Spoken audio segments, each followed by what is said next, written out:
Chapter 194. An imperial edict was an imperial edict. Of course, there was no such thing as an imperial edict in the Tang dynasty. It was generally called an imperial edict, or an imperial edict. Receiving an imperial edict was not like the scene in the TV series of later generations where everyone knelt down to greet the imperial edict. Before the Ming dynasty, there was no need to kneel to receive an imperial edict. In the Tang dynasty, people just had to sit down to receive an imperial edict. Disciple. Li Wangyu of Hu County, son of Li Zhou.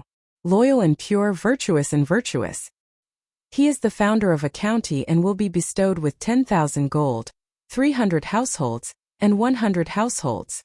The master will execute it. Fang Xuanling's reading of the imperial edict was like a clap of thunder, exploding Li Wangyu's head and making it buzz. He was conferred a title? After reading the imperial edict, Chang Yaojin and Qin Qiong both breathed a sigh of relief. They looked at Li Wangyu with a bit of surprise in their eyes. Before, the two of them used words to provoke Pai Lupi. Wasn't the purpose of Pai Lupi not to treat his nephew harshly? They didn't expect that not only did Pai Lupi not treat him harshly, but he was already prepared. He even wrote the imperial edict and directly conferred a title. The imperial edict of the Tang dynasty was not so simple. It needed Pai Lupi to instruct the officials of the Hall of Governmental Affairs to draft it. Then Pai Lupi would read it and send it back to the Hall of Governmental Affairs. The Hall of Governmental Affairs would make a new copy of the imperial edict, file it, sign it, and send it to the Hall of Governmental Affairs for review. After the review of the Hall of Governmental Affairs, the big shots would sign it, send it to Pai Lupi for review, and then send it to the Hall of Governmental Affairs. In short, the imperial edict of the Tang dynasty was a long and complicated process from the drafting of the imperial edict to the final issuance. The complexity was simply a headache. In comparison, the government of the Celestial Empire was more efficient. Therefore, Pai Lupi's decision to confer a title to Li Wangyu, the founder of a county, was not made in a hurry. Ever since Fang Xianling said, "I owe you a lot," Pai Lupi was ready to reward her. Not to mention Li Wangyu's status as a member of the imperial clan. Just the water wheel and four-wheeled carriage that he had created were enough for Pai Lupi to make up his mind and give him a noble title. What surprised Chang Yaojin and Qin Qiong was Li Wangyu's title of nobility. In the Tang dynasty, the titles of nobility were mostly based on the names of places.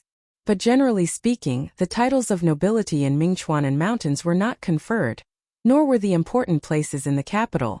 Hu County was only 80 li away from Chang'an City, and was within the boundaries of the capital. Yet, Pai Lupi had bestowed this title upon Li Wangyu. It was impossible for everyone not to have their imaginations run wild. Li Wangyu finally came back to his senses and hurriedly bowed respectfully. "Yes. Fu Daoxing Wangyu thanks His Majesty." Pai Lupi snorted proudly. "Li Wangyu, just don't make me angry in the future." These words made Li Wangyu very embarrassed and he didn't know what to say. Li Wangyu also felt that he had been wronged. "Damn, who told you, the emperor of the Tang dynasty, to go incognito? How would I know that you were Pai Lupi's son? You can't blame me for this." He smiled awkwardly. "Your Majesty, it was all because of my youth and impetuousness. Please forgive me." Li Wang, you couldn't be blamed for humbling himself. He wasn't a fool. In a feudal society, wasn't it crazy to play with the emperor's strength of character? Normally, only someone with a screw loose would do that. The result would be nothing but a graveyard full of weeds. After the imperial edict was read out, the hall became even more lively. Everyone congratulated Li Wangyu. The old hooligan Chang Yaojin even poured Li Wangyu several bowls of wine. Li Wangyu was so angry that he almost fought with him. This old hooligan was too bad. Fang Xianling introduced him to several people in the hall. Only now did Li Wangyu know that the one who freeloaded his breakfast that day was actually Zhang Sun Wuji. Next to Fang Xianling was a famous minister, Du Ruhui. These two people were the golden partners of Zhenguan dynasty, known as Fang Mao and Du Duan. They were all famous people of the Tang dynasty, and were all 24 meritorious officials of the Lingyan Pavilion. "Congratulations, Huxian man, come. Drink with this old man." This title, why does it sound so weird? Huxian man, it's so weird. Li Wang, you didn't dare to neglect. He hurriedly bowed respectfully to everyone, and then dizzily poured a lot of wine. If it weren't for the low alcohol content of the Tang dynasty's wine, he would have fallen on the table. Yang Quan also came to congratulate Li Wangyu with wine. Yang Quan was also greatly stimulated by the imperial edict just now. Although he knew that Li Jiaxiaolang was an extraordinary person, he didn't expect that he would soar to the sky so quickly. He was a 7th-grade county magistrate. Before, he was Li Wangyu's parent official, but in the blink of an eye Li Wangyu became Huxian Man. In the future he would have to salute first when he met him, which was really a little embarrassing. This official congratulates Huxian Man on your knighthood today. Come, please drink with me. Li Wangyu hurriedly stopped him. Ming House, just call me Zio. Ming House has taken care of me a lot. I will remember it in my heart and will never forget it. Yang Quan saw that although he was young, he was still calm and not domineering.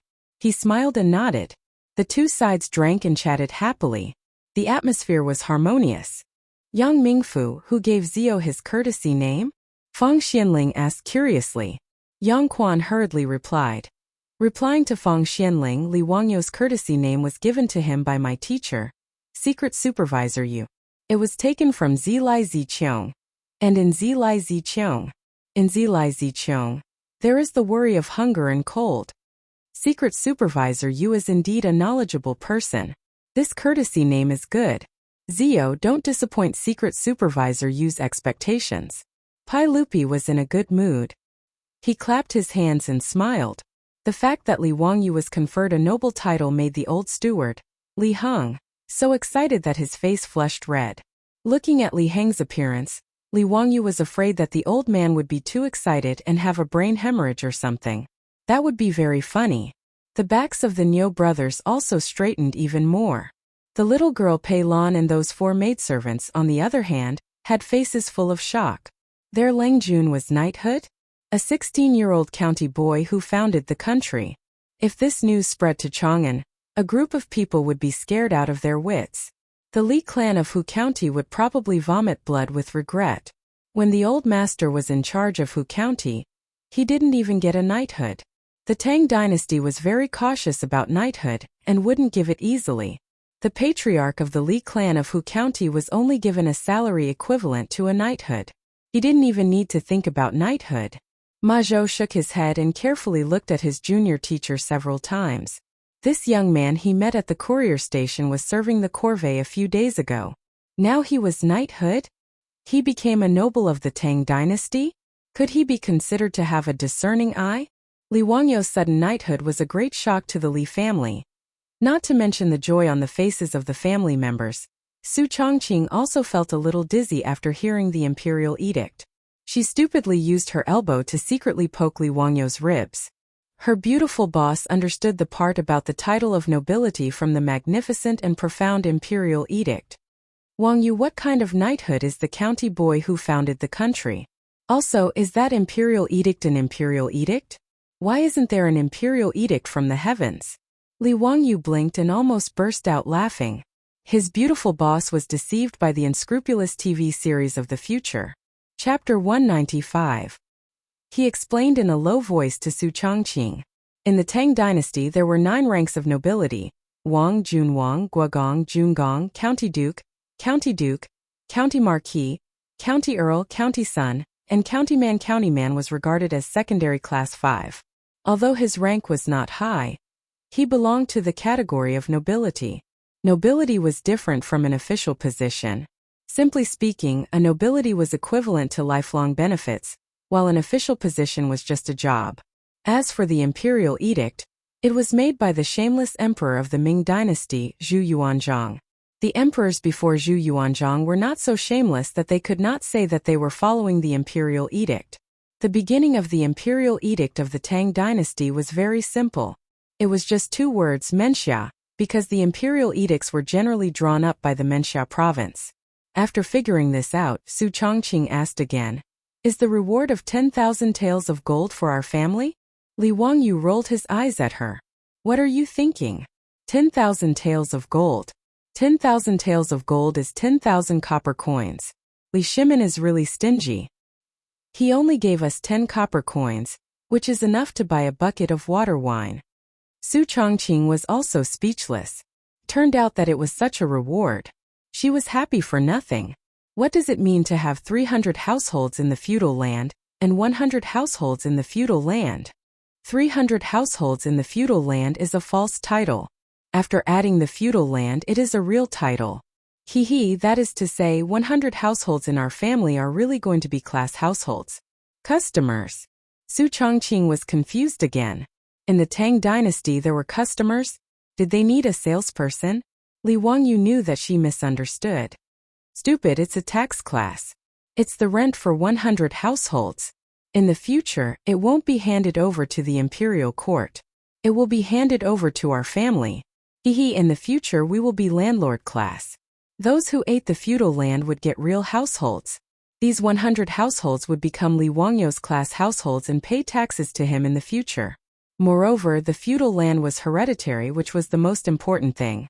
Who would have thought that after transmigrating to the Tang dynasty for only a month, he would achieve his dream of becoming a small landlord, and a small landlord with a title of nobility. Ordinary small landowners still had to pay taxes, but he didn't even need to pay taxes. It was really wonderful. Your Majesty, let me propose a toast to you. Your Majesty, thank you for your magnanimity. Li Wang, you didn't forget to propose a toast to Pai Lupi. Flattery was a compulsory course for white-collar workers. Pai Lupi was in a very good mood today. After drinking the wine in one gulp, he smiled and said to Li Wangyu, "Speaking of which, we are still your Uncle Kong. From now on, when we are in private, you can call us uncle." "Yes, your nephew greets uncle." Li Wangyu immediately seized the opportunity.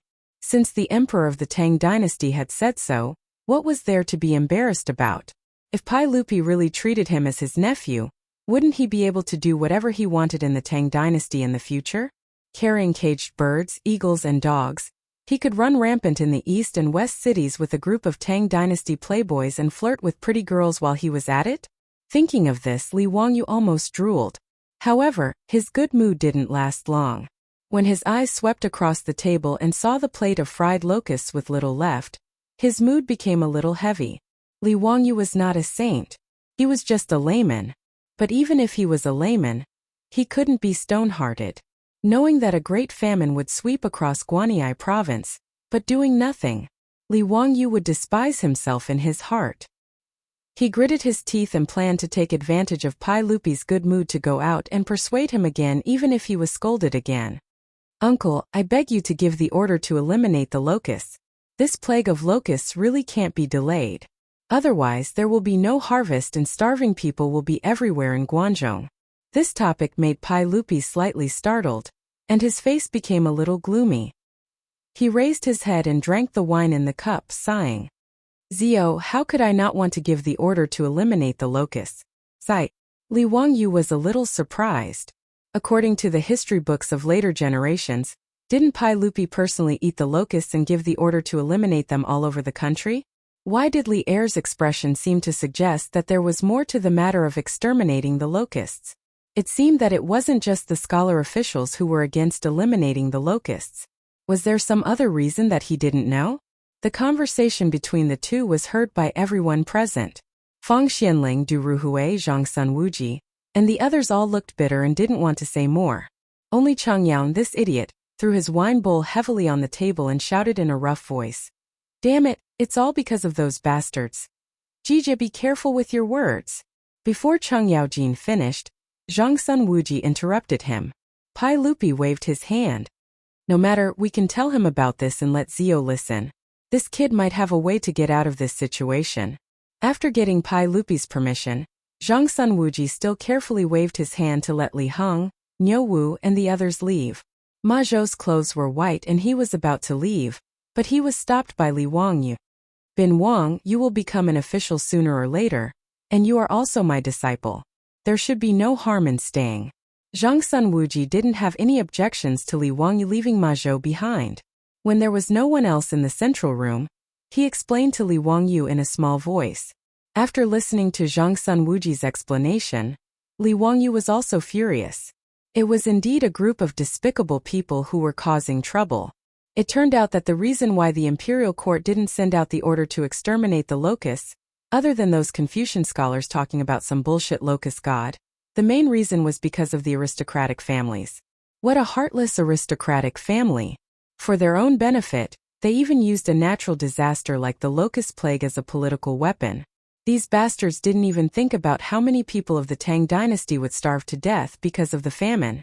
Using human lives as a political weapon to attack Pai Lupi, were these aristocratic families all black-hearted? Li Wangyu was angry. But he understood why Pai Lupi didn't send out the order to exterminate the locusts. He really wanted to persuade Pai Lupi to ignore those bullshit aristocratic families and forcefully send out the order to exterminate the locusts, but he knew that it was impossible. Although Pai Lupi was the emperor, he was restrained by the aristocratic families. He couldn't forcefully send out the order, or else the imperial court would be shaken and the world would fall into chaos. Li Wangyu was just a small white-collar worker in his previous life. He didn't know about these political struggles. Now that he understood the situation, he didn't know what to do. It was Ma Zhou who suddenly spoke up. "Your Majesty, I think this matter isn't that hard to solve." Although Ma Zhou didn't have an official position now, the common people of the Tang dynasty, even the old farmers, addressed themselves as subjects when they met the emperor. His words made Pai Lupi and the others raise their eyebrows. "Let's hear it." Yes, the so-called divine punishment is just nonsense. As long as a virtuous person shows up and dispels this divine punishment, the Tang dynasty will be restored to the world. Then, exterminating the locusts will be a matter of course. Ma Zhou explained. Pai Lupi's eyes flashed, but he didn't rush to speak. On the other hand, Zhang Sunwuji, Fang Xianling, Du Ruhui, and the others figured out the purpose of Ma Zhou's plan. "Your Majesty, this plan is feasible. The divine punishment is just a myth. If a virtuous person shows up and talks about it, it's a good plan." Li Wangyu was happy. Wasn't this just inviting an expert to give a lecture to dispel the feudal superstitions? "King Bin, this is a good idea. As long as the divine punishment is dispelled, exterminating the locusts is feasible. But I don't know who can take on this responsibility." Li Wangyu asked curiously. Ma Zhou smiled and pointed at the direction of the hillside outside Zhou village. "Teacher, isn't the master of the Taoist temple on the hillside a ready-made candidate?" "Master of the Taoist temple?" Li Wangyu was stunned for a moment before he realized who Ma Zhou was talking about. Old Taoist Sun Simiao? Chapter 196. Taoism was the national religion of the Tang dynasty. In the entire history of the Tang dynasty, other than Wu Zetian and the Xianzong dynasty, all the emperors of the Tang dynasty respected Taoism since the founding of the empire. Li Yuan, the founder of the Tang dynasty, worshipped Laozi Li Er as his ancestor when the empire was first established. He built temples of Laozi everywhere and personally worshipped him many times. Pai Lupi had also issued many edicts saying, "The path of the great Tao begins in ancient times. From today onwards, the temple will be established." As for the title, Taoist nun can be before monks and nuns. He didn't hesitate to use the edicts to raise the status of Taoism. In the Tang dynasty, Taoism also had a huge influence, far more than Buddhism. Therefore, when Wu Chunjin wrote Journey to the West, and said that Tang Sanzang was Pai Lupi's younger brother, that was nonsense. Buddhism's social status and influence in the Tang dynasty was far from Taoism. If they could really invite a Taoist expert to prove that the heavenly wrath was nonsense, then the so-called heavenly wrath on Pai Lupi would be groundless, and there would be no need to mention the heavenly wrath on himself. At that time, even if the aristocratic families were unwilling, they could only accept it. At least they didn't want to fall out with Pai Lupi, the emperor of the Tang dynasty. After Ma Zhou threw out this idea, Pai Lupi, Zhang Sunwuji, and the rest who had been trapped in the political struggle of the imperial court couldn't help but look at each other with excitement in their eyes. "Zio, who are you two talking about?" Zhang Sunwuji asked curiously, wondering which expert could resolve this matter. Li Wangyu smiled. "Old immortal Sun Simiao, does Duke Qi know?" After the incident at the Black Tortoise Gate, Zhang Sunwuji was listed as the most outstanding official by Pai Lupi. He was conferred the title of Duke Qi, the Minister of Personnel, and the head of the 3 departments. Hearing that the person Ma Zhou recommended was Sun Simiao, Pai Lupi and the rest clapped and cheered. The old Taoist Sun Simiao was in his 80s. Not only was his medical skills superb, but he was also quite famous in Taoism. Pai Lupi once wanted to confer the title of nobility to the old Taoist, but he was rejected by the old Taoist who was bent on ascending. This made Pai Lupi feel very regretful. From Pai Lupi's point of view, the old Taoist Sun Simiao was a godly figure like Xian Men and Guang Changzi. If he could really get Sun Simiao to clear his name, the story of divine punishment would be dispelled. Ziyu, can you invite old immortal Sun? Pai Lupi asked.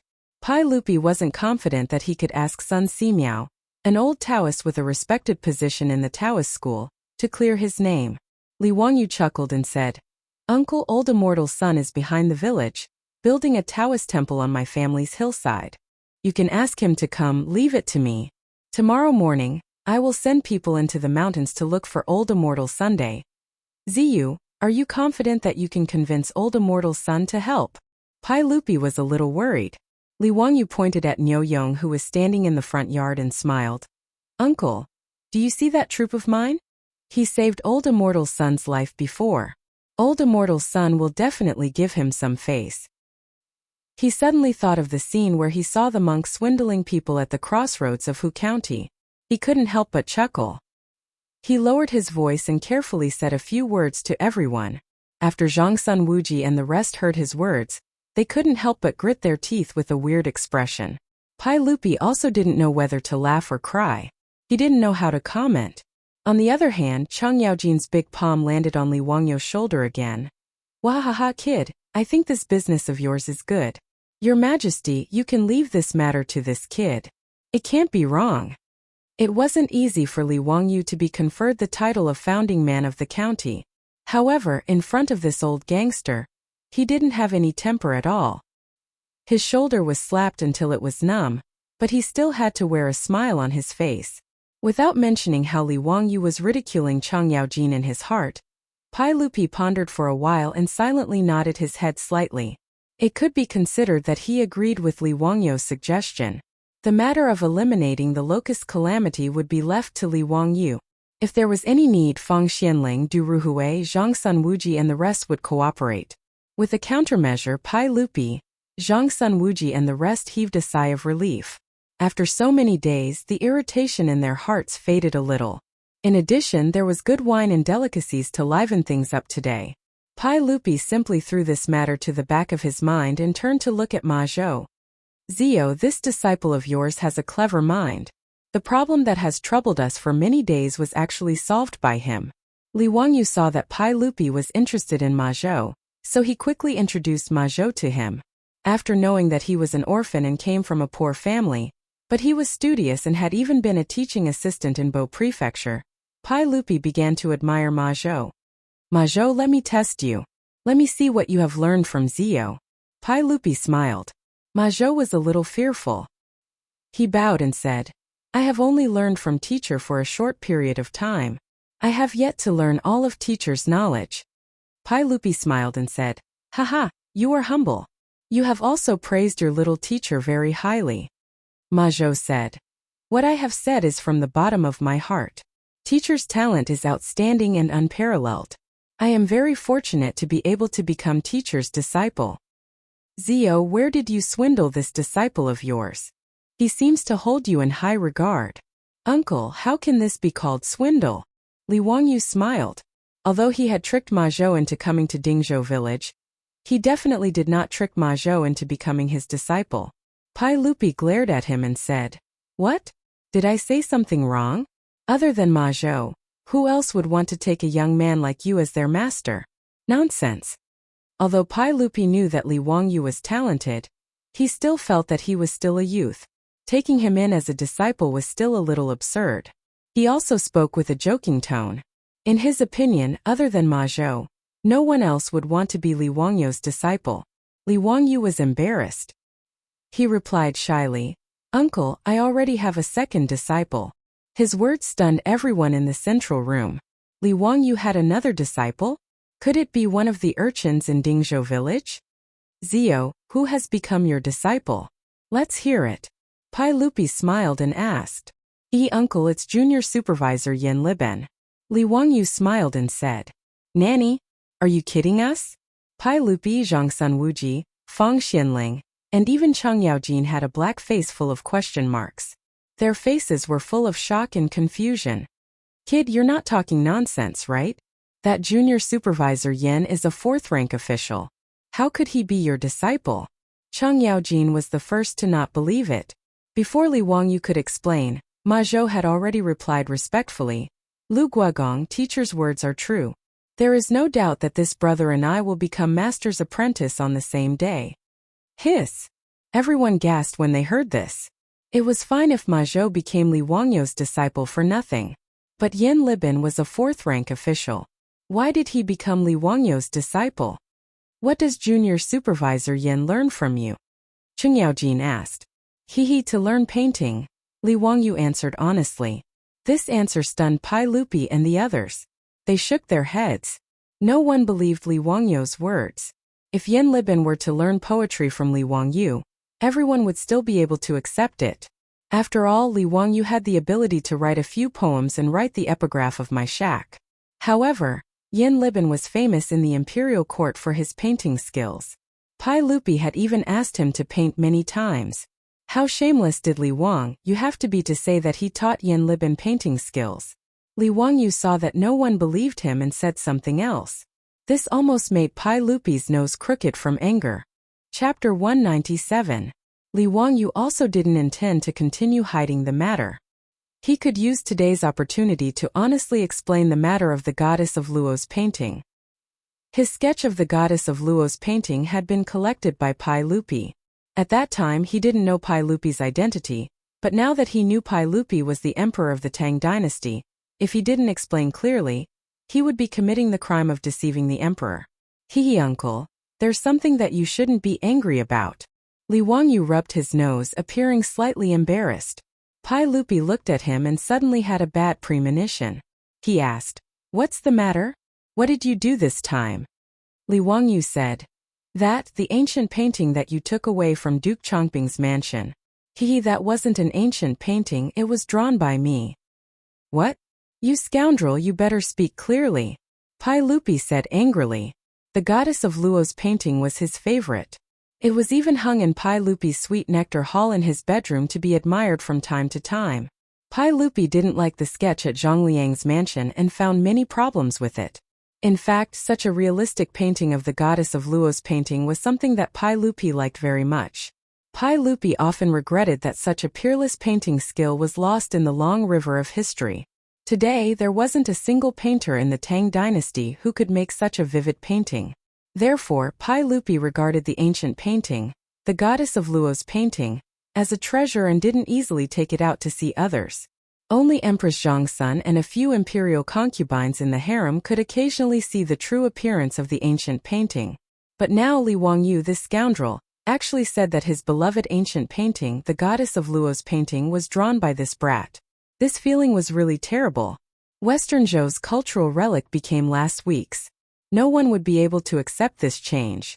Li Wangyu had no choice but to honestly explain the ins and outs of the matter.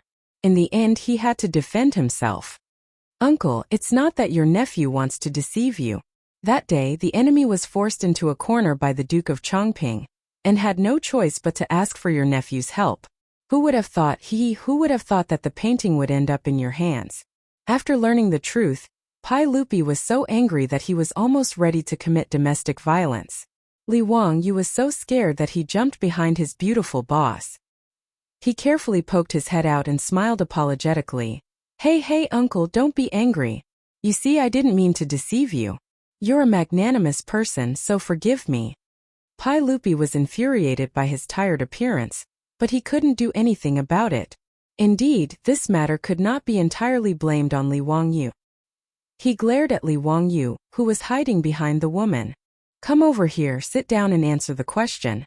Did young Master Yen ask you to learn his strange painting skills? That's right, that's exactly what happened. Ziyu, who taught you your skills?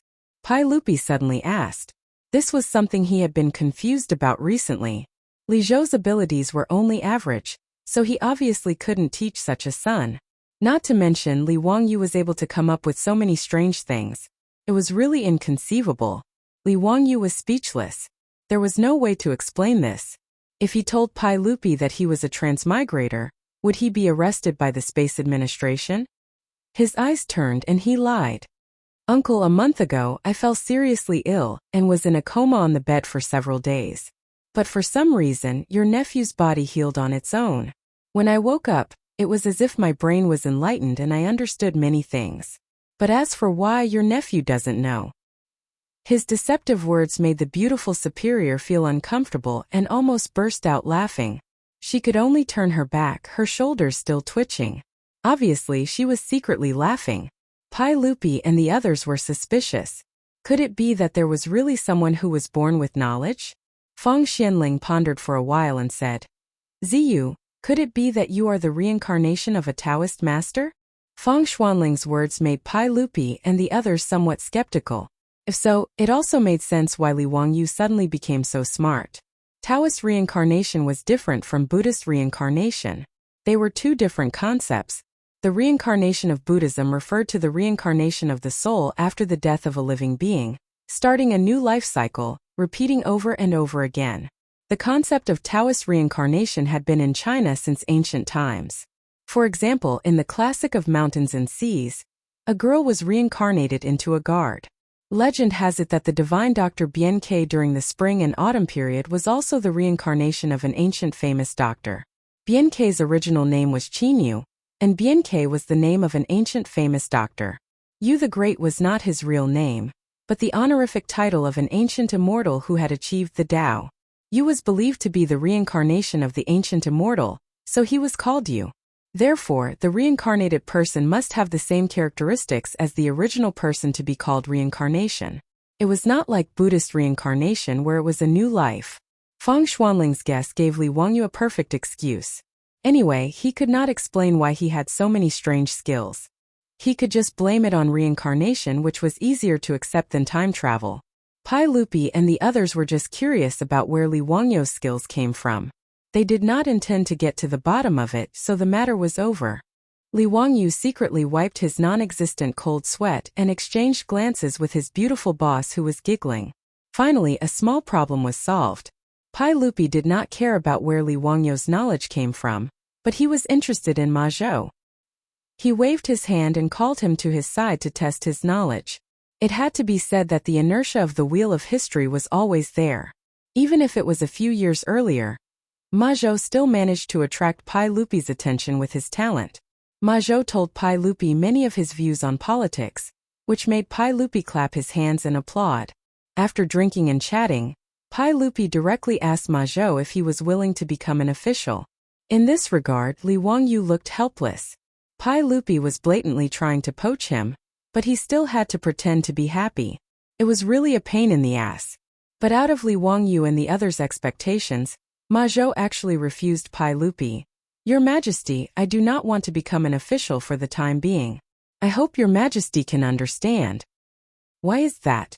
Pai Lupi was a little unhappy. It was rare for him to be polite, but he was embarrassed. Ma Zhou respectfully saluted.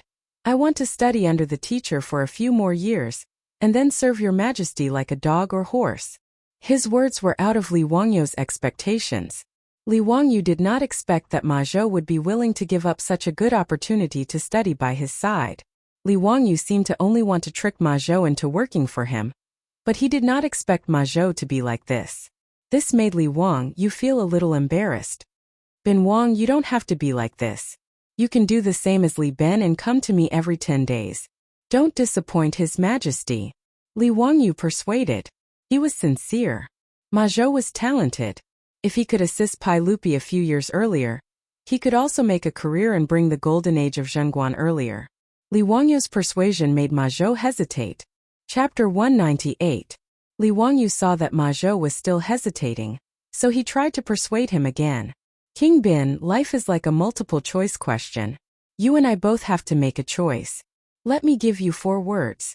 Knowing and doing as one. Li Wangyu ignored his beautiful superior's rolling eyes and impolitely plagiarized the essence of Wang Yangming's theory. Knowing and doing as one? Teacher, what do you mean? Ma Zhou asked. Actually, Li Wangyu only knew a little about Wang Yangming's theory of mind, and he only knew a little about it. However, this didn't stop him from using the 4 words knowing and doing as one to fool Ma Zhou.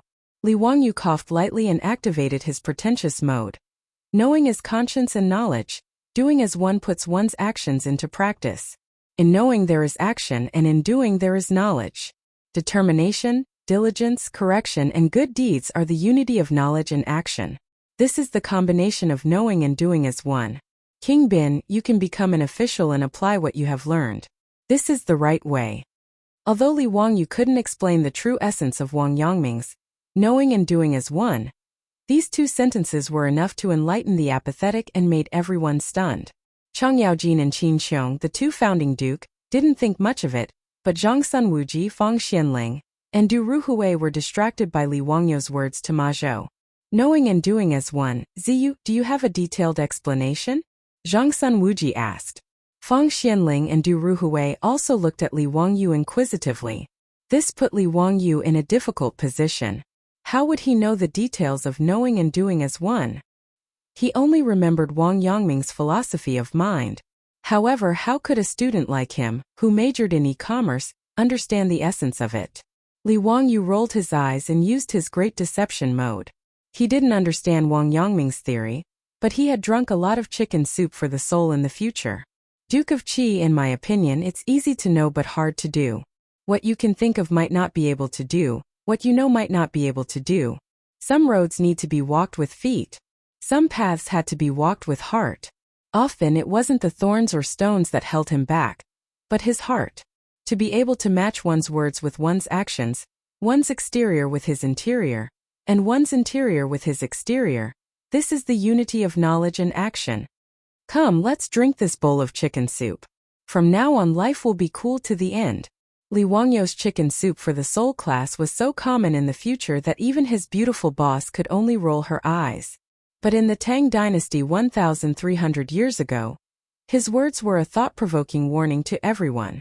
Ma Zhou murmured for a long time, as if he had been enlightened. He bowed to Li Wangyu and said, Teacher, I understand now. Combining knowledge and action means combining learning and action. He then bowed to Pai Lupi and said, Your Majesty, I am willing to serve. Please forgive my rudeness. Pai Lupi laughed and stood up.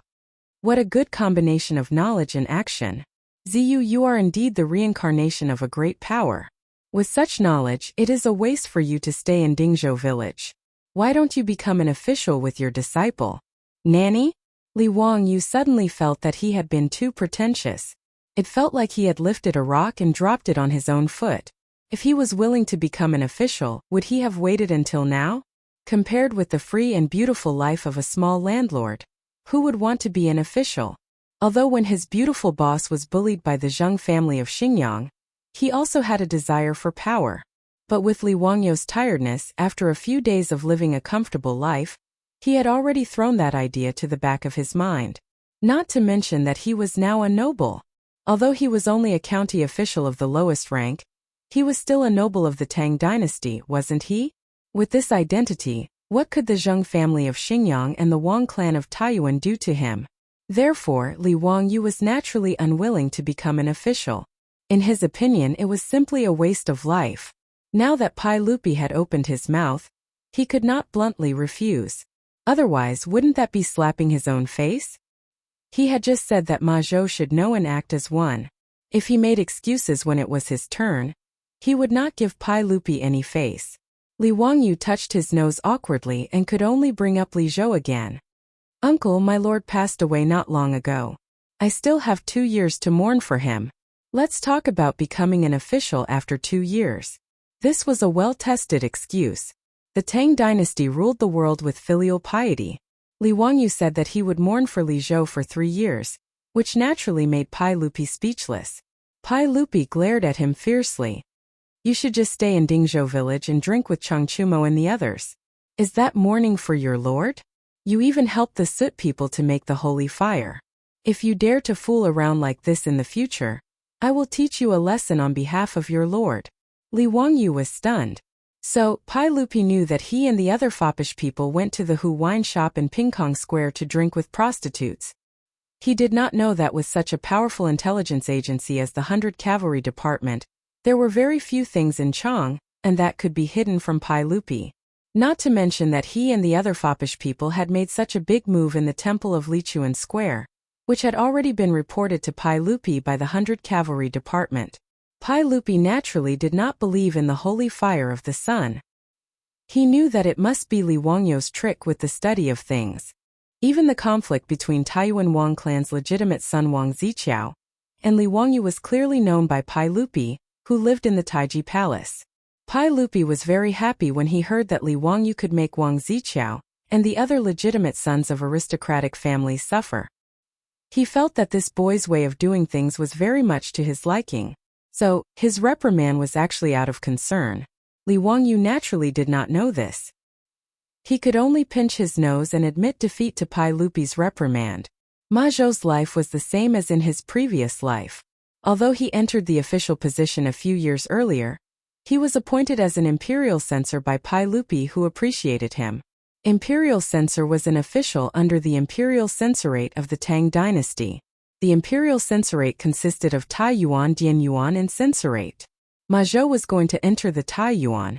There were 6 imperial censors in the Taiyuan. They were in charge of censoring hundreds of officials and impeaching illegal activities. They were in charge of adjudicating cases specially ordered by the emperor. They were also in charge of the imperial court and the imperial court. They were in charge of handling grievances. Imperial censors had the highest status among the imperial censors and had the most authority. Ma Zhou had just entered the official position, and he was already a 6th-grade imperial censor. His starting point was quite high. Even Yang Quan, who was open-minded, could not help but feel jealous. However, the official promotion system of the Tang dynasty was not as perfect as that of the Ming and Qing dynasties. Even if Ma Zhou entered the official position without any background, he could be directly appointed as a high official. This was not unusual. It was the same even in the Song dynasty. That was why there was a saying, being a farmer in the morning, ascending to the emperor's hall in the evening. After everyone congratulated Ma Zhou again, Pai Lupi said to Feng Xianling, "Xianling, Zio's mansion should be rebuilt. This is not the standard of a mansion for the founding of the country. Go back and ask the Ministry of Works to arrange it." Nanny, he wanted to rebuild his house? There was such a good thing? Chapter 199. In the Great Tang's Encampment Edict, there were strict rules regarding the residences of officials and nobles. For county men who founded the country, the width of the main hall should not exceed 5 rooms and the depth should not exceed 9 shelves. It could be made into a hall, built on top of a mountain, and decorated with hanging fish and grass.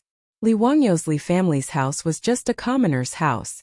Now that he was conferred the title of county man, he naturally needed to rebuild his house according to the standards of county men who founded the country. But Li Wangyu immediately looked at Li Heir and said with an embarrassed smile, "Uncle Hehe, who paid for this mansion?" He didn't have the money to build the county man's house, and he still owed a lot of debt.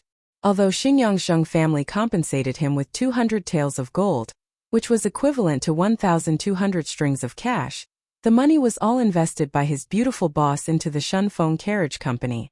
Now the Shunfeng Carriage Company had the capital and horses from Empress Zheng's son. With this money it was quickly rebuilding.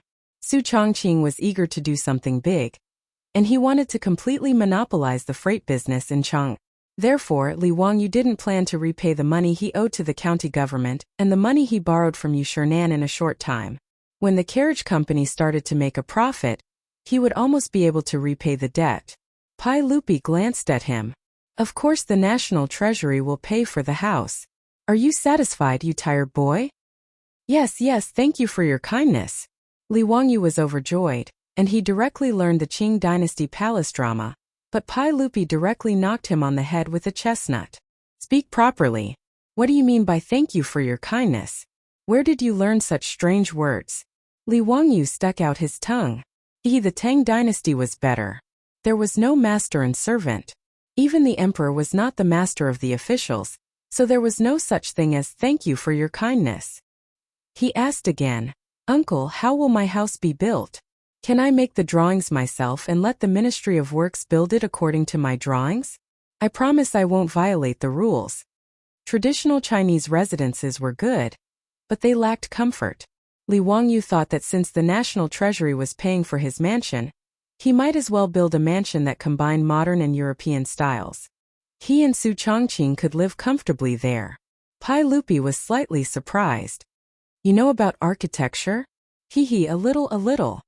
All right then. Draw up the blueprints and hand them over to the Ministry of Works. Let the Ministry of Works carry out the construction according to the blueprints. Li Ertsai couldn't be bothered to care what the other party wanted to do with the manor. As long as it didn't violate the rules, he would let the other party do as he pleased. In Pai Lupi's opinion, it was nothing more than Li Wangyu wanting to make the mansion more luxurious. Pai Lupi didn't care about this at all.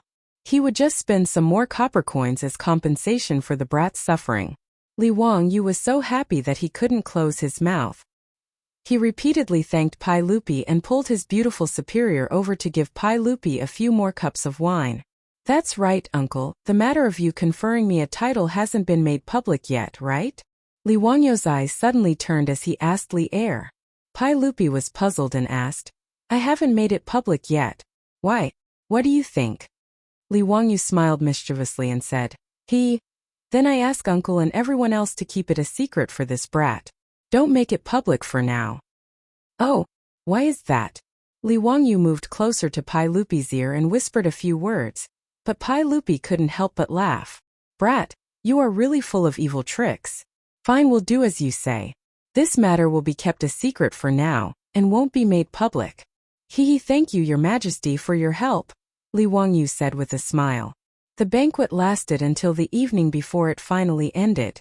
Pai Lupi and the others were already a bit drunk. They were carefully helped onto their horses by the palace guards and returned to Chang'an. Before leaving, Pai Lupi didn't forget to tell Li Wangyu to make good use of the time to get rid of the heavenly punishment. Li Wangyu also nodded and patted his chest in agreement. The next morning, Li Wangyu led Niu Wu to the construction site of the Taoist temple on the hillside outside the village and found Lu Shenwei. Lu Shenwei wasn't at the same level as the old Taoist son Simiao, who was able to treat the emperor as nothing. Hearing that this was Pai Lupi's idea to ask his master for help, Lu Shenwei didn't say anything and went with Niu Wu to the Qinling Mountains to find his master. After Niu Wu and the others went into the mountains, Li Wangyu didn't stay idle. He immediately ran to the Huxian County Yamen to find Yang Quan to settle the formalities for the official title of a household. He was granted the title of County Magistrate of Huxian County. The 100 official titles of a household were also transferred to him by the Huxian County Yamen. The official title of a household was directly transferred to the noble family that received the title. Don't think that Li Wangyu's 100 official titles were too little. In fact, in the early days of the Tang dynasty, they were very careful about the official title of a household. Even the princes only had about 800 households at that time. It wasn't until the later days of the Tang dynasty that the official title of a household became widespread, causing the country's taxes to decrease. Only then did the official title of a household's official title receive the title of a household's official title. However, when Li Wangyu returned from the Huxian County Yamen, he had a gloomy expression on his face, which made his beautiful boss feel strange. Wangyu, what's wrong? Didn't Yang Mingfu handle the formalities for you? Su Chongqing asked curiously. He did, and he even transferred a few dozen official titles to me. Li Wangyu sighed. Su Chongqing didn't understand. Wasn't this a good thing? Li Wangyu sighed again. Do you know where our official title is? It's this Dingzhou village. Yangzhou actually sealed the 127 households of Dingzhou village and handed them over to me. Although Pai Lupi's imperial edict stated that 100 official titles were for a household, there was still a certain amount of room for maneuver when the official title was transferred to a county. An additional 20 to 30 official titles was a very normal thing. Su Chongqing didn't understand and asked, Isn't this pretty good? What's so good about it? Don't you see how poor Dingzhou village is? Can't you collect rent? Besides, even if Dingzhou village became prosperous, would I have the nerve to ask the villagers to collect rent? Yang Quan, that guy is too sneaky. Li Wangyu replied in a bad mood. After Su Chongqing understood what he meant, he couldn't help but cover his mouth and laugh. Come on, look at you. Don't tell me we still need to rely on these 100 official titles to get by? If you don't collect, then don't collect. It's pretty good. Don't forget, You promised me that you would turn Dingzhou village into a paradise. Li Wangyu was speechless. He had been conferred a title of nobility, but why did it seem like he not only received benefits from the title, but also had to pay for it? In fact, Li Wangyu was secretly delighted that Zhou village could be divided into his family's fief. Li Wangyu's feelings towards Dingzhou village weren't any weaker than Su Chongqing's. Li Wangyu felt that it was worth it to be able to help these simple villagers live a good life in the future. He was just unhappy that he seemed to have been schemed against by Yang Quan. This unscrupulous middle-aged man must have made up his mind when he heard the imperial edict. In any case, the county wouldn't be able to collect rent from Dingzhou village. It would be better to give it to Li Wangyu as his fief. The county would also save a lot of trouble. These officials of the Tang dynasty, each more sneaky than the other. Putting aside Li Wangyu's gloominess from being schemed against by Yang Quan 2 days later, Niu Wu and Lu Shenwei invited the old Taoist Sun Simiao out of the mountains and into the Li family of Dingzhou village. Chapter 200. Li Wangyu hurriedly greeted Sun Simiao and respectfully invited him to sit in the central room. Then, he asked the maidservant to bring him tea. Xiao Lang, why are you in such a hurry to ask me to come out of the mountain? Sun Simiao asked in confusion. Li Wangyu asked Lu Shenwei and Niu Wu to invite the old Taoist, but he did not explain to them the details.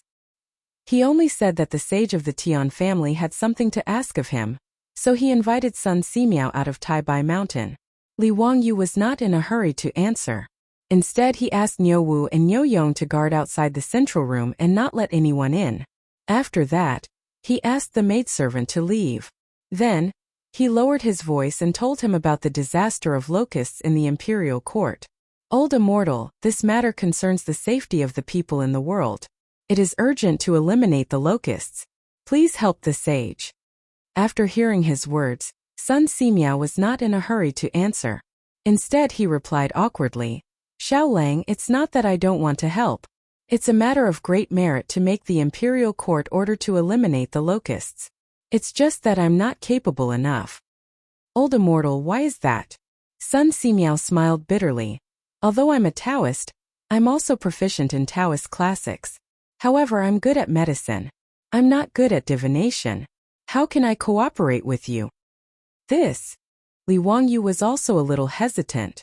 He knew that Sun Simiao was right, but he and Ma Zhou had neglected this point. Sun Simiao's medical skills were superb, but he had never heard that he was good at Taoist methods. It was easy to ask the old Taoist to treat and save people, but it was really difficult for him to pretend to be mysterious and fool the officials. For a moment, the two people in the central room looked at each other speechlessly. Li Wangyu was a little depressed. Was he going to mess up this task? Sun Simiao suddenly opened his mouth and said, But Xiao Lang, this old Taoist can recommend someone to you. He should be able to help you. Oh, which Taoist master is it? Yuan Tiangang. The old Taoist's words made Li Wangyu stand up suddenly, giving the old Taoist a fright. Li Wangyu's voice trembled with excitement. That's right. Yuan Tiangang, how could I forget him? Oh? Xiao Lang also knows Yuan Tiangang? Sun Simiao asked curiously.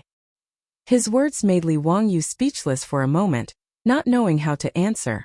He couldn't say that he had seen Yuan Tiangang in the novels of later generations, could he? Yuan Tiangang and Li Chunfeng, the two famous Taoists of the Tang dynasty, were extraordinary characters in various novels of later generations. Li Wangyu had also developed a strong interest in these two Taoist masters. He even went online to search for information about their lives. However, he realized that the difference between the two people in history and the various people in the legends was too great. However, when Li Wangyu recalled Yuan Tiangong's experience, he sat back at the table and shook his head again and again. Old immortal, I'm afraid it's not appropriate. Yuan Tiangang is in Shu County. How can we invite him to Chang'an? There were various theories about Yuan Tiangang and Li Chunfeng in later generations. Many people thought that Li Chunfeng was Yuan Tiangong's disciple. In fact, the two were not master and disciple at all. Li Chunfeng was only 26 years old now. He had been learning Taoism at the Quiet Cloud Temple in Nantua Mountain since he was 9 years old. In the second year of Wuda, Li Chunfeng, who was only 17 years old, was recommended to be Li Shimen's secretary in the army. In the first year of Zhengguan, Li Chunfeng was appointed by Pai Lupi to serve in the Imperial Historian Bureau. Yuan Tiangang was now 81 years old, and was now the county magistrate of Huajing County in Shu County. It would be 4 years later that Pai Lupi heard of his name and invited him to the court as a think tank. Therefore, there was no master-disciple relationship between the two. However, in various legends, the pushback chart co-authored by the two was known as the first book of Chinese Taoist prophecy. It was said that Li Chunfeng used the 8 trigrams of the Book of Changes to calculate. Unexpectedly, he was addicted to it and couldn't stop. He calculated the fate of China for more than 2,000 years after the Tang dynasty, until Yuan Tiangang pushed his back and said, "You can't reveal the secrets of heaven. Go back and rest." Therefore, the Book of Prophecy was named Pushback Chart. In later generations, there were countless legends about the two powerful Taoists and many TV series were filmed. However, the two of them in history were not that exaggerated. Although they were powerful, they did not have the means to control the clouds and rain with a flip of their hand like in the novel. Yuan Tiangang was from Chengdu Izhou Shu County. He was proficient in face reading, Lurin, and the 5 elements. He once read the face of the infant Wu Zetian. At that time, Wu Zetian was carried out dressed as a boy and lied that she was a boy. Yuan Tiangang was very surprised after reading her face. He sighed and said, "Dragon eyes and phoenix neck are very precious. If she were a girl, she would be the emperor." It showed Yuan Tiangang's ability. At this time, Yuan Tiangang was 80 years old, but he was still a 7th-grade county magistrate in Huajing County of Shu County. The round trip from Huajing County to Chang and was more than 3,000 miles. With the current traffic situation of the Tang dynasty, it would take at least several months even if he rode fast. By the time Yuan Tiangang was invited to Chang and from Shu County, it would be too late to mention the matter of eliminating the locusts. Therefore, when Li Wangyu thought of this, he sat down dejectedly. It was not impossible for him to look for Li Chunfeng. Li Chunfeng was now in Chang'an, serving as a 9th-grade general in the Taisha Bureau. However, Li Chunfeng was only 27 years old and not famous. If he wanted to rely on him to fool the officials and aristocratic families, he was afraid that his reputation was far from enough. After hearing Li Wangyu's words, the old Taoist Sun Simiao laughed and said, "Xiao Lang, don't worry. Taoist Yuan is now in Chang. He is staying in the Xuandu Temple." Li Wangyu was stunned. "Old immortal, how do you know?" "Haha, Taoist Yuan and I are best friends. He came to Chang'an to report to the Ministry of Personnel. He had already asked someone to send a letter to me. Even if you didn't ask someone to invite me down the mountain, I would still go to Chang'an to see Taoist Yuan.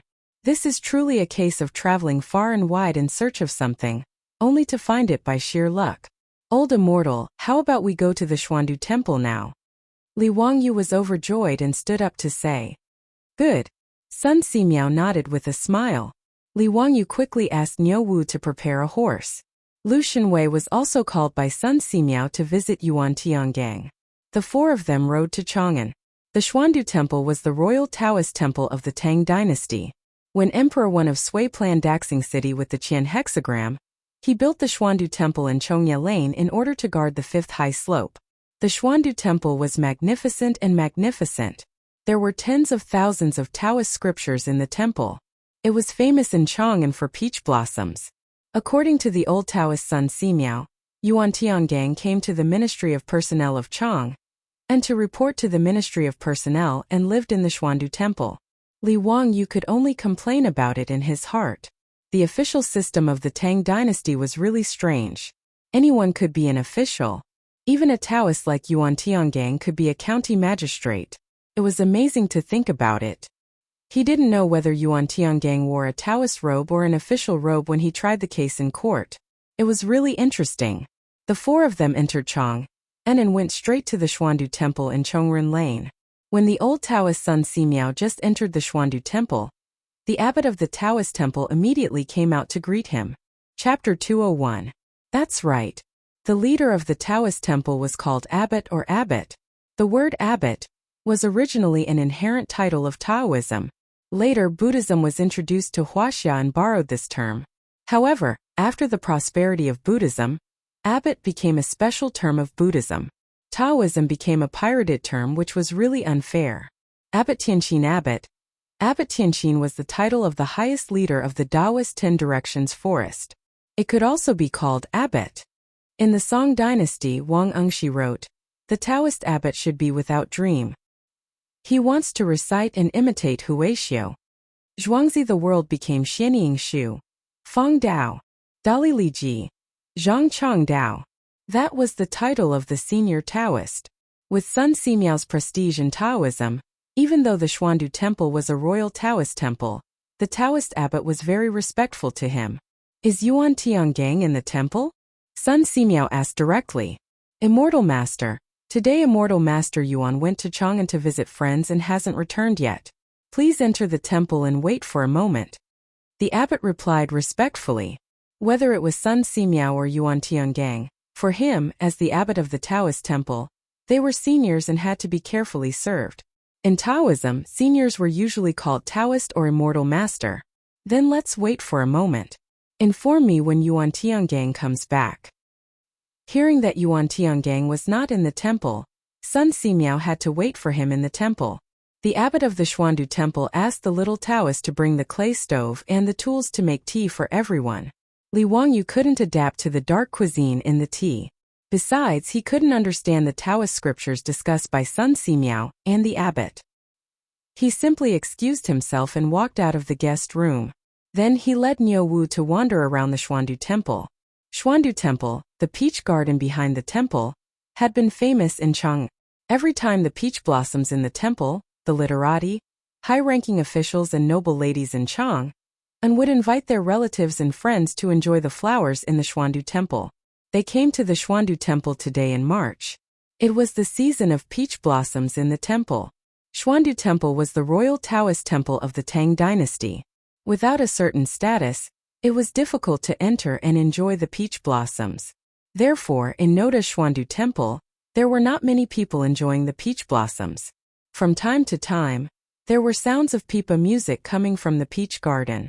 Clearly, it was the musicians brought by the nobles who came to the peach garden to liven things up. Li Wangyu just strolled around the peach garden. The peach blossoms in his eyes were majestic, like the tide of the sea. Up close they were pretty and charming, like a young girl putting on makeup. A light breeze blew past, and the peach blossom petals drifted down. It was a beautiful sight. Li Wangyu's only regret was that he didn't bring his beautiful boss along with him to admire the peach blossoms at the Xuandu Temple. Behind him was only Niu Wu, the stout one-eyed man. It was really a killjoy. Just as he was thinking about bringing his beautiful boss and the others to enjoy the peach blossoms together in 2 days, he saw a few people dressed as scholars not far away talking loudly under the peach blossoms. When Li Wangyu saw this, he was amused. Sure enough, enemies would not meet each other. Who else could it be but Wang Ziqiao, the legitimate son of the Wang clan of Taiyuan, who was surrounded by a few scholars?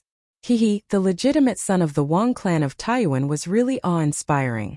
Wherever he went, he was the center of the crowd. Was he planning to debut in the center position? Li Wangyu also had a deep grudge against Wang Ziqiao.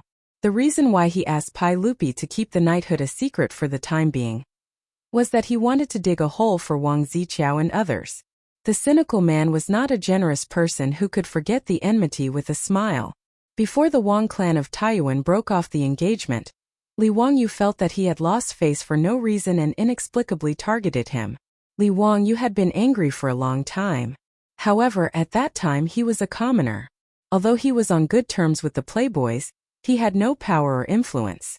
The playboys could not protect him at all times. Therefore, even if he was unhappy, Li Wangyu had to endure it.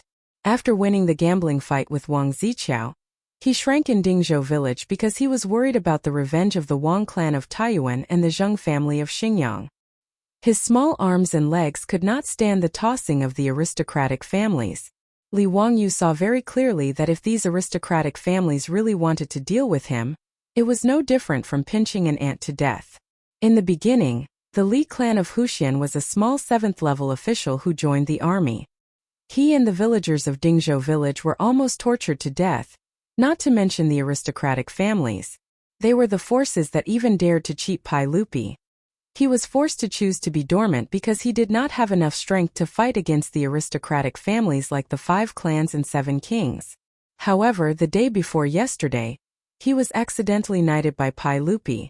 Li Wangyu, the cynical man, immediately became brave. Although he was only the lowest county man who founded the country, it could ensure that he did not have to fear being wantonly bullied by others with the power of the government. Although the knighthood of the Tang dynasty was only an honorary title, it belonged to the real privileged class.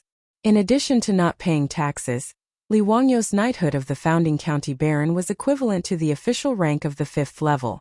Therefore, after being knighted, Li Wangyu, the cynical man, actually thought about how to use this opportunity to set a trap for the Wang clan of Taiyuan. He just did not expect that he and Sun Simiao would meet Wang Ziqiao when they came to Xuandu Temple to look for Yuan Tiangang. Li Wangyu smiled and walked quickly to greet him. He also greeted him warmly. "Brother Wang, I didn't expect that we would meet again today after we parted in Pingkong Square a few days ago. Haha, it's a small world." Wang Ziqiao, who was surrounded by a group of scholars and occupied the center position, heard Li Wangyu's voice and could not help but look gloomy. This bastard, after humiliating me last time, how dare he appear in front of me? Wang Ziqiao suddenly felt a little guilty and quickly looked behind Li Wangyu to see if Chang Chumo's group of playboys were there. When he saw that Li Wangyu was alone, and there was only a one-eyed troop following behind him, he couldn't help but breathe a sigh of relief. "Li Wangyu, you are truly bold. You actually dare to appear in front of this young master." "Li Wang," you pretended to be surprised. "Hey, why do you say so, Brother Wang? Did I remember it wrong? I seem to have won the gambling fight last time, didn't I? Brother Wang, have you forgotten the content of our gambling fight? Do you want me to remind you?" Wang Ziqiao's face was even gloomier. Thinking that he said that day that he should salute and avoid Li Wangyu when he saw him in the future, he felt a surge of anger. However, in front of these scholars, he did not want to lose his demeanor. Forcefully suppressing his anger, Wang Ziqiao snorted coldly. "Humph, I am too lazy to talk to an ignorant person like you."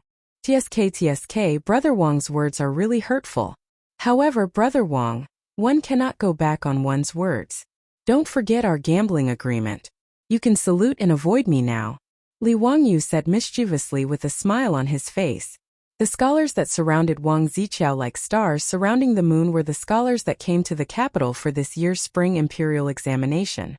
They had all submitted their examination papers to the Wang clan of Taiyuan and were recognized by the Wang clan of Taiyuan. Today, Wang Ziqiao invited them to come to Xuandu to admire the flowers in order to win over people's hearts. These scholars originally thought that Li Wangyu was Wang Ziqiao's friend. After hearing the conversation between the two, they immediately understood that the two sides were not on good terms.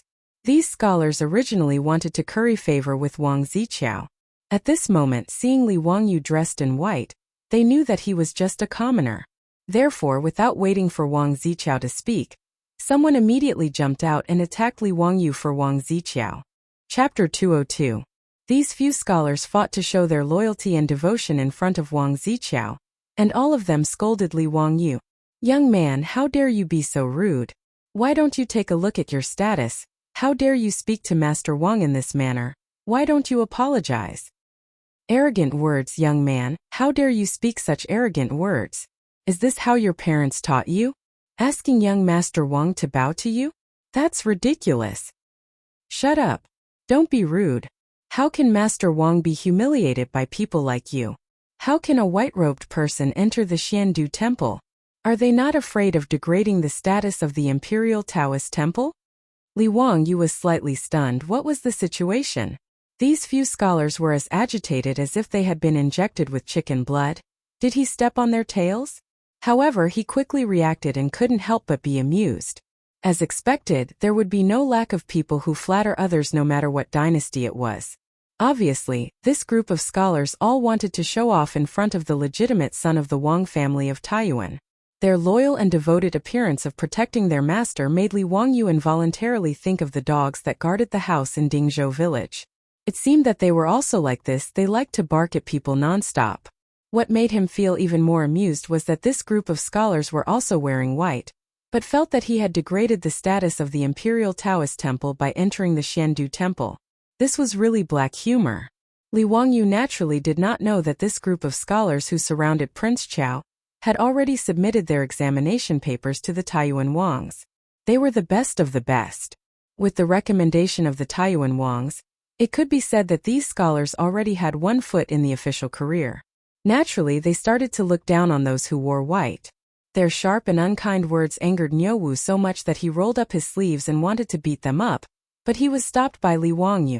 Li Wangyu laughed and said loudly to Niu Wu, "Niu Wu, do you know that recently because of the locust plague in Chang'an City, prices have skyrocketed, everything has increased in price, but this person is getting more and more despicable."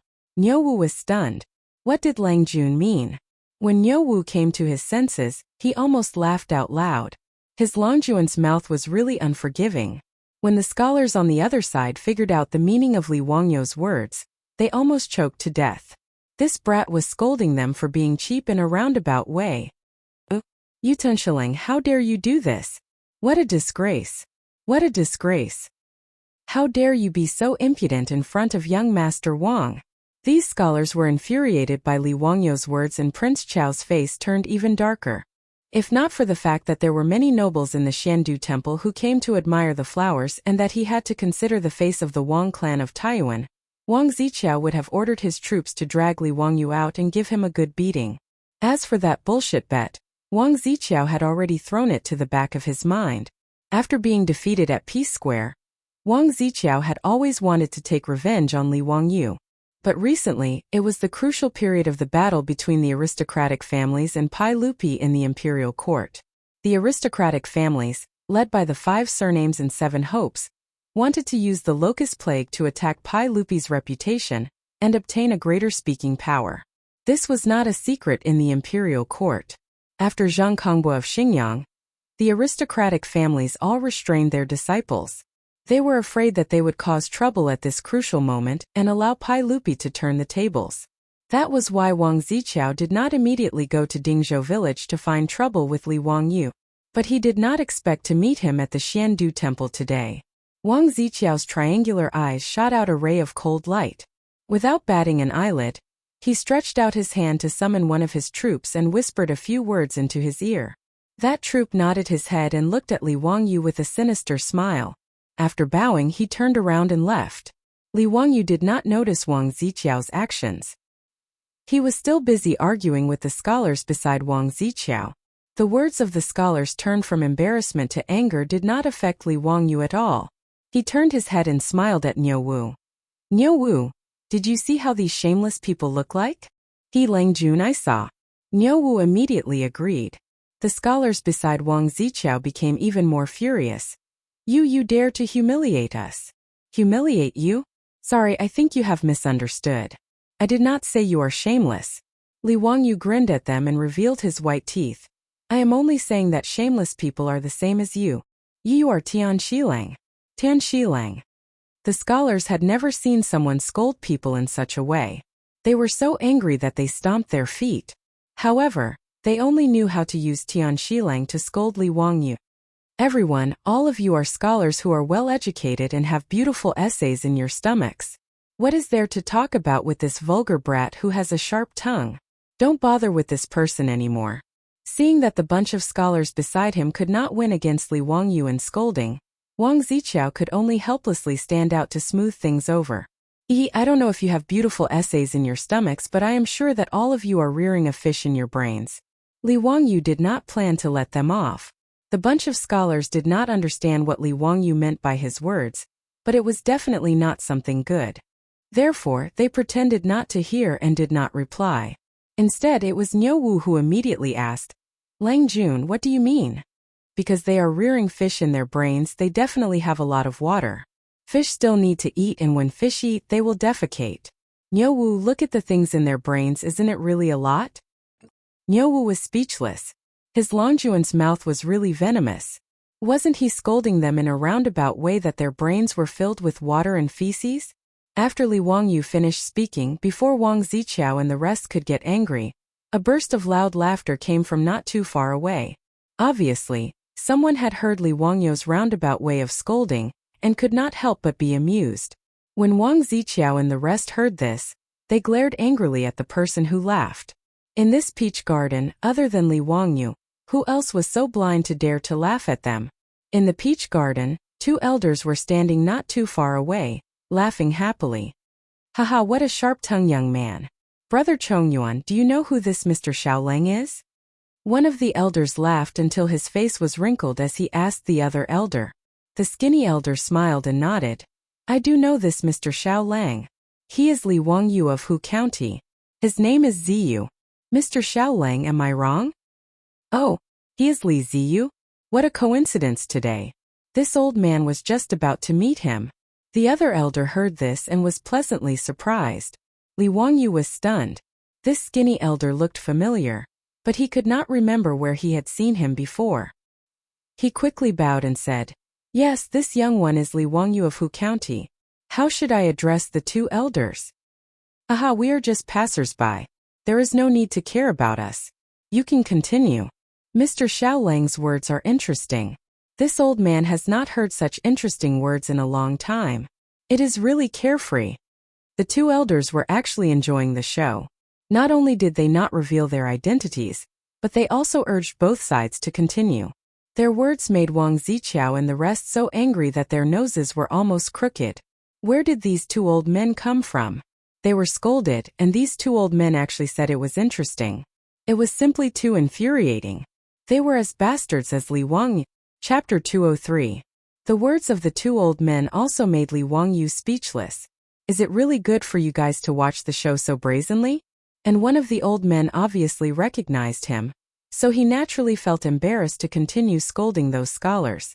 Li Wangyu looked at the 2 old men. They had the demeanor of a big family, the aura of an elder, very similar to Yu Shernan. He knew that the 2 of them were definitely not normal people, so he just smiled and did not argue with those scholars. But those scholars beside Wang Ziqiao did not have Li Wangyu's eyesight.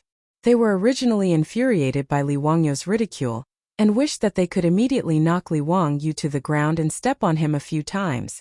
These 2 old men, not only did they mock them, they even said that the little bastard was humorous and did not put them in his eyes at all. Therefore, the few scholars bore a grudge against these 2 old men. Looking at the 2 old men, they did not have any servants following behind them, and their clothes were very simple. They were also dressed in white and did not have any accessories on their waists. They felt that they were just 2 normal old men. After Li Wangyu did not speak, these few scholars did not let it go and even scolded the 2 old men. Humph, young Master Wang. This Xiandu temple does not live up to its name. How can any random person enter this Xiandu temple? That's right, Xiandu temple is the imperial Taoist temple of the Tang dynasty, and is well known throughout the world. But this Taoist temple's restrictions are too lax. Young Master Wang, you should reprimand the abbot of this Taoist temple and strictly manage it. You are already so old. Yet you still use your seniority to flaunt your seniority, truly shameless. Confucius said, Young but not a grandson, old but not a grandson, old but not dead is a thief. The scholars beside Wang Ziqiao could not win against Li Wangyu in scolding, so they actually vented their anger on the 2 old men. Wang Ziqiao originally wanted to stop the few scholars beside him and humiliate the 2 old men. Although he didn't know these 2 people, he had a feeling that these 2 old men had extraordinary origins. It was better not to offend them. But before he could open his mouth, the scholars beside him, who felt that they had already relied on the Taiyuan Wang clan and thought that they would be promoted, get a raise, marry a rich and beautiful woman, and walk to the peak of life, could not wait to open their mouths and humiliate the 2 of them. Since it had already come to this, he could only shake his head and watch silently. The insulting words of the scholars made the 2 elders so angry that they almost went berserk. They felt that they had made a mistake today. Originally, he was in a good mood today, which was why he came to Xiandu Temple to admire the peach blossoms. Because they felt that the servants around them were in the way, they chased them far away. The 2 old men were enjoying themselves. However, he didn't expect that he would be insulted by Li Jiaxiaolang just because of a joke. They did not expect that there would be someone in Chang, and who dared to humiliate them like this. They were really unlucky. The 2 old men's faces twitched a few times. Finally, they suppressed the anger in their hearts and turned their heads away with a cold snort. They were too lazy to talk to the few scholars. Zio, why are you free to come to Xiandu Temple today? Do you have any new poems recently? Tell me about it. The skinny old man who was called Brother Chongyuan looked at Li Wangyu and asked. Li Wangyu stretched out his hand and touched his nose. He thought to himself, who exactly are these two people? He had never seen them before. How did they know his surname and name, and that he could compose poems? He smiled embarrassedly and replied, "Two elders, I am here today to look for someone. As for poems, I don't have any for now." "Haha, with your intelligence, isn't it easy for you to compose poems? Why don't you compose a poem for us using the peach blossoms of Xiandu Temple today?" "That's right. Li Zio, your poems are now being sung everywhere in Chang. I wonder if you can compose a poem for us today?" After the two old men finished their words before Li Wangyu could reply, he heard a burst of laughter from the scholars not far away. "Haha, brother, did you hear that? This old man actually wants the young boy to compose a poem. This is the biggest joke in the world. Since when did this poem become something that even the field workers could compose? What's even funnier is that he actually said that this young boy's poems are famous in Chang'an. What a joke. Do these peasants really know what a poem is? Being sung everywhere in Chang'an? I have been in Chang'an for more than a month. How come I have never heard of any poem written by Li Zio? You really don't know how to brag. How dare you talk about poems in front of us? Haha, I'm afraid you don't know that we are this year's spring imperial exam candidates? The imperial exam was one of the subjects in the Sui and Tang imperial exam system. Other than testing Confucian classics and current affairs, the imperial exam also tested poetry. In the Tang dynasty, the imperial exam could be publicly recommended by the aristocratic families before the exam. It was called the Pass of the Imperial Exam. The Old Tang book, the biography of Shuedeng, described it like this: driving the door of the temple, entering and exiting the palace of the kings and dukes, opening Chan Chen's poem, only sighing and spitting, touching the top to the foot, Jihe's grace in guiding you. It was talking about how these scholars painstakingly curried favor with the rich and powerful in order to gain their favor and thus become scholars who passed the imperial exam. And these scholars were the scholars who were prepared by the Taiyuan Wang clan to be recommended by the Taiyuan Wang clan to the chief examiner, the pass of the imperial exam. To be accepted by the Taiyuan Wang clan, these scholars had some ability in poetry. So when they heard the two old men praising Li Wangyu for writing good poems, they ridiculed him like this. In their eyes, these peasants discussing poems in front of them was simply showing off their skills in front of Guan Yu and asking for humiliation. However, their words made Wang Ziqiao curse in his heart. He felt that the scholars that his family had selected this year were not crazy. Even if Wang Ziqiao and Li Wangyu were like fire and water, he would not attack him for not knowing how to compose poems. Were they idiots? They had been in Chang'an for so long. Could it be that they had not heard of Li Wangyu's works that had been handed down for generations? Even their Taiyuan Wang clan was ridiculed because of Li Wangyu's poems. Were they crazy? They wanted to compete with Li Wangyu on the level of poems? Actually, Wang Ziqiao had really wronged them. These scholars had not heard of Li Wangyu's works that had been handed down for generations. There was no other reason except for one word: poverty. That's right, it was because they were poor. These scholars were shy in their pockets. After coming to Chang'an, where would they find the copper coins to listen to the courtesans sing Li Wangyu's works? Because they were poor, they hardened their hearts and sent themselves to the Taiyuan Wang clan. They purposely fawned on them in order to advance in their careers. Because they were poor, these scholars who were not young in age were so arrogant after being accepted by the Taiyuan Wang clan. It was purely because they had been a loser for their whole life. Seeing the dawn of life in front of them, they were arrogant and dared to say anything. Wang Ziqiao opened his mouth but did not know what to say. If he were to introduce Li Wangyu's poetry talent to these scholars, he would not be able to say it and increase Li Wangyu's prestige for no reason. However, if he did not say it, he reckoned that these scholars that his family thought highly of would lose their face today. However, after thinking about it, it was not him, Wang Ziqiao, who would lose face. In addition, he was also dissatisfied with these scholars. Hence, he just kept his mouth shut and did not say anything. He would just treat it as watching a show. Wang Ziqiao did not say anything to remind these scholars. This made them mistakenly think that young Master Wang was silently allowing their provocation, and hoped that they would use poems to educate these scholars. This made them even more proud. Chapter 204. The words of these scholars were heard by Li Wangyu and the two elders, But the three of them did not have any reaction at all. Only Li Wangyu could not help but wave his hand, as if he was driving away a fly that was flying around his ear. The two elders have praised me too much. I am really ashamed, but I do not have this poem for the time being. Li Wangyu came today to find Yuan Tiangang. The proper business had not been done yet, and he was too lazy to copy poems, so he tactfully declined. Seeing that Li Wangyu was not willing to compose a poem, the two elders were very regretful. However, the scholars beside Wang Ziqiao were interested. One of them purposely frowned, paced back and forth a few steps, and suddenly began to recite a poem. Thousands of dewdrops, where can they shine red? In the source of the warm wind, in the country of spring and water. This poem was naturally not made by that scholar on the spot. It was just that he had previously made a poem about peach blossoms, so he recited it at this moment, wanting to show off. This poem was not bad. Although it was far from being a masterpiece, it was still considered a masterpiece. A scholar from a poor family that could catch the eye of the Wang clan of Taiyuan naturally had some skills. When this poem was recited, even the two elders could not help but twist their beards and nod, feeling that this poem was not bad and was a masterpiece. However, it was just not bad. Compared to Li Wangyu's previous masterpieces, it was the difference between an abalone and a salted fish. Haha brother, good poem. I also have one here, please listen to it.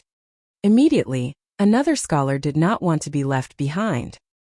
He also stood up and recited his poem with his hands behind his back.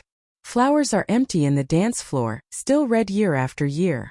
Tears stop at dawn, melancholy relies on the spring breeze. Good. This is called a poem. Haha, it is laughable that some farmers think that they can compose poems just because they can recite some limericks. The two of you are indeed talented. You will definitely pass the imperial examination this year. Aha, well said, well said. You are also talented in poetry. But we are all relying on young Master Wang's support. After these few scholars recited their own works that they were proud of, they couldn't help but flatter each other. They didn't forget to flatter Wang Ziqiao while they were at it. Hearing them say the word spring examination, no one noticed that the two old men couldn't help but reveal a trace of ridicule.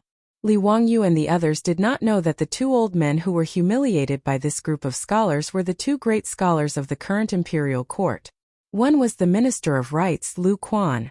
The other old man who knew Li Wangyu was the Chancellor of the Imperial College, one of the 18 scholars of King Qin's mansion, Kong Ingda Kong Chongyuan.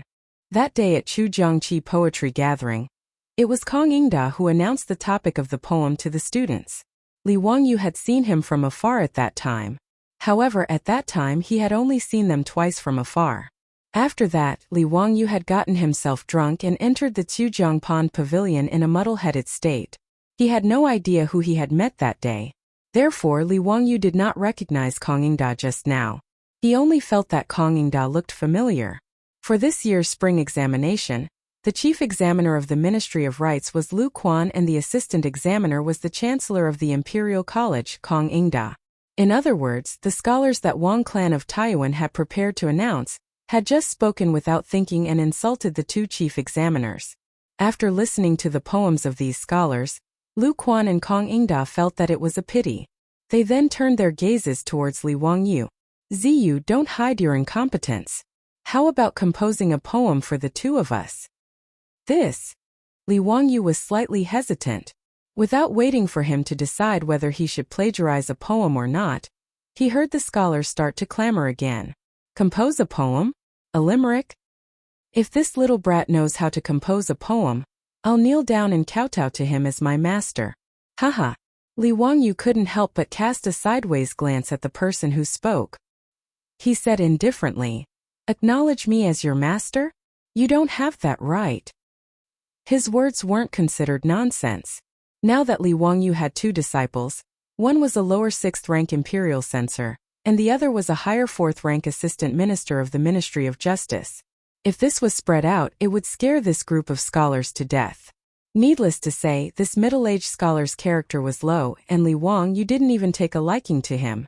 Even if this kind of person knelt down and begged to be taken in as a disciple, Li Wangyu wouldn't take a second look. Li Wangyu felt that what he said was the truth, but this group of scholars took it as words to humiliate them. All of them flew into a rage. If it wasn't for the fact that he was behind Li Wangyu and Niu Wu's tall and sturdy body, he would have thought of charging up to fight with his life. Humph, you are indeed eloquent. Insolent. Full of nonsense, you really don't know what you're talking about. Young Master Wang, which family does this young man come from? How can he be so frivolous? Li Wangyu snorted coldly. You bunch of poor people, if you want to hear my poem, then prick up your ears and listen. He originally wanted to keep a low profile, but since there were people who wanted to give him face, Li Wangyu naturally didn't mind giving these few scholars a resounding slap. He paced around the peach garden and thought about which great poem he should copy. In the peach garden of Xiandu Temple, there was a small grass hut built. This was a resting place for the craftsmen who managed the peach garden. Outside the grass hut, there were a few farming tools for plowing the soil. Li Wangyu's eyes couldn't help but light up as he opened his mouth to recite. In the peach garden is the Peach Blossom Nunnery. Under the Peach Blossom Nunnery are the Peach Blossom Immortals. The Peach Blossom Immortals plant peach trees and pluck peach blossoms to exchange for wine money. What he recited was the great scholar Tang Bohu's Song of Peach Blossom Nunnery. However, he changed the beginning of the Peach Blossom Cove to Peach Blossom Garden, which was more suitable for the scene. These 4 lines of the poem were simple and didn't have any flowery words. When the few scholars heard this, they curled their lips and revealed a mocking expression. This was called a poem? In the Peach Blossom Garden, there was a Peach Blossom Nunnery, and in the Peach Blossom Nunnery, there was a Peach Blossom Immortal. The Peach Blossom Immortal planted many peach trees and plucked peach blossoms to exchange for wine money. To be so straightforward, he was indeed a farmer. How could he have any literary talent to speak of? These few scholars exchanged glances with one another, and couldn't help but want to mock him.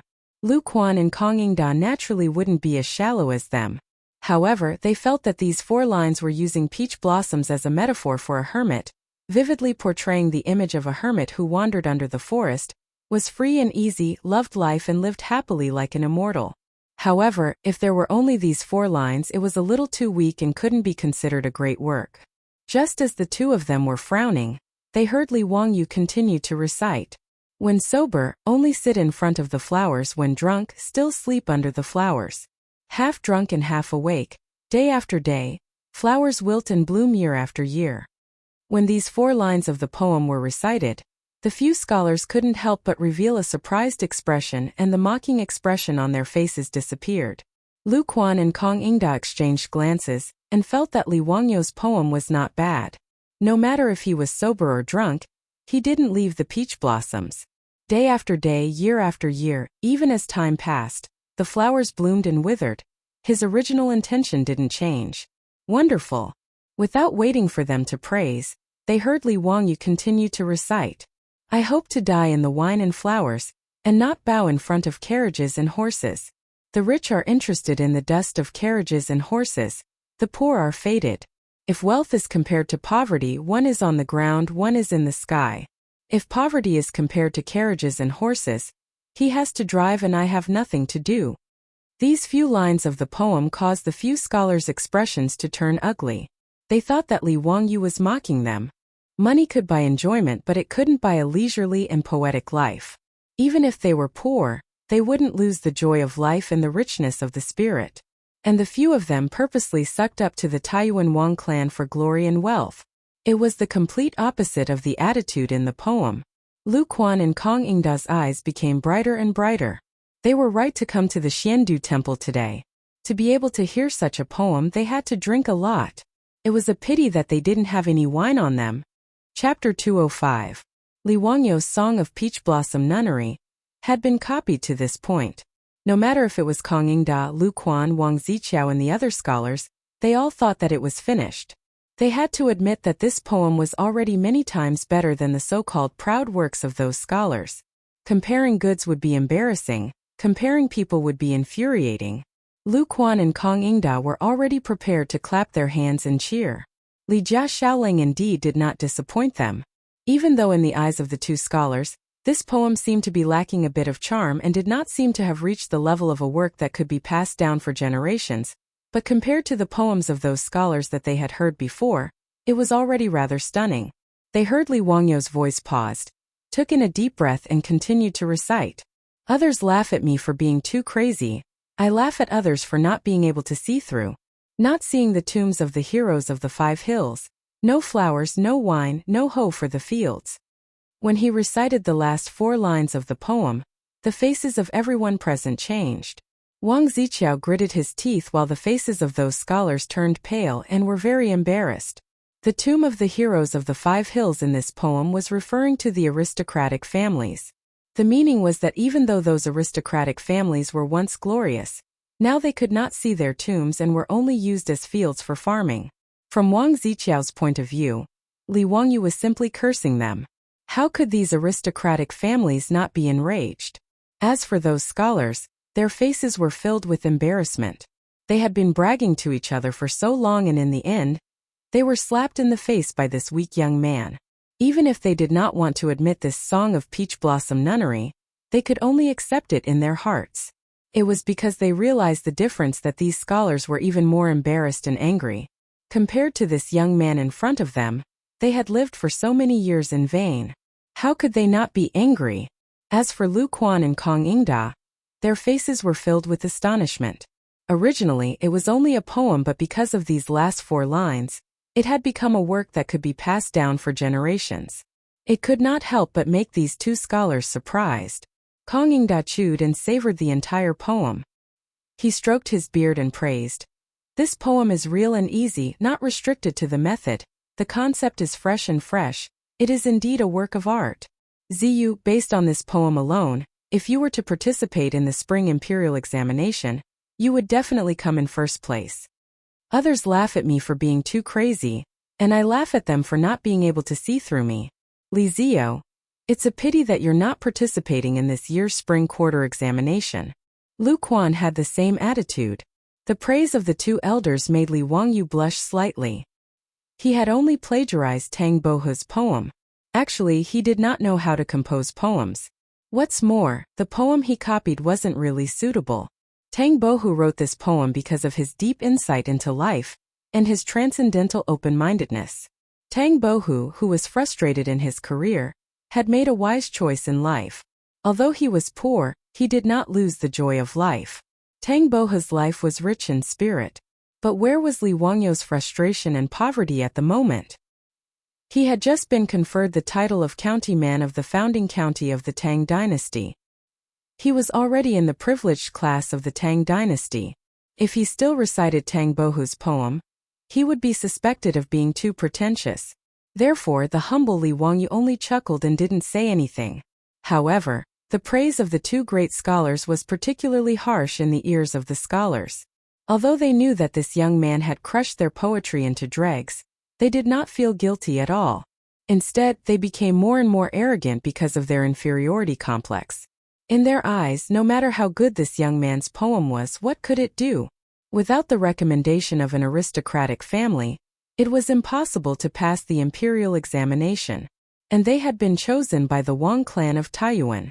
This year's spring quarter examination was just a formality. They were bound to become officials.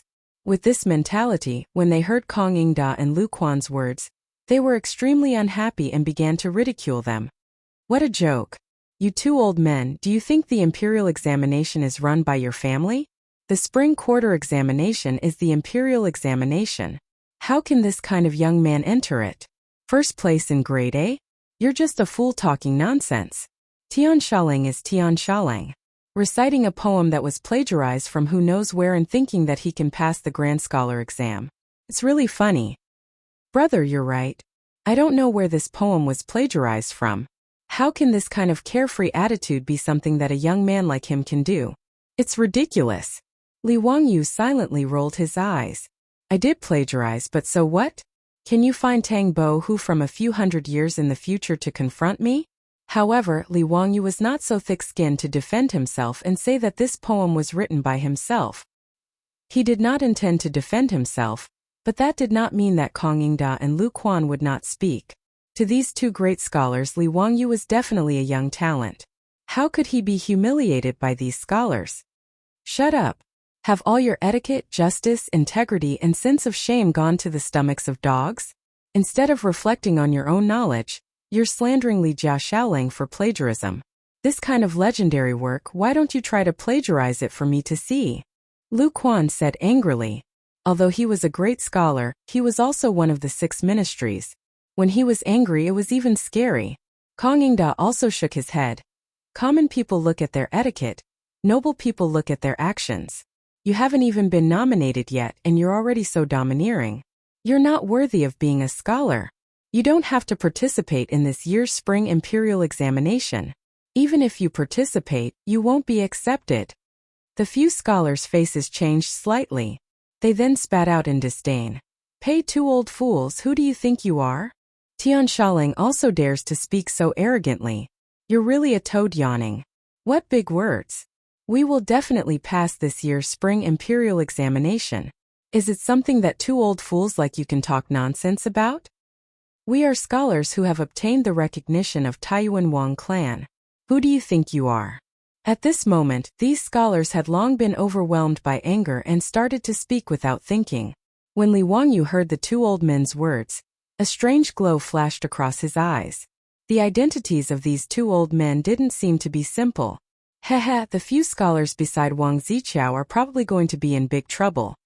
Taiyuan Wang clan. How impressive. I would like to see how Taiyuan Wang clan will allow you to enter the spring imperial examination. Lu Quan took a glance at Wang Ziqiao, who was behind the scholars, and spoke with disdain. Wang Ziqiao became more clear-headed at this moment. He hurriedly separated the few scholars in front of him and went forward to greet Lu Quan and Kong Yingda. Greetings, I am Taiyuan Wang clan's Wang Ziqiao. May I know the names of the 2 old men? Lu Quan glanced at him from the corner of his eyes and replied unhurriedly. I am Lu Quan. I am Kong Yingda. Lu Quan? Kong Yingda? Wang Ziqiao and the few scholars felt that these 2 names were very familiar. After pondering for a moment, everyone's faces instantly turned pale. Minister of Rights? Chancellor of the Imperial College? The Chief Examiner and Deputy Chief Examiner of this year's Spring Imperial Examination? Did we call these 2 old fools just now? The few scholars who were still speaking rudely earlier felt their legs go soft and fell onto the ground. Chapter 206. These scholars who were flushed with success earlier now had ashen faces and their bodies were trembling like sieves. They were scared to the extreme. Even if their minds were not clear, they knew that their official career was over. Even if they had the recommendation of Taiyuan Wang clan, it was simply wishful thinking to want to pass the imperial exam after offending the 2 main examiners of the spring imperial examination and the big shots of the imperial court. Originally, these scholars from poor families had a decent level of knowledge. Otherwise, they would not have been accepted by Taiyuan Wang clan. However, because of a mistake, they purposely curried favor with Wang Ziqiao and thought that they could become an official. However, they forgot their duty as a person. His reckless actions had destroyed his own future. He really regretted his actions in the first place. If they had another chance, these few scholars would rather not go to the examination paper and honestly rely on their own knowledge to go to the examination hall. Who knows, they might be able to pass the examination in one go and become an official. However, it was obviously too late to say anything now. Lu Quan and Kong Yingda, the 2 great scholars, now had an extremely bad impression of these scholars. No matter how good their knowledge was, they would never let them pass the imperial exam with such a bad character. If people with this kind of character were to become an official in the future, they would be cheating the people of the Tang dynasty. After Wang Ziqiao learned of Lu Quan and Kong Yingda's identity, he was also stunned. Following which, his face also became ugly. He turned around and looked at the scholars who were sitting on the ground. A look of disdain flashed through his triangular eyes. He was only glad that he did not say anything excessive just now and did not attract unnecessary enemies for his family. As for these scholars, without a doubt, Taiyuan Wang clan would definitely abandon them. Those who could not pass the imperial exam were trash. For Taiyuan Wang clan, they were useless. Wang Ziqiao bowed deeply to Lu Quan and Kong Yingda again. Minister Lu, Chancellor Kong, my Taiyuan Wang clan has nothing to do with these people. I ask the 2 of you not to wrongly blame my Taiyuan Wang clan. My Taiyuan Wang clan is also ashamed to be associated with such despicable people. I ask the 2 of you to investigate clearly. How could Lu Quan and Kong Yingda be fooled by his words of disentanglement? Towards Wang Ziqiao's actions of abandoning those few scholars, the two of them felt disgusted from the bottom of their hearts. The aristocratic families were indeed cruel to the extreme. However, they did not want to offend the Taiyuan Wang clan too much, so they only nodded slightly. Since it has nothing to do with the Taiyuan Wang clan, Xiaolang, please do as you please. Wang Ziqiao glanced at Li Wangyu, and a cold light flashed in his eyes. After greeting Kong Ingda again with a smile, he waved his sleeves and led his troops away. As for those few scholars, he couldn't even be bothered to take another look at them, as if he really didn't know them. A few scholars stretched out their arms towards the back of Prince Chao as he left. They wanted to shout something, but after opening their mouths, they finally shut their mouths dejectedly. Tears of remorse directly rolled down from the corners of their eyes. After Wang Ziqiao left, the few scholars also became like walking corpses, bowing towards Kong Ingda and Kong Ingda before walking out of the Taoist temple in a daze. Kong Ingda also couldn't be bothered with these few scholars, and smiled towards Li Wangyu. Ziyu, you don't remember me? At this moment, Li Wangyu finally recalled where he had seen this skinny old man before. It was at the Lake Chu poetry gathering that day. He hurriedly bowed with his hands clasped in front. I greet Chancellor Kong, I greet Minister Liu. Chancellor Kong, please forgive me for my poor eyesight just now. I have seen you at the Lake Chu poetry gathering that day.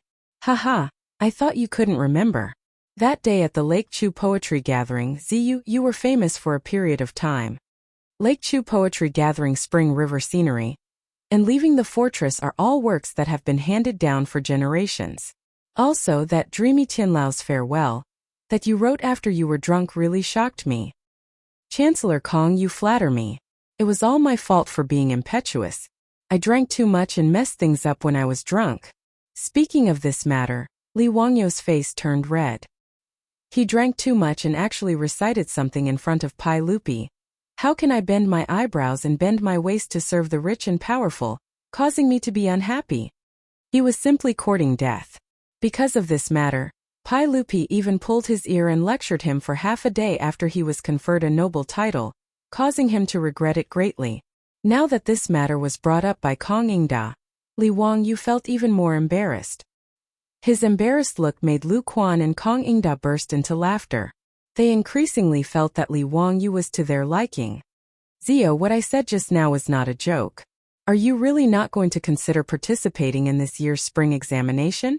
Kong Ingda asked Li Wangyu seriously after he finished laughing. Li Wangyu was speechless. Why were these great scholars the same as Yu Shernan, wanting him to enter an official career? He didn't want to reject the good intentions of these two elders. He looked around and saw that there was no one else around, so he took out an item from his robe and handed it to them. Chancellor Kong, Minister Liu, it's not that I don't want to. It's just that with my current status, it's inconvenient for me to participate in this spring examination. Kong Ingda was stunned and reached out to take the item. What do you mean? Zio, why is it inconvenient for you to participate in the spring? This is a goldfish talisman? Lu Quan was also stunned when he heard this. He hurriedly reached out to take the goldfish talisman from Kong Ingda and examined it carefully. The goldfish talisman of the founding county's baron. Zio, where did you get this? Lu Quan cried out in surprise. What Li Wangyu gave them was the proof of his identity after he was conferred a noble title. In the Tang dynasty, the fish talisman was the proof of an official's identity. According to the new Tang dynasty, all internal and external officials of the 5th rank and above wore a fish talisman and a fish pouch with the words, "Noble and lowly, answer the summons." Princes are given gold, and commoners are given bronze. They are inscribed with their titles and names. During Wu Zetian's reign, the goldfish talisman was changed to a turtle talisman. This was also the origin of the phrase golden turtle's son-in-law, referring to a noble son-in-law. Li Wangyu, the founding county's baron, was also given a fish talisman made of gold. It had his name and title written on it. This was the proof of his noble title. I was bestowed the title of county's baron by the saint a few days ago. Even if I wanted to participate in this spring examination, I wouldn't be able to. Li Wangyu replied smugly. Lu Quan and Kong Ingda couldn't help but feel their teeth ache. A 16-year-old youth had actually been conferred a noble title? If this matter were to spread, Who knew how many people would be so shocked that their eyeballs would pop out? The two elders were even slightly jealous because even they hadn't been conferred a noble title yet. Although Kong Ingda was one of the 18th scholars of the King of Qin's estate and the Chancellor of the Imperial College, he had never been conferred a noble title in his entire life. Lu Quan was conferred the title of Duke Rui by Pai Lupi in his later years, but that was 12 years after Zhengguan's death. There were still 10 years before he would be conferred a noble title. County's Baron Yu? Kong Ingda didn't know what to say. Li Wangyu hurriedly bowed. Chancellor Kong, you should just call me Zio. I really don't deserve your honorific. Lu Quan returned the goldfish talisman to Li Wangyu and shook his head with a bitter smile. County's Li Wangyu was indeed extraordinary. Chapter 207. Li Wangyu reached out and took his goldfish talisman and put it back into his arms. When he was about to say something, he saw a little Taoist from Xuandu Temple hurrying over and finding Li Wangyu in the peach garden. Monk Immortal Yuan is back. Immortal Sun invites you. Li Wangyu was overjoyed. Finally, Yuan Tiangang came back. He quickly apologized to Kong Ingda and Lu Quan and followed the little Taoist to the elegant room. Halfway through, Li Wangyu suddenly remembered that he forgot to ask Kong Ingda and Lu Quan to keep it a secret for him. But after thinking about it, Li Wangyu decided to forget it. Today, he had seen how Prince Chao treated those scholars as if they were his worn-out shoes. He had no interest in digging a hole for the Wang family of Taiyuan. The aristocratic families like the Wang clan of Taiyuan were too cold. Even if he dug a hole for them to jump in, he would just throw a few abandoned pieces to block the knife. It would not hurt their muscles and bones. It was meaningless. He had to hurry up and help Pai Lupi get rid of the divine punishment. Only in this way could he hit the aristocratic families. Even for justice, it could also let him vent his anger. In the elegant room of Xuandu Temple, Li Wangyu finally saw Yuan Tiangang, the legendary Taoist in the early Tang dynasty. The old Taoist was now in his 80s, but he looked ruddy and energetic. His body was not worse than Sun Simiao's. Li Wangyu could not help but be a little surprised. Yuan Tiangang looked so healthy. Why did his life run out after only 6 years? Sun Simiao lived for more than 140 years. Although Sun Simiao's medical skills were outstanding and he was proficient in healthcare, Yuan Tiangang seemed to be in good health.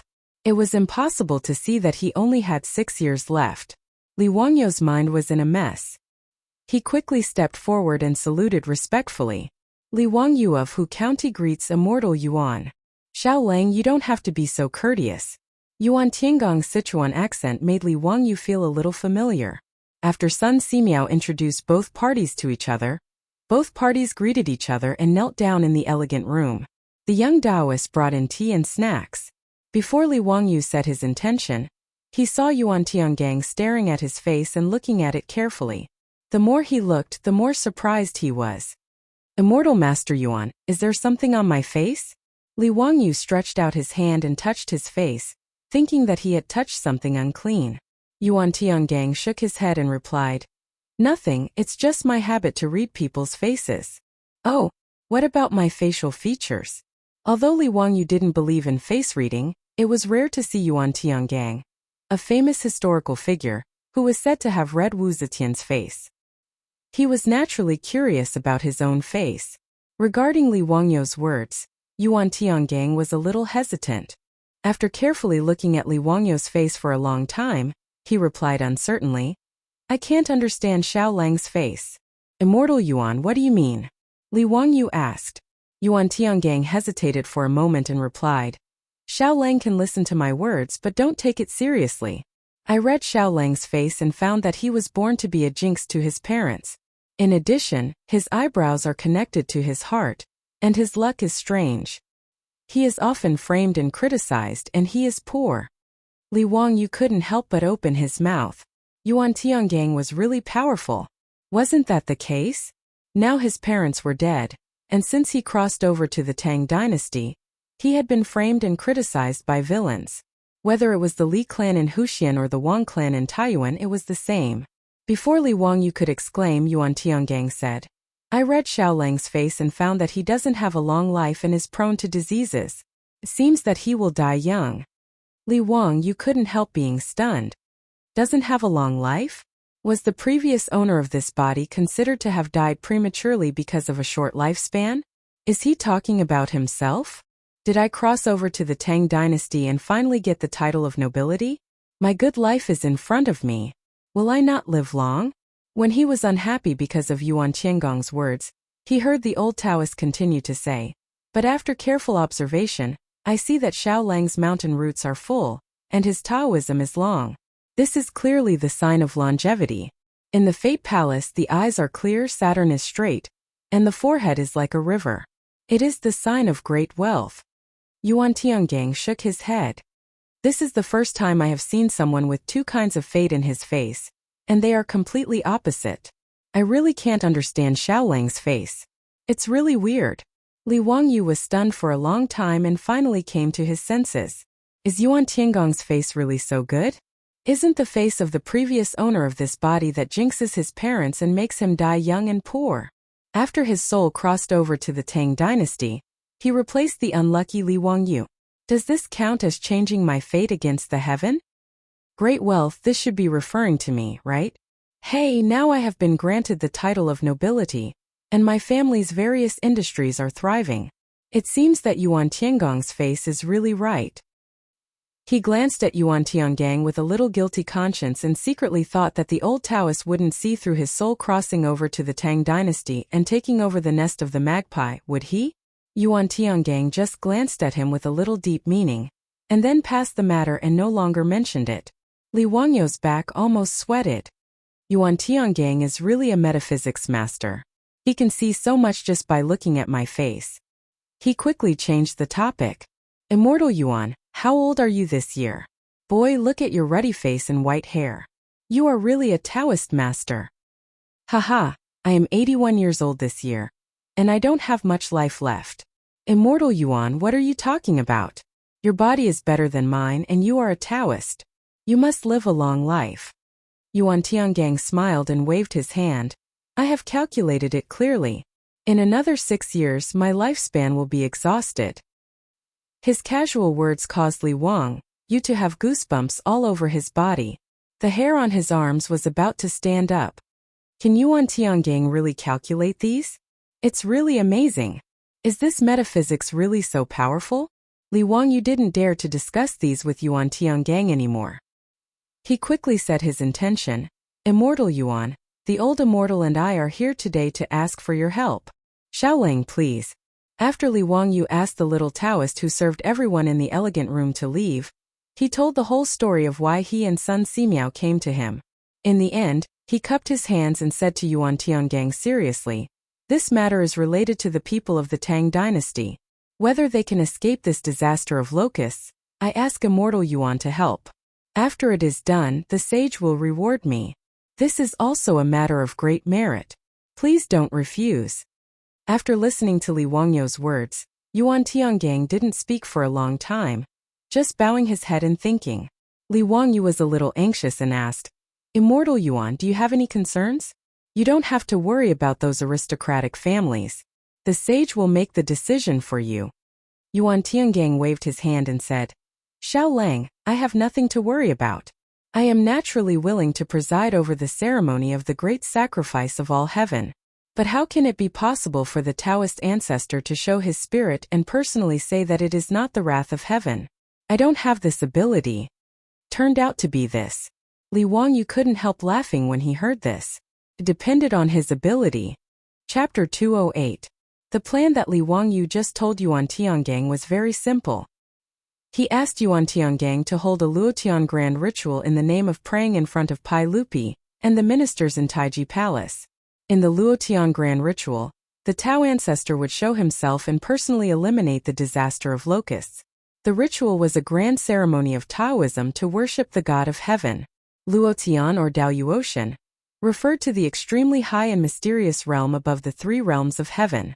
The Luotian grand ritual was an extremely grand ceremony to worship the god of heaven. It enshrined 1,200 divine positions to protect the country and people, to prolong life and death, to eliminate disasters, and to pray for blessings and thanks. It was written in the cloud bookcase 7 lots.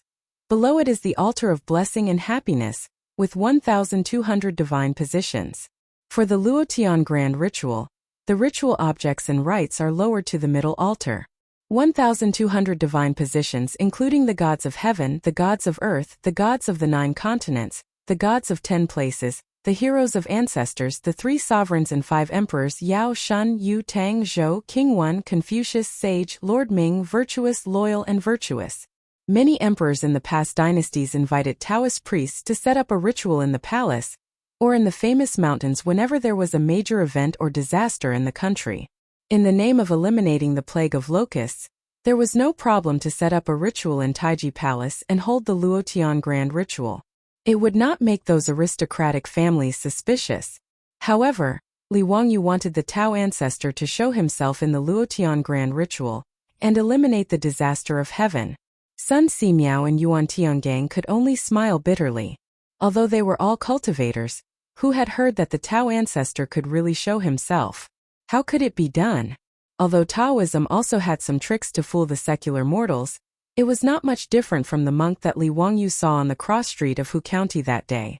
The monk fooled the Li clan and cheated 200 taels of gold with the chemical reactions that were common in the streets of later generations. In Taoism there were many such tricks and even more exquisite ones. But in Taiji Palace, in front of all the officials and aristocratic families, it was simply a fantasy to use those methods to trick them. Even if Yuan Tiangang could deceive everyone's eyes, he couldn't figure out how to make the statue of Tao Zu appear and break the divine punishment.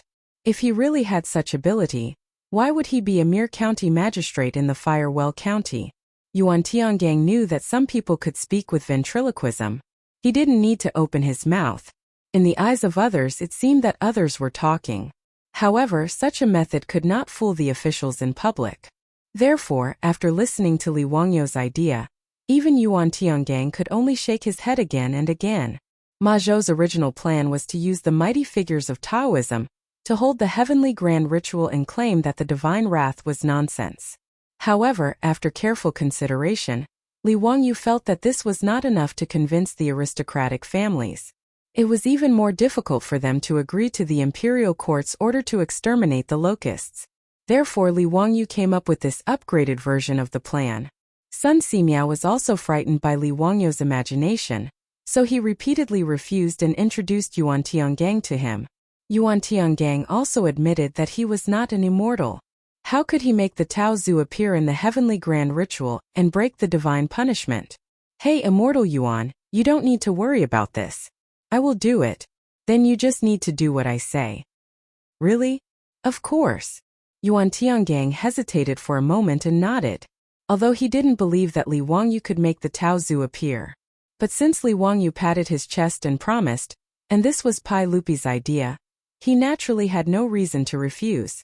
Although Yuan Tiangang was proficient in metaphysics, he was not the old Taoist Sun Simiao who saw through the mortal world and was devoted to Taoism. Otherwise, as a Taoist, he would not be a county magistrate in the Firewell County of Shu Commandery.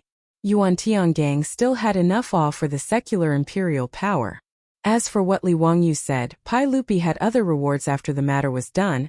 He also had some expectations.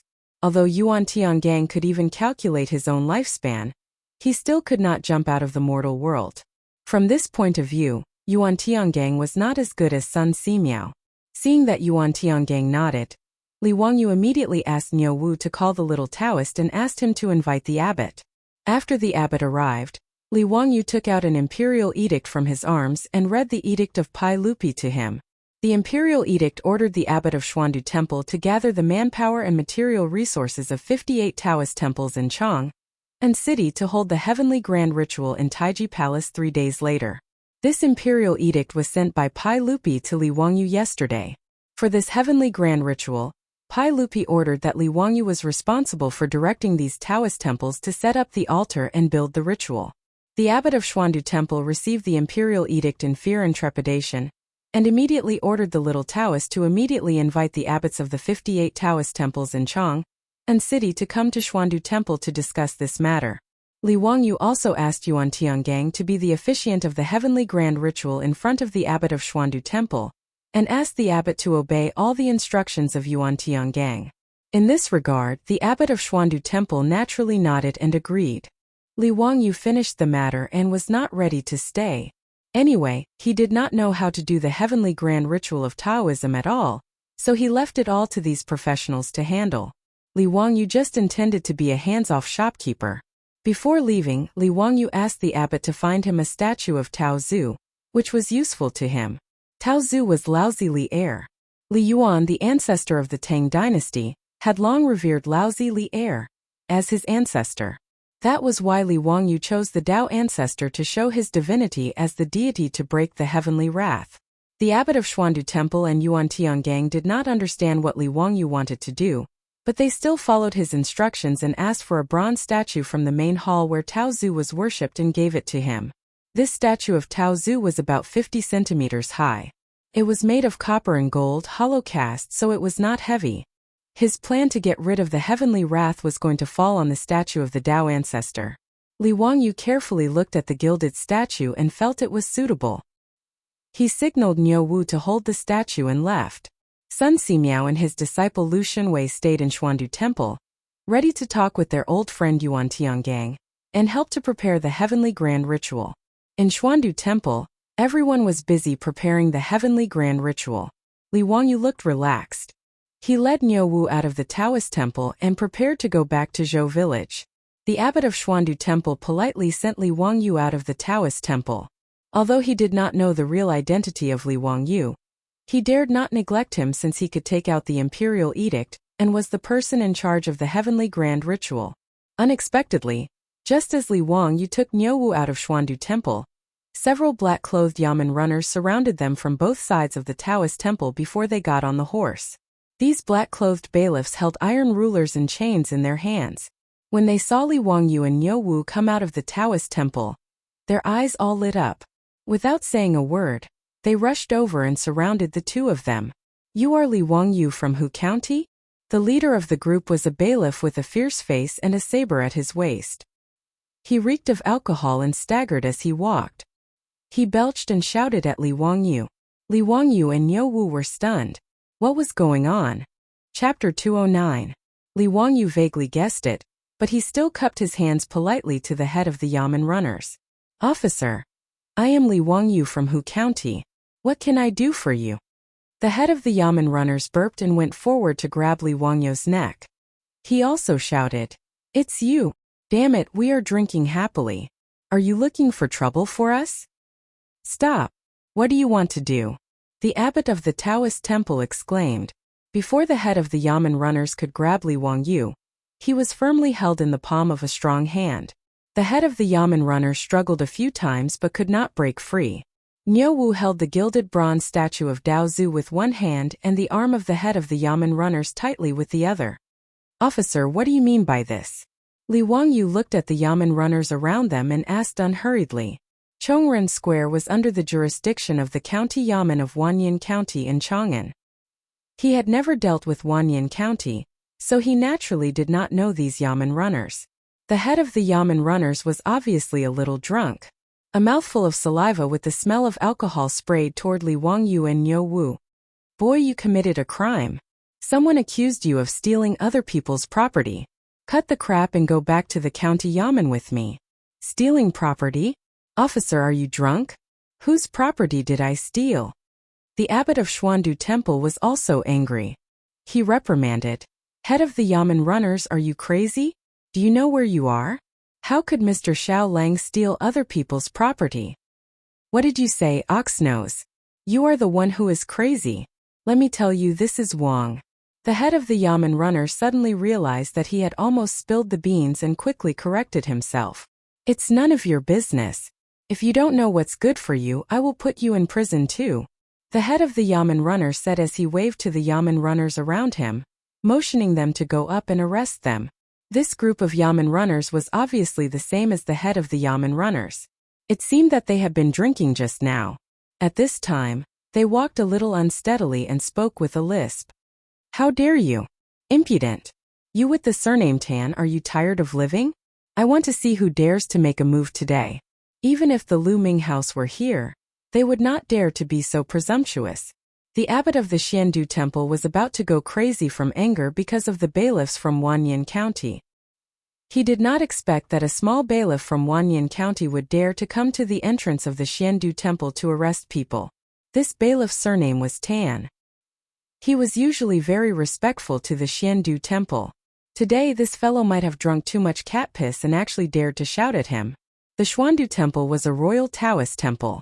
Those who could enter the Xuandu temple were all influential people in Chang'an. Not to mention this group of black-clothed bailiffs, even the county magistrate of Wanyan County, the Lu Minghouse, a 6th-grade official, would not dare to act recklessly in this Xiandu temple. As for this Tanban, he didn't even have the qualifications to meet him. In the eyes of the abbot of Xiandu temple, he was just an ant-like nobody. However, such a nobody dared to point at him and call him an ox nose. This made the abbot of Xiandu temple furious.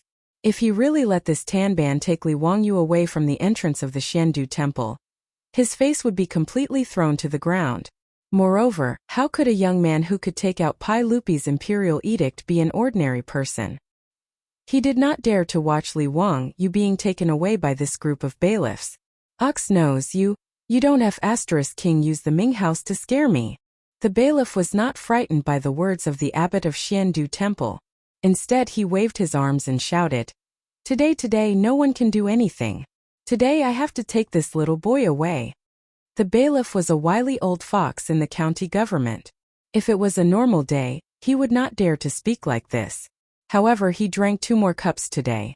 As the saying goes, wine can make a person brave. Secondly, in Tanban's view, the person who asked him to do this today had a great background. Even if it was the Lu Ming house, so what? The person who asked him to do this promised him that he would be promoted to an internal official. It should be known that even if he was the bailiff of the county government, he was just an official with no rank at all. There was a huge difference between the officials of the Tang dynasty and the officials of the Su dynasty. All the civil and military officials who were in the 9 ranks were called internal officials. Su and official were 2 separate concepts. Official referred to the officials who had no rank.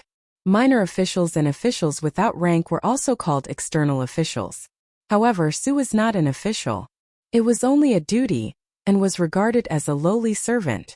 Head Tan belonged to the Su family, which was the lowest ranking official in the government. Su officials had no political future, and almost no hope of promotion in life. He was in his early 40s and had been a Su official in Chang'an City for half of his life. He dreamed of becoming an internal official.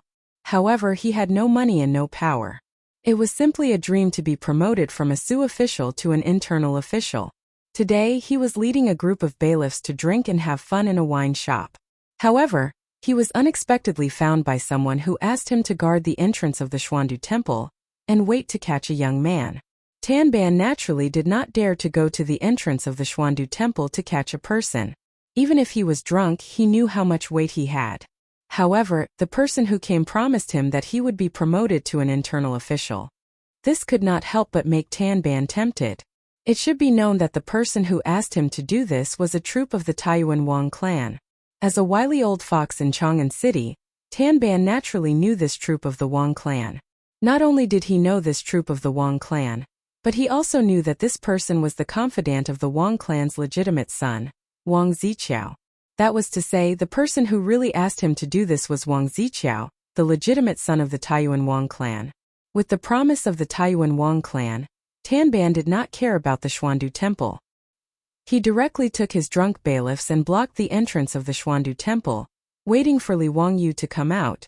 In his eyes, it was simple to casually charge the young man, put him in the county jail, and teach him a lesson. Tanban seemed to have seen himself in an official's robe and could not help laughing. "Brothers, let's go. Capture this thief who stole other people's property." He turned his head and saw the gilded Taoist ancestor statue in Niu Wu's hands. He immediately shouted, "See, this is the stolen goods." The abbot of the Xuandu temple was so angry that his nose was almost crooked. Tanban was simply crazy.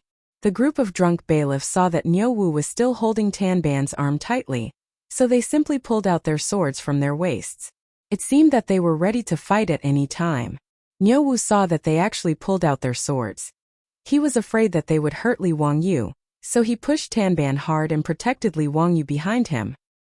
He did not have a sword with him today, so he simply held the gilded Taoist ancestor statue and confronted this group of bailiffs. The abbot of the Xuandu temple also became nervous. Obviously, this group of bailiffs was drunk. If they accidentally hurt Li Wangyu, it would be a big problem. Stop! Put down your swords. Put them down. The abbot of the Xuandu temple was so anxious that he rushed to the bailiffs and reached out to grab their swords. Chapter 210. Not far away from Xiandu temple, in an elegant room on the second floor of a restaurant, Wang Ziqiao was sitting by the window facing the street, leisurely drinking wine. Brother Ziqiao, why did you think of drinking with us today? Why did you choose this shabby restaurant? Let's go, let's drink at Peace Square. The door of the elegant room was pushed open from the outside, and Cui Daogu, Cui Hong, and Lu Xiang entered. Haha. I invited you to watch a good show. And what good show?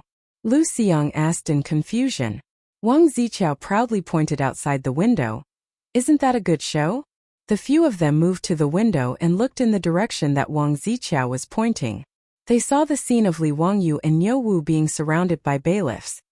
Haha, Brother Ziqiao, your hobby is really special. Just find someone to teach that Tian Shilang a lesson, but you had to personally watch it. Cui Daogu smiled. How did that kid end up in your hands? It was fine if he didn't mention this matter, but when he did, Wang Ziqiao was filled with anger. I was in a good mood today and wanted to find a few scholars to accompany me to Xiandu to enjoy the flowers. In the end, I didn't expect to bump into this Tian Shilang in Xiandu temple. Wang Ziqiao drank a cup of wine. Naturally, I couldn't let him go just like that, so I told my family to find 10,000-year county bailiffs to teach this bastard a lesson. Cui Daogu clapped his hands. Haha, he really walked right into the trap. This kid is unlucky. Wang Ziqiao spat. Bah, I am even more unlucky. Today I even met Lu Quan and Kong Yingda, those two old things in Xiandu temple. The few scholars that my family has high hopes for this year's spring examination offended those two old things. This young master could only harden his heart and give up on those pieces of trash. What a waste of this young master's efforts. His words caused Cui Daogu and the other two to look at each other and laugh. Haha, Brother Ziqiao, you are really unlucky today. But it's fine, we'll teach that kid a lesson and vent your anger for you. The bailiff who blocked Li Wangyu was naturally found by Wang Ziqiao's own troops. As for the recommendation he promised, it was just a matter of a word. With Wang Ziqiao's face, it would be easier for him to get a lower 9th grade official position than drinking water. He ordered his own troops to find the bailiffs to deal with Li Wangyu. He also didn't forget to ask people to inform those rich young masters of aristocratic families to come and watch the show. That day, he had been humiliated by Li Wangyu in Peace Square. He had also lost face in front of the few silk pants. Today, he had invited them to watch the show in order to regain his face. A few silk pants were sitting in the restaurant, laughing and joking. They were drinking wine while watching the commotion at the entrance of Xiandu temple. In front of the Xuandu temple, the abbot rushed up and wanted to take away the blades in the hands of the bailiffs. However, he was kicked to the side by a drunk bailiff and fell to the ground. The young Taoist from the Taoist temple hurriedly ran forward and helped the abbot up. He glared angrily at the group of lawless yamen runners. All of you, lock the two of them up. Take them back to the yamen.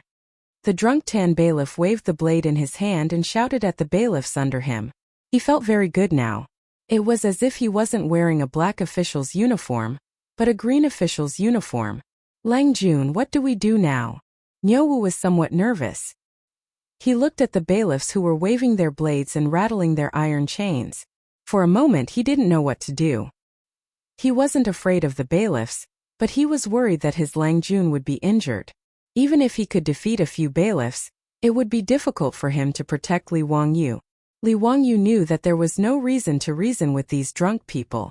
Even if he took out the goldfish talisman now, these drunk bailiffs would probably not admit his identity. If he was cut by them like this, it would be a pity. Niu Wu, put down the idol. Don't break it. I still have use for this idol. Let them lock it up and don't resist. Humph, I'd like to see how they will take it down after locking us up now. Niu Wu nodded and gently put the idol aside. He didn't resist and let the bailiffs lock him up with iron chains. Seeing that the one-eyed strong man didn't resist, the bailiffs were relieved. This strong man was so burly. If he really made a scene, they were afraid that they would be beaten by him. Haha, lock that boy up for me too. Take away the idol too. It's evidence. Tan Bailiff laughed proudly when he saw that the situation was under control. The abbot of Xuandu Temple was angry and glared at Tan Bailiff. He also saw that this fellow was now very drunk. He even dared to beat and scold him. It was useless to say anything now. It was better to wait for revenge later. Xiao Lang, I'll go with you to Wanyan County's Yamen. I also know Lu Ming House. I want to seek justice from him.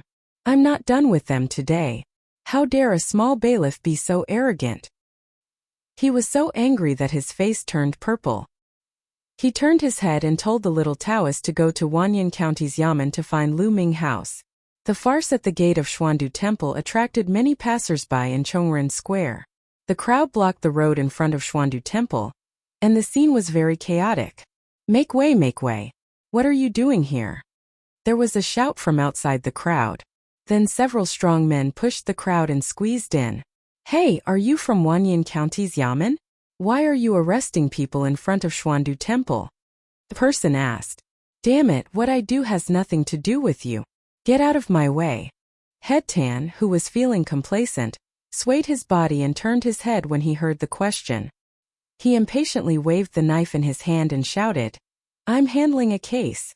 Stay away from me, or I'll arrest you too.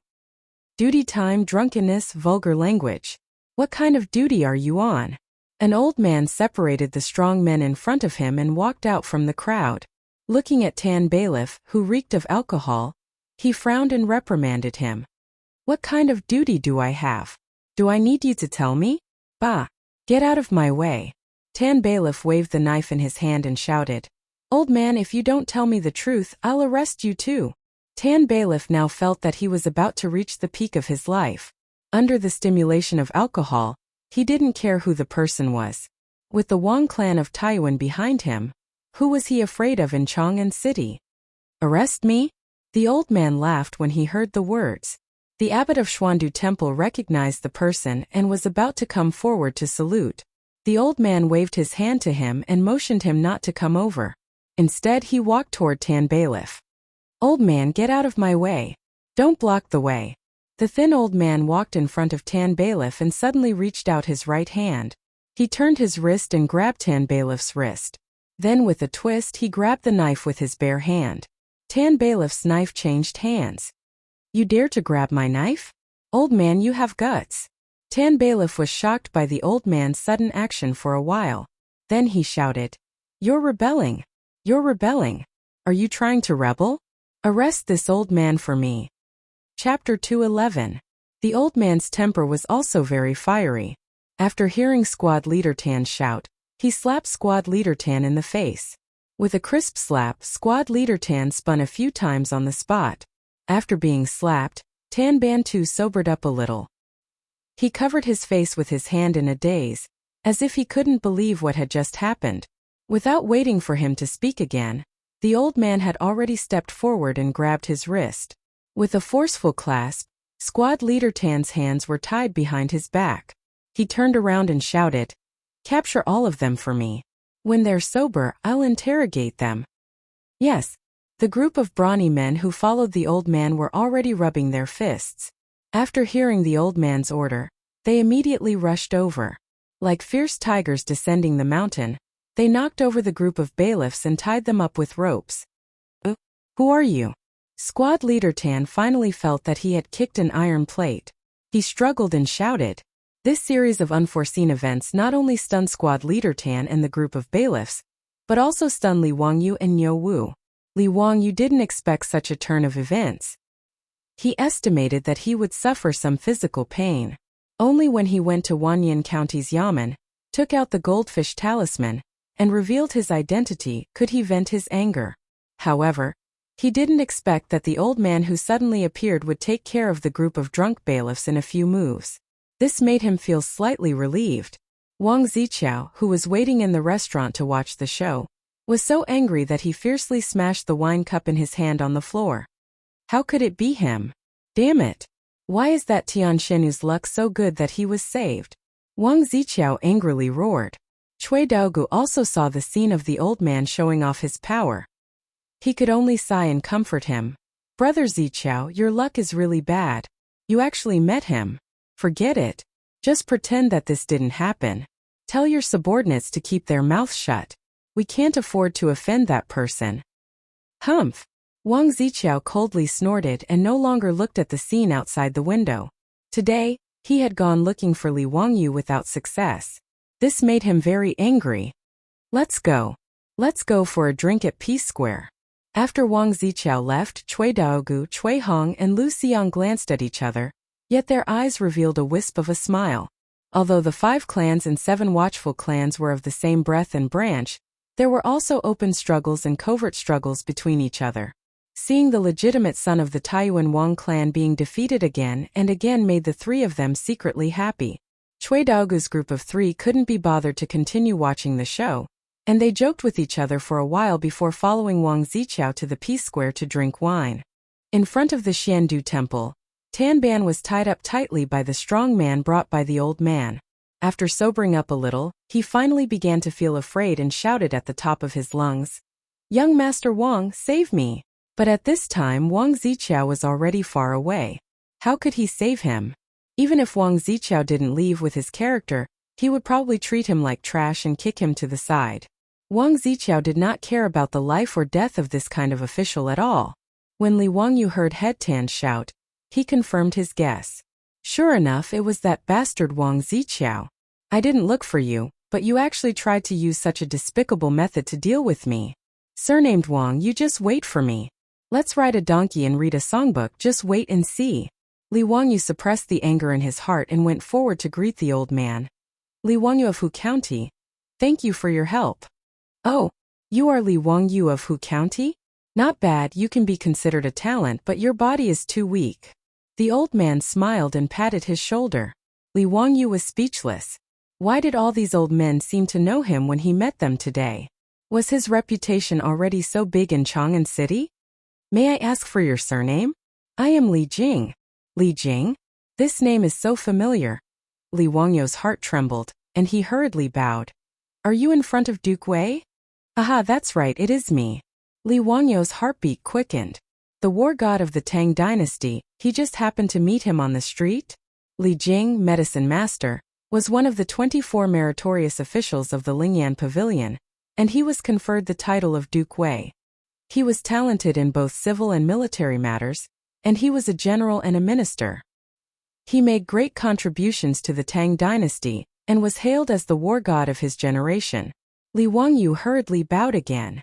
This was a real big shot, no wonder he could easily take care of Head Tan. His actions were even more decisive than Yo Wu's. The abbot of Xuandu Temple also hurriedly came forward to greet. He naturally knew Duke Li Jing. The reason why Wang Ziqiao left was because he recognized Duke Li Jing's identity, so he had no choice but to leave. Everyone exchanged a few words, and Li Wangyu pointed at the tied-up bailiffs and asked, Duke Wei, how do you think we should deal with these people? Send them to Wanyan County. I want to ask that Ming House Lu how he manages his officials. Duke Li Jing's face was filled with anger when he mentioned this matter. He was an upright person, and he hated these unscrupulous officials the most.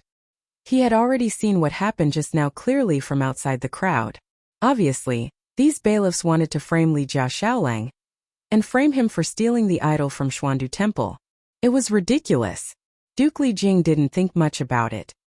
He thought that these bailiffs were just drunk and wanted to blackmail Li Wangyu.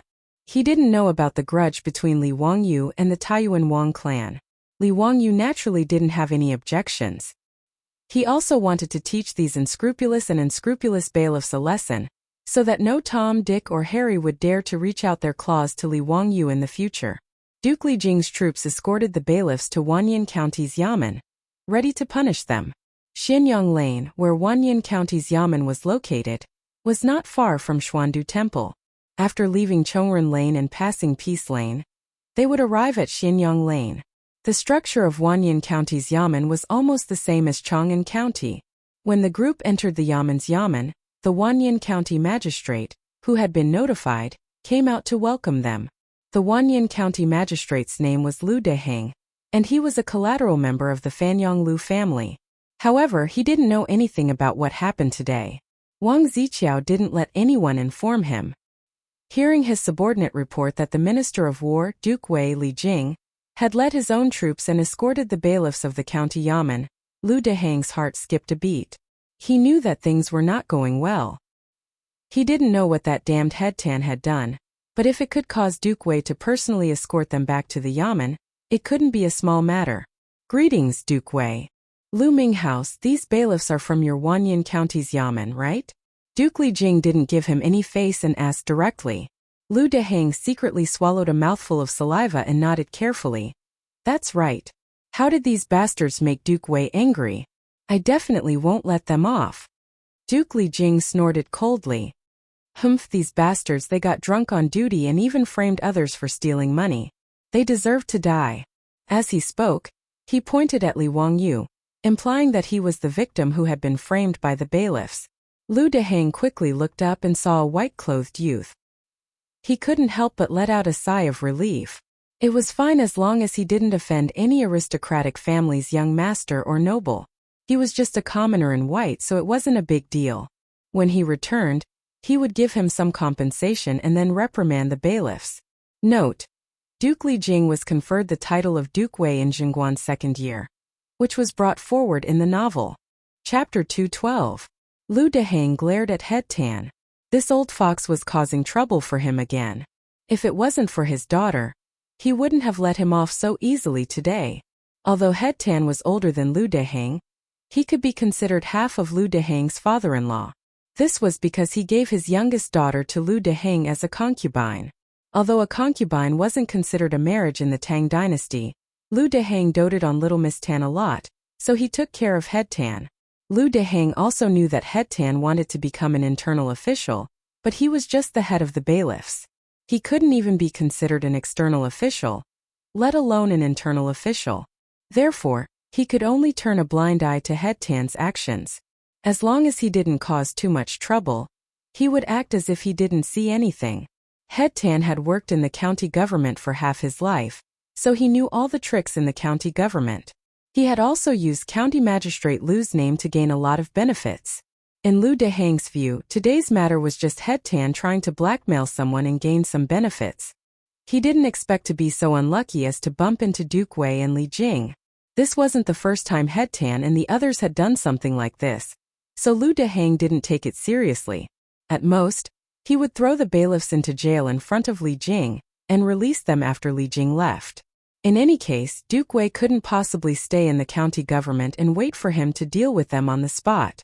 This kind of thing was nothing more than dragging it out. After dragging it out for a while, everything would calm down. There was no way a noble like Duke Wei would care about such a trivial matter all the time.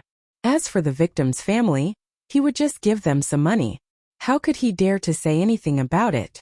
After making up his mind, Lu Deheng cupped his hands towards Li Jing and smiled apologetically.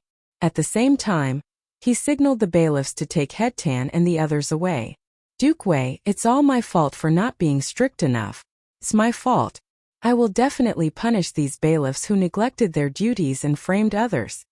Li Jing did not feel that there was anything wrong with Lu Deheng's words. The reason why he had personally escorted these bailiffs to Wanyan County was to express his attitude. As for how to deal with them, it was naturally Lu Deheng's responsibility as the county magistrate. He would not exceed his authority. However, Li Wangyu understood the meaning behind County Magistrate Lu's words. Wasn't it obvious that he was going to raise it up high and put it down gently? What severe punishment? These empty words were meaningless. Seeing that the bailiffs were about to take Head Tan and the others away, Li Wangyu hurriedly stopped them. Wait. What? This Mr. Xiao Lang is not satisfied with the county's punishment? When Lu Deheng saw that Li Wangyu had stopped him, the smile on his face disappeared and he asked with dissatisfaction. Li Wangyu did not mind his expression at all. He asked directly, Minghouse, what is the punishment for stealing other people's property in the law of the Tang dynasty? In the law of the Tang dynasty, the punishment for robbers was still very severe. The law of the Tang dynasty stipulates, if you steal and don't get money, you have to answer 50 times. 1 foot of cane is 60 times 1 horse plus 1 class. If you steal 5 horses a year, 10 horses plus 1 class, 50 horses plus 1 class. Facing Li Wangyu's question, Lu Deheng did not answer. He only snorted. This county magistrate will make the decision for you. Step aside first. Even Li Jing could see that Lu Deheng was perfunctory in his answer. He said with dissatisfaction, Minghouse Lu, why don't you answer Xiaolang's question? This. Hearing Li Jing's words, Lu Deheng had no choice but to answer honestly. If you steal and don't get money, you have to answer 50 times. Hearing him recite the law of the Tang dynasty about robbers, Li Wangyu sneered and pointed at the gilded idol in Yo Wu's hands. The head of the class accused me of stealing this gilded idol. If it is true, how should I be punished?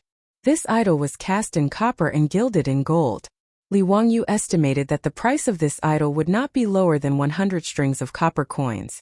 Its value was obviously much higher than the value of 50 bolts of silk. According to the law of the Tang dynasty, if this idol was really stolen by Li Wangyu according to the law, he would be exiled 3,000 miles away and serve 3 years of hard labor. This. Lu Deheng did not know how to answer. He vaguely guessed why Li Wangyu asked such a question. Sure enough, without waiting for him to answer, Li Wangyu pointed at the stone tablet at the west end of the county magistrate's tunnel. The words false accusation plus 3 classes were engraved on it.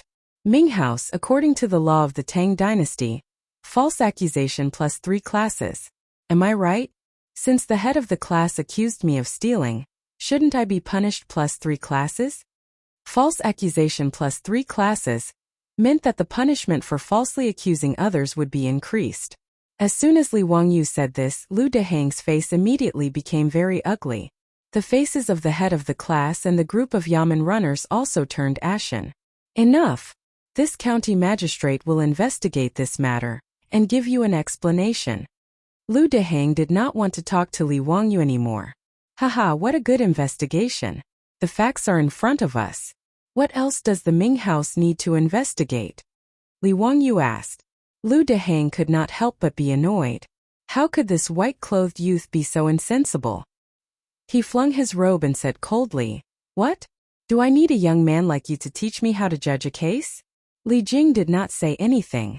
He wanted to see how Li Wangyu, who was rumored to be extraordinarily intelligent and talented, would deal with this matter. Li Wangyu said, Ming house, the law of the Tang dynasty states that those who falsely accuse others should sit opposite. Since the head of the class framed me for stealing, he should naturally sit opposite and be punished. Humph, this county magistrate knows. This county magistrate just said that he will investigate and give you justice. Xiaolang, don't push your luck and forget your identity.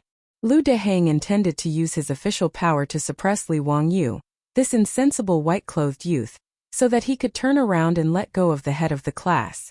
But after he finished speaking, he saw Li Wangyu sneer. My identity? If the Ming house did not mention it, I would have almost forgotten. He reached out and took out the goldfish talisman from his bosom and threw it directly to Lu Deheng. My identity? Isn't this it? The Ming house will know when you see it. Lu Deheng caught the goldfish talisman and wanted to throw it to the ground without looking at it. Just as he was about to throw it, he inadvertently caught a glimpse of the golden object in his palm. He thought that Li Wangyu threw a gold ingot to him to bribe him. How could he accept the gold ingot in front of Li Jing? Not to mention that he wanted to protect the head of the class, his cheap father-in-law? Just as he was about to reprimand Li Wangyu, his eyes fell on the golden object in his hand and he could no longer pull them out. Goldfish talisman, you are the county magistrate of the founding county? What? Xiaolang, you have been conferred a title? Before Lu Deheng could react, Li Jing heard his words and hurriedly rushed forward. He snatched the goldfish talisman from his hand and looked at it carefully. County magistrate of the founding county, conferred a title of county magistrate. Li Jing looked up at Li Wangyu in disbelief. Xiaolang, you are only 16 years old this year, right? The sage actually conferred a title to you? His words scared the head of the class and the bailiffs, who were still standing on the side. Their legs went soft and they knelt down. Chapter 213. Li Wangyu could only smile and shrug his shoulders in response to Duke Wei's surprise. He didn't know how to answer. He was also surprised to be given a title by Pai Lupi. Who knew why the stingy Pai Lupi would give him a title just because he made a water wheel and a four-wheeled carriage? Pai Lupi was very cautious when it came to giving titles. He wouldn't give titles unless he made a great contribution. Just by looking at how even a great scholar like Kong Yingda couldn't get a title, one could tell how difficult it was to be given a title. The reason why Li Wangyu was confused about being given a title was because he underestimated the significance of the four-wheeled carriage to the Tang dynasty. The blueprint of the four-wheeled carriage was given to the Ministry of Works by Pai Lupi. After some improvements, it was confirmed that 4 horses could be used to transport 30 dan of goods at a time and travel 300 li a day. This result shocked Pai Lupi, Feng Xianling, and the other ministers. For the vast Tang dynasty, the four-wheeled carriage was too important. Its importance was far beyond Li Wangyu's imagination. Now that the Ministry of Works had started to mass-produce the four-wheeled carriage, Pai Lupi, Feng Xianling, and the other ministers were sure that with enough four-wheeled carriages to transport food, the Tang dynasty would be able to expand its territory by a lot. Therefore, in Pai Lupi's view, the significance of Li Wangyu giving the blueprint of the four-wheeled carriage was no less than expanding the territory. The title of founding county man wasn't enough to reward him for his contributions. However, Li Wangyu was too young. It wasn't necessarily a good thing to give him a higher title before he reached the age of adulthood. Out of love, Pai Lupi thought about it again and again before giving Li Wangyu the title of founding county man. However, in the eyes of those who didn't know, it was too shocking. Li Wangyu's name was removed from the Li clan of Hu County, and his name was also erased from the Zongjing Temple's Yellow Book. But in Pai Lupi's eyes, that was purely the fault of the Huxian Li clan. The Li clan of Huxian didn't recognize Li Wangyu, but Pai Lupi now regarded him as a treasure. If it weren't for the fact that Li Wangyu had yet to reach the age of 20, Pai Lupi would have ordered Li Wangyu to return to the imperial family as the head of the family. Even though there was no official decree and the Imperial Ancestral Temple had not yet re-entered Li Wangyu's name into the clan's Yellow Book, just based on that day at the Li family, Pai Lupi's golden words had Li Wangyu call him uncle. It was enough to show Pai Lupi's attitude. Knowing that the young man in white in front of him was actually the man who founded the country, Lu Deheng felt unwell. He hurriedly and respectfully bowed to Li Wangyu. This official didn't know the identity of the man from Huxian. Just now, this official was too presumptuous. Please don't take offense. Li Wangyu still couldn't get used to hearing his title. It was too King unimpressive. Okay? It was also an honorific title. Other people called him Duke of Wei, Duke of Lu. How domineering were they? Titles like Duke of Wei, Duke of Lu, how resounding were they? His title was Huxian. Could it be that when he was conferred the title of founding duke in the future, he would also be respectfully called Huxian Duke? Thinking of this possibility, Li Wangyu couldn't help but shiver. It was too frightening. Li Wangyu wasn't too surprised by Lu Deheng's change from arrogance to respect. He only nodded calmly. Lu Minghouse, no need to be so courteous. It's fine as long as you can give me an explanation. After saying this, he looked at Head Tan and the others kneeling on the ground and trembling.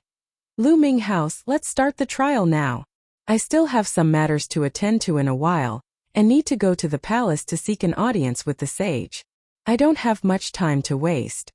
Li Wangyu's words completely destroyed Lu Deheng's thoughts of protecting Head Tan. He could only helplessly make an inviting gesture to Li Jing and Li Wangyu and prepare to go to the main hall of the county yamen to start the trial. In the Wanyan County Yamen, a group of yamen runners and scribes cast sympathetic glances at Head Tan and the others kneeling on the ground. It seemed that Head Tan was doomed to be unlucky. Who told him to be so blind as to frame a founding duke? Wasn't this King courting death? Just as the crowd was about to move to the hall of the county government, more than a dozen figures rushed in from outside the county government. They were yelling loudly, Lu Deheng, get your ass out here right now. How dare you send people to capture us brothers? I'll skin you alive. Don't talk nonsense with them. Kill your way in and save Zio. The yamen runners of the Wanyan County Yamen didn't have time to stop them, and were beaten to a pulp by the crowd that rushed into the county yamen. This sudden scene almost made Lu Deheng burst into tears. What kind of sin did he commit today? Li Jing, Duke of Wei, personally came to escort the Yamen runners who committed the crime, and the victim was actually a founding duke. This was enough to give him a headache. Now the county Yamen has been invaded. What are you trying to do? Did they really take bean buns and not dry food? Did they not take him, a 6th-grade county magistrate, as a cadre? Lu Dehang's anger rose in his heart. He opened his mouth and wanted to call the Yamen runners to arrest these people. But when he saw the people who had rushed into the county Yamen, the anger that had just surged in his heart was immediately extinguished by him. The words that came out of his mouth were also somewhat flattering and fawning. Young dukes, what are you doing? If you have any orders, I will do it. The people who rushed into the Wanyan County Yamen were Chang Chumo and the others. Bastards, you Yamen runners of the Wanyan County actually dare to capture my brother. Hurry up.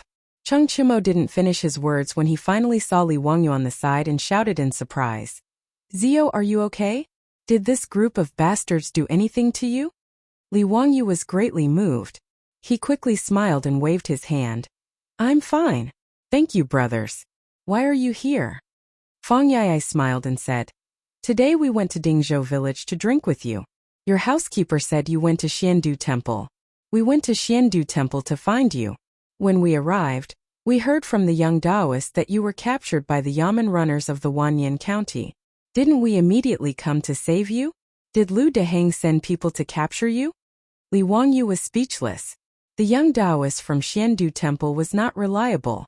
It was clearly him and Li Jing who had brought the group of Yamen runners to the county Yamen. How did it become him being captured by the Yamen runners? Without waiting for him to explain, Lu Dehang's face was bitter as he cried out. Young dukes, how could I dare to let the Yamen runners capture a county man? Even if I had the courage, I wouldn't dare. It's really. He also didn't know how to explain the actions of Headbantan and the others. Wait, what did you say? A county man? Who is a county man? Fang Yai suddenly interrupted him and asked. Chang Chumo and the others also looked at each other. How come there was another county man?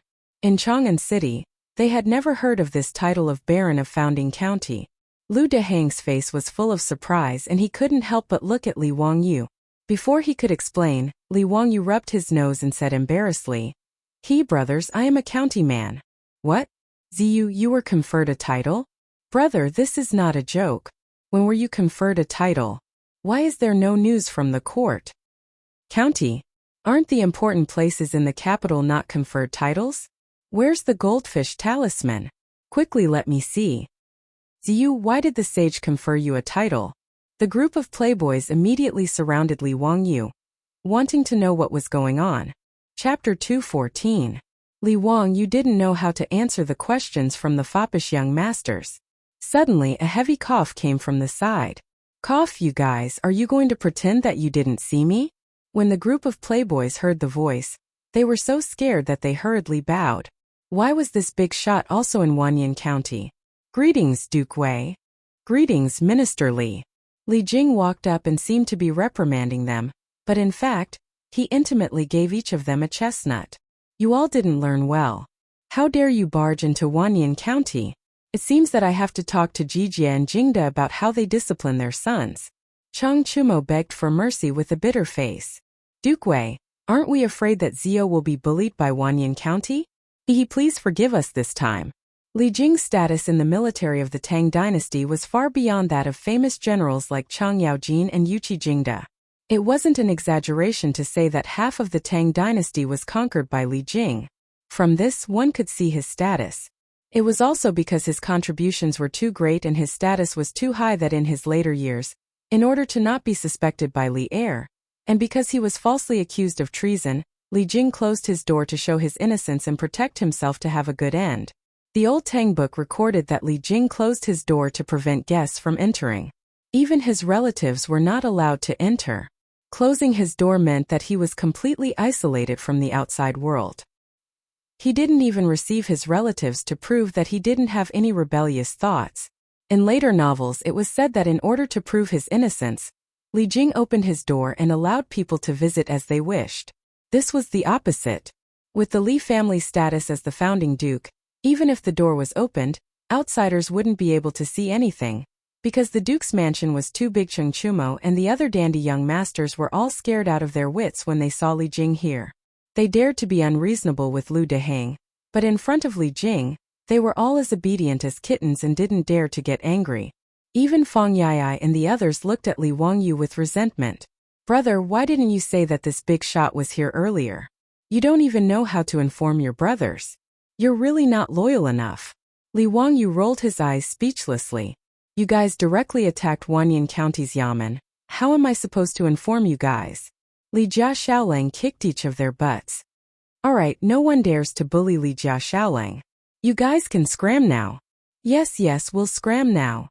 Cheng Chumo and the others felt as if they had been granted amnesty and quickly ran out. While they were running, they didn't forget to wink at Li Wangyu, signaling that they would wait for him outside the county yamen and that they would go drinking together later. Li Wangyu was both moved and speechless. This group of silk pants was really too cute. After the debauches left Wanyan County's yamen, Lu Deheng looked at the yamen runners who had been beaten black and blue by the debauches. He wanted to cry but had no tears.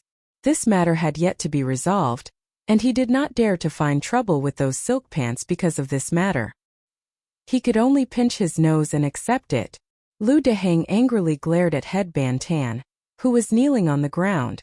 Right now, he had no intention of protecting him.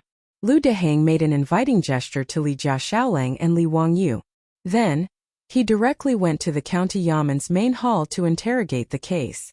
Headband Tan and a group of yamen runners framed Li Wangyu. The evidence was conclusive and there was no way to deny it. Lu Deheng was also very straightforward. According to the third-class crime of false accusation, Headband Tan was sentenced to 80 beatings, 3,000 miles of exile, and 3 years of hard labor. The other yamen runners who were accomplices were also sentenced to 30 beatings, and had to resign from the county yamen. Duke Wei Li Wangyu, are you satisfied with this county's punishment? Lu Deheng asked Li Jia Shaolang and Li Wangyu flatteringly. Li Jia Shaolang did not comment. He just did not like the behavior of these yamen runners. Li Wangyu shook his head. Lu Minghouse, I remember that the sentence for falsely accusing an official is even more severe than sitting on the bench. This. Li Wangyu's words made Lu Deheng feel a bit of a toothache. He knew that Li Wangyu was right. According to the laws of the Tang dynasty, the punishment for falsely accusing an official of high rank would be even more severe. But no matter what, Headband Tan was his cheap father-in-law. Could it be that he could sentence Headband Tan to death by hanging? If that happened, his Miss Tan would definitely jump into a well. Without waiting for Lu Deheng to defend himself, Li Wangyu sighed again. But forget it. Who told me to be so kind-hearted? Let's just leave it at that. In response, Lu Deheng quickly cupped his hands and thanked Li Wangyu. Seeing that Li Wangyu wasn't going to pursue his crime of falsely accusing an official, Head Tan, who had just finished 80 battles and was lying in the county yamen's lobby with his buttocks dripping with blood, actually cupped his hands gratefully towards Li Wangyu to thank him for his magnanimity. Li Jia Shaolang also thought that Li Wangyu let Headband Tan go. So he nodded with satisfaction while twisting his beard. He thought that Li Jia Shaolang was really pure. In fact, the cynical man was not kind enough to let Headband Tan go. He wished that Lu Deheng could sentence this bastard to death and make an example of him so that no Tom, Dick, or Harry would dare to humiliate the Li family in the future. But Li Wangyu just remembered that it was the second year of Xinguan era. There was a plague of locusts all over the world, and many people sold their children in exchange for food and clothing. In April, Pai Lupi would issue an edict to redeem the sold children with gold silk from Yufu and return them to their parents. Because of the long rain last year, this year there was a drought and a plague of locusts, so the whole world was pardoned. As the name implied, the whole world was pardoned for all criminals in the world. The mistakes they had made before would be forgiven and written off. In addition to treason and other serious crimes, even if Headband Tan was sentenced to death by hanging, he would be pardoned by Pai Lupi before the end of the year by the Ministry of Justice, even if he was sentenced to death by hanging. In this case, it was meaningless for him to force Lu Deheng to sentence him to death by hanging. It was better to give him a verbal favor. Seeing that Li Wangyu no longer pursued the matter, Lu Deheng ordered the yamen runners to put Headband Tan in prison first, and then he would be exiled 3,000 miles away to serve his sentence in Lingnan. The farce was finally over. Li Wangyu and Li Jing were respectfully sent out of the county government by Lu Deheng. Li Jing encouraged Li Wangyu with a few words and left with his troops. After he left, the group of debauches immediately ran out and clustered around Li Wangyu. Chang Chumo had a fiendish look on his face. Ziyu, you were conferred a noble title by the saint, but you dared to hide such an important matter from your brothers. Tell us, what is your punishment? That's right. Ziyu, your actions have really hurt us. Tell us, how are you going to make it up to us? Fang Yai also cracked his knuckles as he threatened. Li Wangyu hurriedly made a circle with his hands clasped in front of him. Brothers, it's all my fault. In order to make it up to you, I'll be the host today, okay? Haha, that's right. Let's go. P Square or the Hu Wine Shop. Ziyu, you have the final say. F*CK. I knew these bastards wanted to drink wine. I despised them. While Li Wangyu and the group of debauches were riding to the wine shop, the news of him being conferred a noble title by Pai Lupi spread quickly in Chang, and from the Wanyan County government, causing a great commotion in Chang'an. Chapter 215. After the playboys rushed into the Wanyan County Yamen, the 100 Horsemen Department immediately reported to Pai Lupi, who was in the Taiji Palace. Pai Lupi did not care too much about the playboys' mischief. Pai Lupi actually liked and appreciated Chang Chumo's group of playboys. At least compared to those playboys from aristocratic families, their natures were much better. Although they were a tyrant in Chang, An and Pai Lupi often heard reports from the 100 Horsemen Department about the playboys' mischief. He had never heard that they bullied the market or kidnapped women. Therefore, in Pai Lupi's eyes, Chang Chumo and the others were just a group of playboys. But after learning that the head of the Wanyan County Yamen had dared to frame Li Wangyu, Pai Lupi directly became angry and slapped the case. Investigate for me. Who is the one behind this?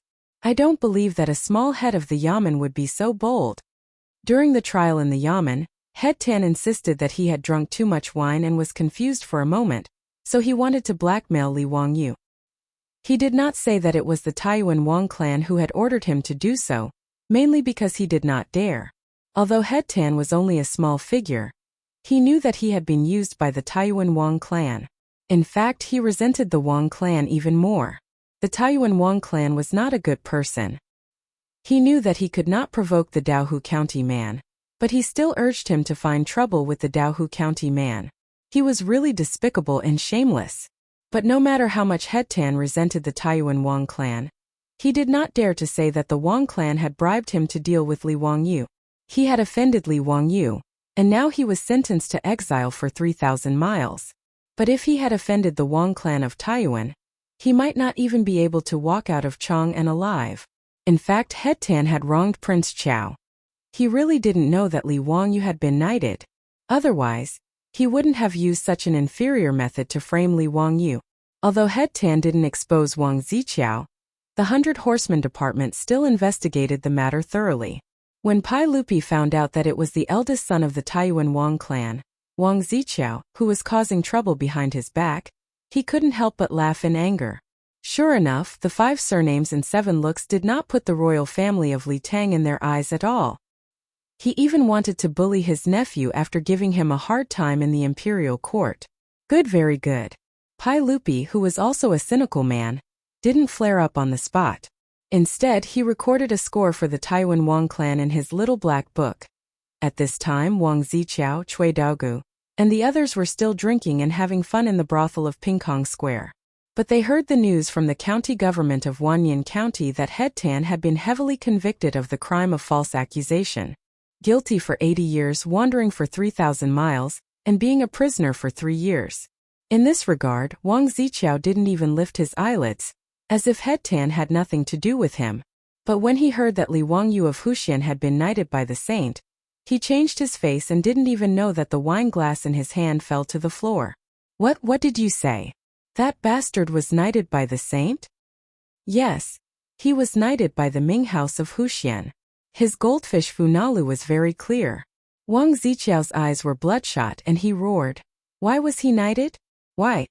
In a rage, Wang Ziqiao swept all the things on the table to the ground and angrily roared at the prostitutes who were scared out of their wits. Get out of here! Cui Daogu and the others also looked at each other. No one expected that the young man in white from the Li family of Huxian, who had been removed from the royal family for a short month, would become one of the nobles of the Tang dynasty. In this way, the previous action of the Taiyuan Wang clan to break off the engagement became a big joke. Such a talent was actually forced by them to force the Li family to break off the engagement and offer nearly 200 taels of gold. This was simply a stupid action of picking up sesame seeds and throwing away watermelons. Naturally, they were too lazy to comfort the furious Wang Ziqiao. They were secretly thinking about how to get along with the Li family in the future. Not to mention how Wang Ziqiao was furious in the brothel and smashed the elegant room into a mess. The news that Li Wangyu of Huxian was knighted spread quickly in Chang and city like a storm. In this regard, everyone was inexplicably shocked. There were those who were envious, those who were comforted, and those who were jealous. The officials and aristocratic families of Chang and city all had different reactions to this. After receiving the news, some nobles and aristocratic families immediately sent people to Dingzhou village in Huxian to send a generous gift to the Li family as a sign of congratulation and good karma. While Li Wangyu was still being forced to drink by the wastrels, Dingzhou village had become very lively. An endless stream of people knocked on the door of the Li family, handed in their master's invitation, and then presented a generous gift. Even the Taiyuan Wang clan could only pinch their noses and send their servants to deliver a generous gift to the Li family. Including the Xingyang Zhang clan and the Fanyang Lu clan, the 5 clans and 7 families also sent people to the Li family as a sign of congratulation. This made the old housekeeper Li Heng extremely busy, and the smile on his face never stopped. With so many gifts, he roughly estimated the value. The huge debt owed by the family could be easily paid off, and they would be much richer. Su Chongqing was also stunned by the dazzling array of expensive gifts. Although she had seen a lot in her previous life, she had never seen such a grand occasion of gift-giving. As for what to do with these gifts, the beautiful boss was still a little undecided. She simply had Li Heng record them all and put them in the storeroom. When Li Wangyu returned, they would discuss what to do with them. In Dingzhou village, the Li family, while Su Chongqing was still worrying about happiness, Li Wangyu was being forced to drink by a group of wastrels. He dared to swear that this group of bastards was doing it on purpose. Chang Chumo and the others were indeed deliberately forcing Li Wangyu to drink. First, they were happy for him, and second, they were a little jealous in their hearts. Although Chang Chumo and the others were respectfully called Little Duke by outsiders, in fact, if they wanted to inherit the title, they had to wait until their father died. Moreover, only the eldest son could inherit the title of their father. The others were not qualified. For example, Fang Yai had nothing to do with Fang Xuanling's title. It was only the elder brother, Fang Yizhi, who could inherit it. Among the 3 brothers of the Cheng family, only Chang Chumo could inherit Cheng Yaojin's title. Moreover, when inheriting a title, the title would be reduced by 1 level per generation. After 3 generations, the title would no longer be inherited. Therefore, now that Li Wangyu was conferred a title, even if it was the lowest rank, it made a group of wastrels secretly envious. Especially after Li Wangyu took out his goldfish talisman in an extremely pretentious and indifferent manner and passed it around for the wastrels to see, the wastrels were even more unhappy. Who told you to be pretentious and force him to drink? The wastrels were unhappy, and as a result, Li Wangyu was once again forced to drink until he blacked out. Chapter 216. The next day, Li Wangyu woke up with a splitting headache, only to find that he had been sent back to Dingzhou village by those rich playboys the day before. Su Chongqing glared at him angrily and ordered Perrin to bring him some hangover soup. After Li Wangyu freshened up, he finally woke up from his hangover. Su Chongqing then told him about the endless stream of people from aristocratic families, powerful officials, and high-ranking officials in Chang and city who had sent gifts yesterday. Li Wangyu looked at the thick list of gifts and name cards in his hand and was a little dumbfounded. There really were no secrets in Chang'an City. He had just revealed his identity in Wanyan County, and in less than 2 hours the whole Chang'an City knew about it. But looking at the number of gifts Li Heng counted, he felt a little happy in his heart. Gifts worth a total of 5 million. A month ago, he was still worried about the huge debt of 2 million owed by his family. In the end, in just one afternoon, the gifts from the rich and powerful in Chang'an City were worth 5 million. Sure enough, wine and meat stink behind the door, and bones freeze to death on the road. Li Wangyu muttered. Such a large sum of money, and it was just a congratulatory gift for a small county founding man. One could imagine how much wealth the rich and powerful families and officials had. What should we do with the money? Su Chongqing asked. Li Wangyu thought for a moment and replied, keep it for now. If we can cooperate with Li Shim in this show, we'll send an edict to eliminate the locusts as soon as possible. If Guanzhong Road doesn't become a famine, we can use the money to set up a brewery or something. Don't you want to pay back the money first? Hey, it's still early anyway. We'll owe it first. Li Wangyu was not in a hurry to pay back the money. After all, he was now knighted. How could Yang Quan ask him to pay back the money? Besides, he had agreed with Yang Quan that he would pay back the money in a year. Why should he pay back the money so early? Su Chongqing rolled his beautiful eyes and said, you're bullying others. Yang Quan is an honest person. How can you call that bullying? We trust each other. Li Wangyu said angrily. Besides that, Yang Quan is an honest person. Humph, he has set me up many times, but I don't see how honest he is. He's not at all comparable to his teacher, Yu Shernan. That's the real Ernest Sr. Are you going to return Yu Shernan's 1 million yuan? Su Chongqing rolled his eyes. Yes, this must be returned. When I go back, tell Li Heng to prepare the gold for me. When I go to Chang'an City, I will visit Yu Shernan. Su Chongqing nodded. Then he suddenly thought of something and asked, by the way, Wangyu, why are the currencies of the Tang dynasty gold and copper coins? What about silver? Is there no silver in the Tang dynasty? She had not noticed this before, but when she looked at the gift list yesterday, she found that the gifts were all gold, jewels, silk and satin, but no one sent any money, which made her curious. Li Wangyu patted his forehead. He remembered that he had not told her about this before, so he explained it casually. It turned out that silver was not a legal currency in the Tang dynasty. Its main purpose was to make all kinds of jewelry, utensils and pay taxes. In the Tang dynasty, the provinces and counties would convert the taxes into silver and send it to the capital. The status of silver in the Tang dynasty was similar to that in modern society. It was valuable but could not be used as a currency. You couldn't take an ingot of silver to shop in modern times, could you? You would be driven out. Therefore, in the Tang dynasty, only copper coins were recognized as a currency. Gold, as a substitute for large payments, was naturally accepted and recognized.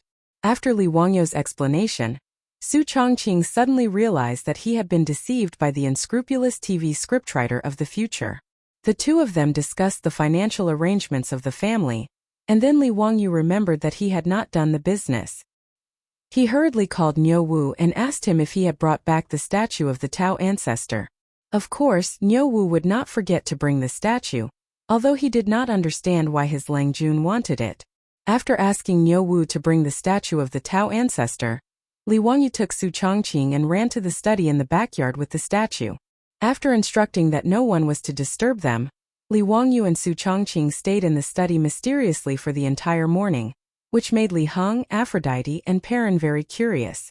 It was not until noon that the door of the study in the backyard finally opened, and Li Wangyu came out with a sneaky smile on his face. After lunch, Li Wangyu hurried to Chang'an again with Niu Wu. He first went to the Xuandu Temple to confirm the preparation of the heavenly grand ritual with Yuan Tiangang and the abbot of the Xuandu Temple. After they discussed for a while, Li Wangyu confirmed that there was no problem with the heavenly grand ritual held in 2 days at the Taiji Palace, and then went to the Taiji Palace to see Pai Lupi. It was the first time Li Wangyu entered the Taiji Palace. He handed over his goldfish talisman and asked to see Pai Lupi. Not long after, he was welcomed into the palace by a chamberlain. In the Suite du Hall, Pai Lupi was sitting beside a few tables and looking at official documents. After the chamberlain informed him, Li Wangyu was invited into the hall. Li Wangyu, a county official, pays my respects to your majesty. Li Wangyu respectfully bowed to Pai Lupi. Pai Lupi seemed to be in a good mood. He waved the chamberlain away, and then said to Li Wangyu with a smile, "Okay, I told you to call me uncle in private." Li Wangyu naturally took advantage of the situation and agreed without hesitation. "Zio, how is the preparation for the heavenly grand ritual?" "Uncle, I have invited immortal Yuan Tiangang to preside over the heavenly grand ritual. Don't worry, the aristocratic families will be shocked the day after tomorrow. Li Wangyu promised, patting his chest. Pai Lupi frowned. What do you mean by shocked the day after? Li Wangyu was speechless for a while. Damn, I said something wrong again. How could the Tang dynasty have such a thing? He was sweating like a waterfall and hurriedly explained. It's shocking. Hey, I made a mistake. Pai Lupi didn't care whether he made a mistake or not. He just asked, is Yuan Tiangang the county magistrate of Firewell County in Shu County? Yes, uncle, have you heard of him? Pai Lupi nodded slightly. Yes, a minister in the imperial court recommended him to me, saying that he was an unprecedented genius in Shu County. I even wanted to summon him to Chang'an for an audience, but I didn't expect that he had already come to Chang'an. Hey, it's the old immortal Sun Simiao who recommended him. Yuan Tiangang happened to come to Chang'an to report to the Ministry of Personnel. I found him and asked him to agree. Since it's the old immortal Sun's recommendation, it can't be wrong. But I'm still a little worried that those aristocratic families won't admit defeat easily. Pai Lupi said in a low voice.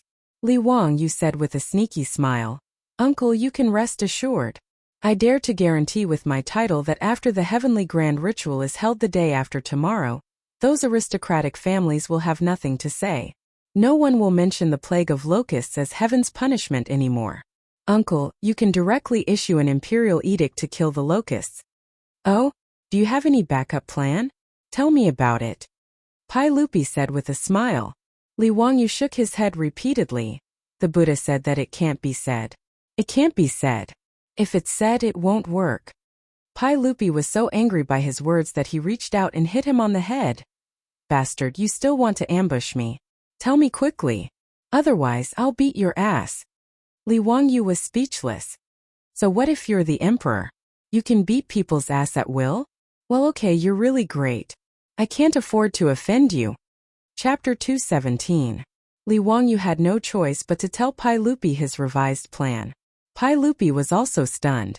Let the Tao ancestor show his power at the heavenly grand ritual? Break the divine punishment with his own mouth? Wasn't this nonsense? Pai Lupi stared and was about to get angry. Li Wangyu was full of nonsense. How could he do such a thing?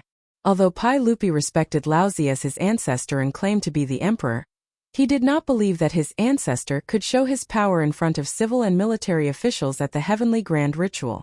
Even the most devout Taoist believer would not believe Li Wangyu's words. He was simply playing with him, the emperor of the Tang dynasty, like a fool. Seeing that Pai Lupi was about to get angry, Li Wangyu hurriedly explained, Uncle, what I said is all true. I certainly have a way to let the Tao ancestor show his power. I dare to guarantee with my head that if the Tao ancestor can't show his power in the heavenly grand ritual, you can take my head and kick it like a ball. He blurted it out because he was in a hurry. The key was that he could not explain to Pai Lupi how he could make the Tao ancestor show his power, so he could only swear like this. Seeing that Li Wangyu was so sure, Pai Lupi was a little surprised. Zio, this is not a joke. Are you really sure? Uncle, I wouldn't dare to joke around with the people of the world. What method do you have to make the Tao ancestor show his power? Pai Lupi asked. Li Wangyu shook his head repeatedly. He could not say this even if he was beaten to death. Uncle, don't ask. It's really inconvenient for me to say. I can only promise you that the Tao ancestor will show his power in the heavenly grand ritual and break the divine punishment. Pai Lupi stood up and paced back and forth in the hall. After a moment of hesitation, he finally slapped Li Wangyu on the shoulder and laughed heartily. Good. Since you're so sure, Uncle will believe you this time. Haha, even a brat like you dares to make a bet. Do you think I would be afraid of those aristocratic families? The day after tomorrow we will teach those bastards a lesson. Hee, that's for sure. Uncle is invincible, the sacred lord of the Tang dynasty. You're a man of culture and martial virtue. You'll last for thousands of years and unify the Jianghu. Li Wangyu flattered Pai Lupi as the sacred lord of the moon cult. Pai Lupi didn't know whether to laugh or cry at his words. Zio, what nonsense are you talking about? Don't say such nonsense in the future. Li Wangyu rubbed his nose and laughed awkwardly. He seemed to have gone overboard with his boasting. Since Pai Lupi chose to believe in Li Wangyu, he did not continue to ask about his secret, which made Li Wangyu feel relieved. He was really afraid that Pai Lupi would insist on asking, and then he really wouldn't know how to explain it. After Pai Lupi asked him about the arrangement of the heavenly grand ritual, Li Wangyu was ready to leave. "Uncle, if there's nothing else, I'll take my leave first." Pai Lupi looked at him with a faint smile. "Zio, don't be in a hurry. It's your first time entering the palace. Did you forget something?" Li Wangyu was puzzled. What did he forget? Did he have to give Pai Lupi a gift when he entered the Taiji palace? While he was at a loss, Pai Lupi pointed in the direction of the harem. "Zio, as a junior of the Li family, shouldn't you pay respects to the empress after entering the palace? Don't forget, you young members of the imperial family are under the empress's jurisdiction." Li Wangyu sweated profusely. He had completely forgotten this. All of Pai Lupi's children, whether they were born by Empress Zhongsun or not, were taught and managed by Empress Zhongsun. For young members of the imperial family like Li Wangyu, before the ceremony, Empress Zhongsun was nominally responsible for the education and management of them. However, Empress Zhongsun didn't have time to teach so many young members of the imperial family. She couldn't even manage Pai Lupi's children, so this was only nominally. Li Wangyu hadn't recovered his status as a member of the imperial family, so how could he think of paying respects to Empress Zhongsun? He smiled embarrassedly. "Uncle, I've been expelled from the imperial family by the Li clan of Huxian. It's not proper for me to pay respects to the empress now. Get lost. Don't talk nonsense. It's the empress who wants to see you." In response to Li Wangyu's pretentiousness, Pai Lupi kicked him in the butt. "Come, take Huxian to Lishen Palace to see the empress." Li Wangyu was speechless. He rubbed his sore butt, bowed to Pai Lupi, and left with the palace servants. He felt a bit strange. Why did Empress Zhongsun summon him? Was it because of the carriage business? Shouldn't he be talking to his beautiful superior? Nowadays, Su Chongqing was a frequent visitor to Taiji Palace. He often went in and out of the palace to teach Empress Zhongsun and concubine Yang yoga. According to Su Chongqing, there were more and more concubines practicing yoga with Empress Zhongsun in Taiji Palace. His beautiful superior looked like the #1 yoga instructor of the Tang dynasty. Lishen Palace, where Empress Zhongsun lived, was actually not part of the harem, but part of the East Palace. The current crown prince of the East Palace, Li Changqian, was only 9 years old. Although he was the crown prince, he was still a brat and couldn't leave Empress Zhongsun's care.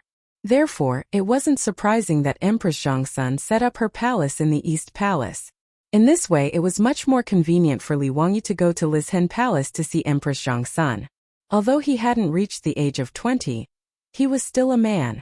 If he went in and out of the harem, Pai Lupi would never allow it. 16 years old was a youth in the future, but in the Tang dynasty it was the age to be a father. When Pai Lupi married Empress Zhongsun, he was only 15 years old. Therefore, Li Wangyu naturally couldn't go to the forbidden area of the harem. However, Lishen Palace was located in the East Palace, so it was an exception. Li Wangyu followed the chamberlain and turned left and right in Noda's Taiji Palace. After passing through several forbidden areas, he came to the Lishen Palace of the East Palace. "Reporting to Your Highness, Huxian male Li Wangyu requests an audience." "Let him in." Empress Zhongsun's voice came from the palace. After getting permission, Li Wangyu followed the chamberlain into Lishen Palace. He saw a beautiful woman in her late 20s smiling at him. Li Wangyu knew that this was Empress Zhongsun and hurriedly bowed to greet her. "This subject, Huxian male Li Wangyu greets Your Highness." Li Wangyu noticed that Empress Zhongsun was pregnant and immediately realized that the baby in her belly was the next emperor of the Tang dynasty, Emperor Gaozong of the Tang dynasty, Li Ji.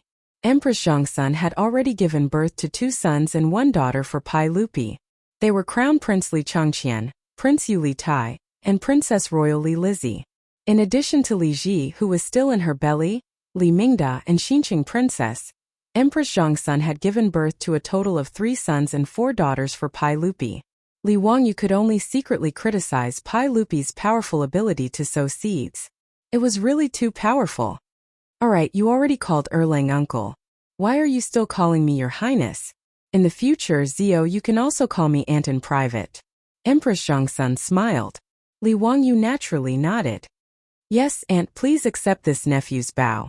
This guy's skin was definitely thick enough. Before he transmigrated, he wasn't much younger than Pai Lupi and Empress Zhongsun. Now, he called them uncle and aunt without a trace of embarrassment or awkwardness.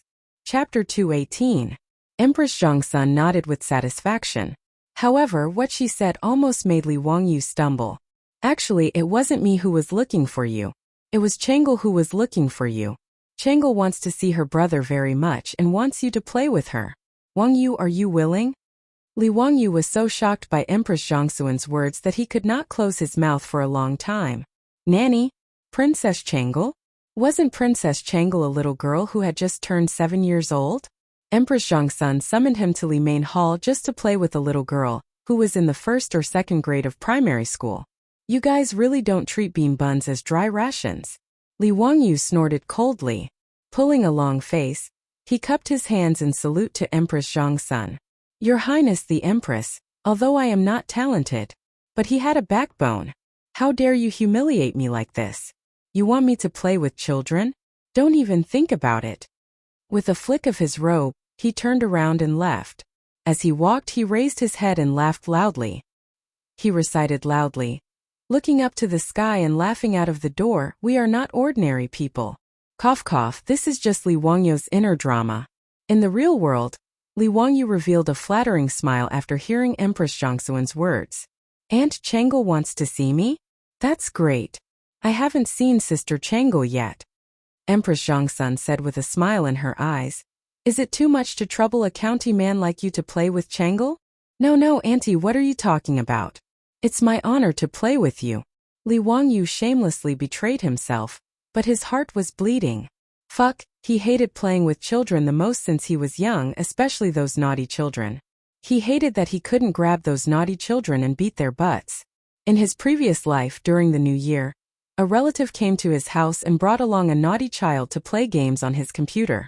That brat had hidden him under several folders. After deleting all of his precious Japanese romance movies, he started to hate children even more. However, this devilish brat also depended on the person, right? The Princess Royal of the Tang dynasty wanted him to play with her. How could he say no? How could Empress Zhongsun know that Li Wangyu had so many thoughts? Seeing that he was willing to play with Changel, she ordered a little palace maid serving beside her to lead Li Wangyu to the garden behind Lizhen Palace to find Changel. Li Wangyu's eyes were filled with hot tears. He only hoped that Princess Changel was not the rumored devilish brat. After bowing deeply to Empress Zhongsun, Li Wangyu could only helplessly follow the little palace maid to the garden. If Li Wangyu had eyes in the back of his head, he would be able to see the irrepressible smile on Empress Zhongsun's face after he turned and left. Along the way, Li Wangyu noticed that the little palace maid who led the way raised her eyes to peek at him from time to time. Her face was flushed, and he couldn't help but feel a little strange. What did that mean? Was he too handsome? Sure enough, being handsome was a sin. While Li Wangyu was still secretly rejoicing, he saw the little palace maid hesitate again and again. Seeing that there was no one around, she finally gathered her courage and whispered to Li Wangyu, Huxian man, your poems are very good. I love your Tsuchi Chun Jiang Shaojing the most. Stunned, Li Wangyu halted his steps and looked at the little palace maid. What did she mean? His poems had even reached the Taiji Palace? This little palace maid was also one of his fans? Somewhat embarrassed, he rubbed his nose and said, it's a clumsy work. It's not worth mentioning. No, Huxian man, your poems are all works that have been passed down for generations. Even Her Imperial Highness the Empress said so. The little palace maid was very serious, looking at him with a burning gaze filled with worship. Her words made Li Wangyu feel embarrassed. He could only laugh dryly, not knowing how to respond. In the end, Li Wangyu still felt somewhat guilty. After all, those poems were all plagiarized. Being looked at with worship by this little girl, no matter how thick-skinned he was, he still felt somewhat embarrassed. He hurriedly changed the topic and began chatting with the little palace maid. With his eloquence, which had been nurtured by various internet jokes in his later life, he quickly amused the little palace maid into covering her mouth and giggling, nearly leading him astray. The two chatted as they walked. Just as they reached the garden behind the main hall, Li Wangyu heard the voice of a little girl. Zhang Shangyi, I know I was wrong. Please don't tell mother, okay? That won't do. Princess Changel, if you don't finish reciting principles for women today, I will definitely tell Empress Zhangsun and have her punish you. Recite with me right now. Those who abstain from extravagance must come before frugality. A man's cultivation must be refined and extravagant. Abstain from extravagance. Those who abstain from extravagance must come before frugality. The little girl's voice carried a sobbing tone as she recited with him. Li Wangyu raised his eyes and saw a young female official holding a ruler, forcing a tender little loli to recite a book in the garden. He understood that this little loli must be Princess Changel. Li Wangyu knew that the principles for women that the female official was reciting was written by Empress Zhangsun. It collected the gains and losses of women in ancient times and commented on them. However, forcing a 7-year-old girl to recite this plaything, Li Wangyu felt that it was truly too boring. Princess Changel, recite it for me. Abstain from extravagance. Those who abstain from extravagance. How could the little loli recite it? Tears were already welling up in her eyes. Stretch out your hand. Seeing that Princess Changel was unable to recite, the female official's expression immediately became severe. She prepared to use the ruler to strike the little loli's palm as punishment. Feeling wronged, the little loli stretched out her small hand, so afraid that her eyes were tightly shut. Seeing that the female official was actually going to use the ruler to strike Princess Changel, Li Wangyu could not help but feel anxious. He hurriedly called out to stop her. Stop! His shout alarmed Princess Changel and the female official. Both of them raised their heads in astonishment. Seeing that it was Li Wangyu who had arrived, Princess Changel ignored the female official by her side and cried out in pleasant surprise. Lifting her skirt, she ran over. Big brother Wang, you really came. Wonderful. Mother really didn't lie to me. In the Tang dynasty, informal addresses were still very colloquial. When Princess Changel called Empress Zhangsun, she called her mother, not mother. Only in formal settings did she need to address her mother as Her Imperial Highness, the Empress, like outsiders. Princess Changel's face was chubby and adorable. This kind of cuteness was completely natural. Li Wangyu immediately had the impulse to dote on this little cutie. Hey, that curly-bearded man, Pai Lupi, was actually able to give birth to such an adorable and well-behaved daughter. This was simply unscientific. Li Wangyu inwardly ridiculed Pai Lupi's heaven-defying inheritance. Fearing that the little loli would fall, he promptly reached out to support her. He was somewhat astonished. How was it that Princess Changel was able to recognize him at a glance? How could he have known that Changel had already seen him at the waterside pavilion on the Crooked River? She had even constantly thought of him. Seeing Changel's chubby and adorable little face, Li Wangyu could not help but reach out and pinch her cheeks. Changel, I heard that you wanted to see your big brother? Changel giggled. Before she could open her mouth to speak, she heard an ear-piercing shriek from her side. Impudent! Release your filthy hands. To dare touch Princess Changel, how many heads do you have to chop off? Li Wangyu frowned and raised his head to look. It was that female official, glaring at him with a face full of anger. It was as if Li Wangyu had done something disgraceful. Without waiting for Li Wangyu to speak, the female official pointed at his nose and angrily rebuked him. Chapter 219. Who are you? You actually dare to barge into Nirvana Palace Hall and disturb the princess's studies.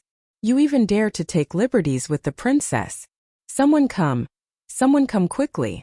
Arrest this madman. The female official's sharp, ear-piercing voice caused Changel to involuntarily frown and cover her ears with her hands. Li Wangyu was also enraged. Extending his hand, he shielded Changel behind him, reprimanding. Shut up! You're disturbing Changel. You lecher, quickly release Princess Changel. Imperial bodyguards, where did all the Imperial bodyguards go? Not only did the female official not restrain herself because of Li Wangyu's words, she instead raised her voice and shouted. Even the palace maid sent by Empress Zhangsun to guide Li Wangyu was unable to react to this unforeseen event. Seeing that the female official was about to continue shouting, the palace maid hurriedly stepped forward to stop her. Zhang Shangyi, this is... Before she could finish speaking, She saw the female official called Zhang Shangyi raise her hand without any warning, slapping the palace maid across the face. Pa! With a crisp sound, the little palace maid's tender face immediately swelled up. This sudden slap stunned the palace maid. It was quite a while before she covered her face and began to weep. Lowly servant, do you have the right to speak? You have no manners at all. This female official's arrogant and despotic attitude caused Li Wangyu's anger to soar. He reached out and pulled the palace maid over, carefully sizing up her slapped face. He saw that her small face was already swollen.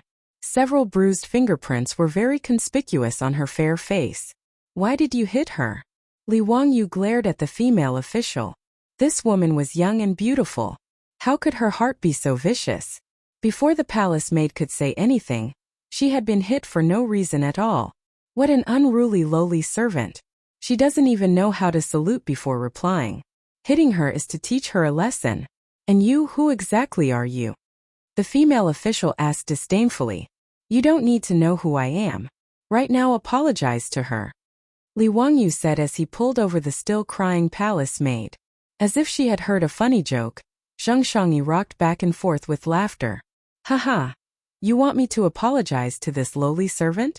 Are you crazy? He really didn't know his place. Do you know who I am? I don't care who you are. Apologize. Zhang Shangyi spat disdainfully. Bah, this damned lowly servant, you want me to apologize to her? Who do you think you are?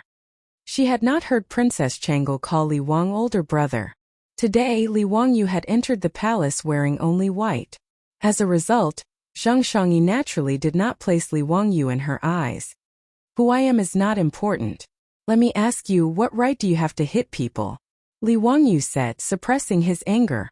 Zhang Shangyi arrogantly raised his neck and said, I am a 5th rank Shangyi. What does it have to do with you if I teach a lowly servant who doesn't know the rules a lesson? Who are you? How dare you barge into Li Main Hall and molest the princess? Are you tired of living? Shangyi was a female official in charge of etiquette in daily life. She was a 5th rank female official. Female officials referred to high-ranking palace maids. They had a certain rank and received a salary. Their scope of work included managing low-ranking palace maids, training new palace maids, and taking care of princesses and princes. The so-called 5th rank female officials were actually no more than high-ranking palace maids. Their rank could not be compared to that of the true officials of the imperial court. Although this female official was a 5th rank official, Li Wangyu's position as the founding magistrate of the country was equivalent to a 5th rank official. It appeared that her official rank was one level higher than Li Wangyu's. However, in reality, the two's positions could not be mentioned in the same breath. Li Wangyu inwardly sneered at her arrogance. A mere female official in the palace truly believed herself to be a high and mighty personage. So what if you are a female official? Do you think you can wantonly humiliate others? This lowly servant who doesn't know the rules. If I hit her, then I hit her. What can you do about it? Zhang Shangyi said disdainfully. Li Wangyu sneered. He was disinclined to continue speaking nonsense. Taking a step forward, he swung his arm and delivered a slap. Pa! After a crisp sound, Li Wangyu slapped the female official so hard that she fell to the ground. She covered her face with her hands and stared at Li Wangyu in disbelief. Ba, I have never hit a woman. Today I've broken the rule for you. As you said, don't you know how to salute before you reply? Li Wangyu gave her a taste of her own medicine. He imitated the words of the female official and directly returned it. The reason why Li Wangyu was so angry was that the female official called Zhang Shangyi was too hateful. Just now, when he saw that she wanted to punish Changel with a ferule, Li Wangyu was vaguely angry in his heart. Although it was the first time that Li Wangyu saw Changel, he had already fallen in love with this cute little princess.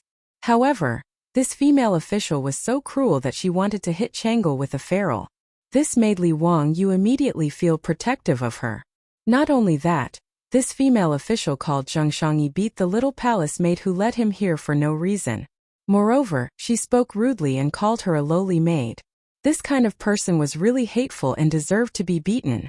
Li Wangyu was definitely not a pedantic person. Although it was disgraceful to beat a woman, it depended on the situation. For a vicious woman like Zhang Shangyi, Li Wangyu would not feel guilty at all when he hit her. How dare you hit me? How dare you hit me? Do you know who I am? You're dead. You're dead. Zhang Shangyi covered her face and looked at Li Wangyu with resentment. She squeezed out the words from the gaps of her teeth and said in a cold tone. Li Wangyu glanced at her as if looking at an idiot. He was too lazy to say anything. She was just a female official in the palace. She really thought of herself as a big shot. What he did not know was that Zhang Shangyi, who had been hit by him, was a member of a branch family of the Zhang clan of Xingyang. She had been recommended to the palace to assume the position of female official. Because she was born in the Zhang clan of Xingyang, although she was from a branch family, she felt that her status was noble. As a result, she was accustomed to being arrogant and despotic towards ordinary palace maids and eunuchs. Just now, when the little palace maid had spoken to her, she had slapped her simply because she had not paid her respects. Zhang Shangyi was young and beautiful. She had entered the palace not only to become a female official, but also to catch the eye of Pai Lupi. She wanted to sleep with him and be taken in as a concubine of his harem. Because she knew that Pai Lupi loved Princess Changel dearly, Zhang Shangyi had specifically requested to be in charge of taking care of Princess Changel and teaching her etiquette and daily life. This was so that when Pai Lupi came to visit Princess Changel, she could appear before Pai Lupi and attract his attention. She believed that with her appearance, it would not be difficult for her to obtain Pai Lupi's affection. She had the Zhang clan of Xingyang as her backer. In the Taiji Palace, other than the concubines of the harem, she did not place ordinary palace maids and eunuchs in her eyes. She did not expect that today she would receive a slap from Li Wangyu. This immediately drove Zhang Shangyi crazy. Zhang Shangyi raised her voice and screamed, "Guards! Someone has intruded into the palace with ill intentions." The conflict in the garden had attracted the attention of the eunuchs and the Eastern Palace guards as soon as Zhang Shangyi had shouted. Following Zhang Shangyi's shout, dozens of fully armed Eastern Palace imperial guards rushed over with weapons in their hands and surrounded the group of people. Chapter 220. When the imperial guards of the Eastern Palace arrived, they were just in time to see Li Wangyu slap Zhang Shangyi's face. Seeing a female official of the palace being slapped, and a fifth-rank one at that, the imperial guards were all shocked. "Stop! Who are you?" The imperial guards all drew their weapons, pointing them at Li Wangyu as they shouted. Ignoring the pain on her face, the young palace maid who had been slapped hurriedly stood in front of Li Wangyu, preventing the imperial guards from using force. "Do not be rude. This is a man from Huxian. Her Imperial Highness the Empress has sent this man to accompany Princess Changel." Zhang Shangyi stood up, glaring at Li Wangyu with hatred. "Nonsense," she sneered. "What man from Huxian? How come I have never heard of such a county baron within Chang'an? Quickly arrest him. This person has infiltrated the Eastern Palace. He must be up to no good. Also, this palace maid must be his accomplice." Li Wangyu glanced at her in disgust. Although this woman's appearance was not bad, her character was like a poisonous scorpion. She was truly disgusting. Even Princess Changel glared at Zhang Shangyi in disdain. Afterwards she turned to the imperial guards and shouted, "Do not attack. This is Brother Wangyu. He is not a bad person." Finished speaking, Princess Changel once again hid behind Li Wangyu. Hearing Princess Changel's words, the imperial guards were dumbfounded. Since when did Princess Changel have a brother Wangyu? The squad leader of the imperial guards did not dare to be negligent. Ignoring Zhang Shangyi's clamor, he courteously cupped his fist towards Li Wangyu and asked, "May I ask if you have a goldfish talisman?" Li Wangyu nodded his head, taking out his own goldfish talisman and handing it over. After inspecting Li Wangyu's goldfish talisman, the squad leader respectfully returned it with both hands. "This one did not know that you were a man from Huxian. Please forgive this one for offending you." Li Wangyu waved his hand. "Those who do not know are not guilty.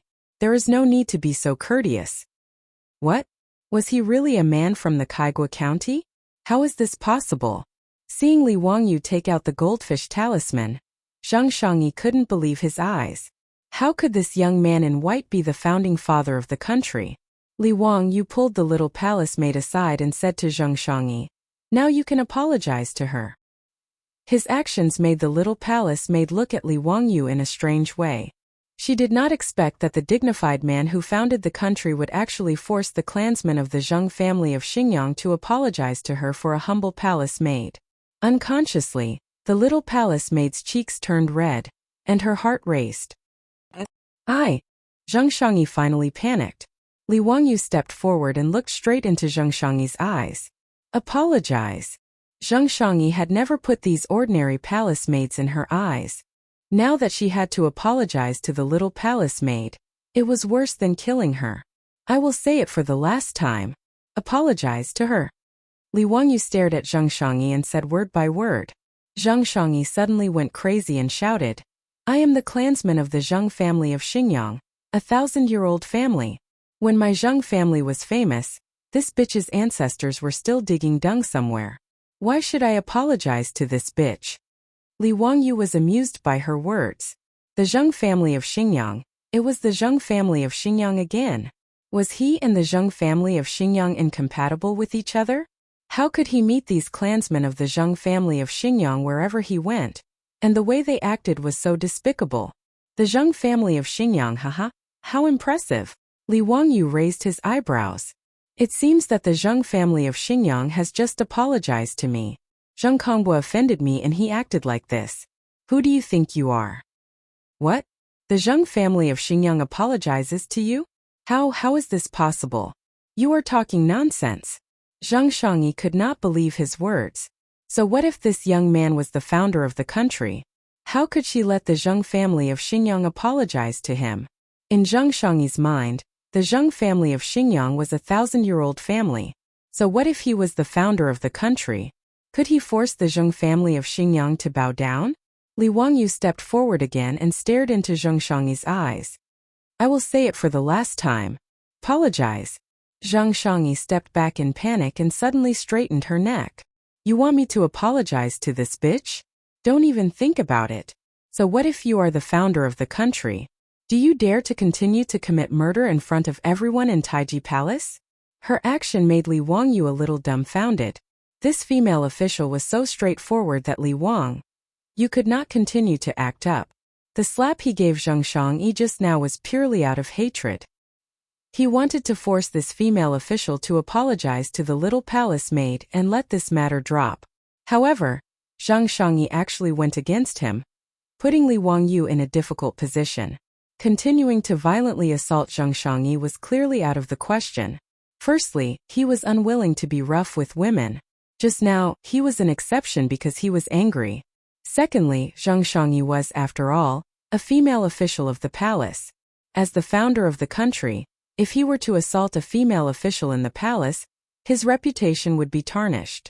Who knew how those of the 5 clans would spread rumors about him behind his back? He was unwilling to be the bad guy. Li Wangyu coldly snorted and decided to ignore this venomous woman.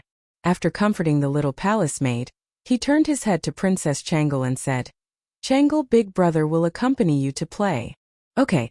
I have been waiting for Big Brother Wang Yu to enter the palace to play with me. Let's go quickly. Princess Changle excitedly said. Li Wangyu smiled and rubbed Changle's small head. Just as the two were preparing to leave, Zheng Shangyi blocked their path. You are not allowed to leave. Today, Princess Changle must finish reciting the principles of women before resting. Li Wangyu gnashed his teeth in anger at this woman who did not know what was good for her. In a low voice he roared, Scram! Don't force my hand. I am Shangyi. Princess Changle is under my tutelage. Today, if Princess Changle does not finish reciting the principles of women, she is not allowed to go anywhere. Zheng Shangyi seemed to see that Li Wangyu would not act again. Thus she became even more aggressive, roaring loudly. Li Wangyu was so infuriated that he was speechless. How could there be such a shrew in the Taiji Palace? Princess Changle puckered her lips, her face filled with displeasure. As for the imperial guards of the Eastern Palace, they were all stupefied. This Zheng Shangyi was truly valiant, not giving the slightest bit of face to the county official and Princess Changle. Although it appeared as if Zheng Shangyi was responsible for Princess Changle, in reality, she only wanted to use this opportunity to retaliate and cause trouble for Li Wangyu. How could Zheng Shangyi know how to teach Changle? She only knew how to teach like the teachers in private schools. She only knew how to have Princess Changle read and recite. If she could not recite, she would be punished with a ruler. Because Empress Zhongsun was usually very strict with her children, although the little Princess Changle was greatly doted on, she did not dare to disobey these female officials when it came to learning. Even if she was to be punished with a ruler, she could only stretch out her hand in grievance and allow these female officials to punish her.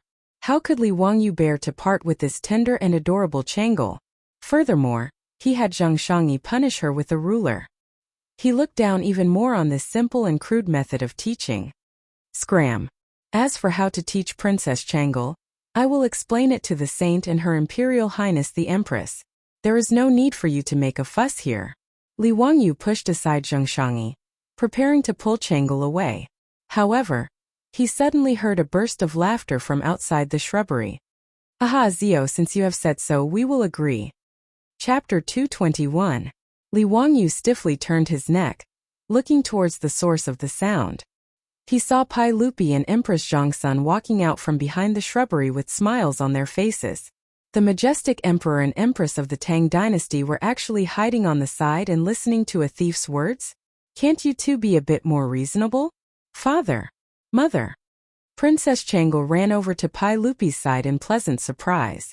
Pai Lupi smiled as he reached out and picked her up.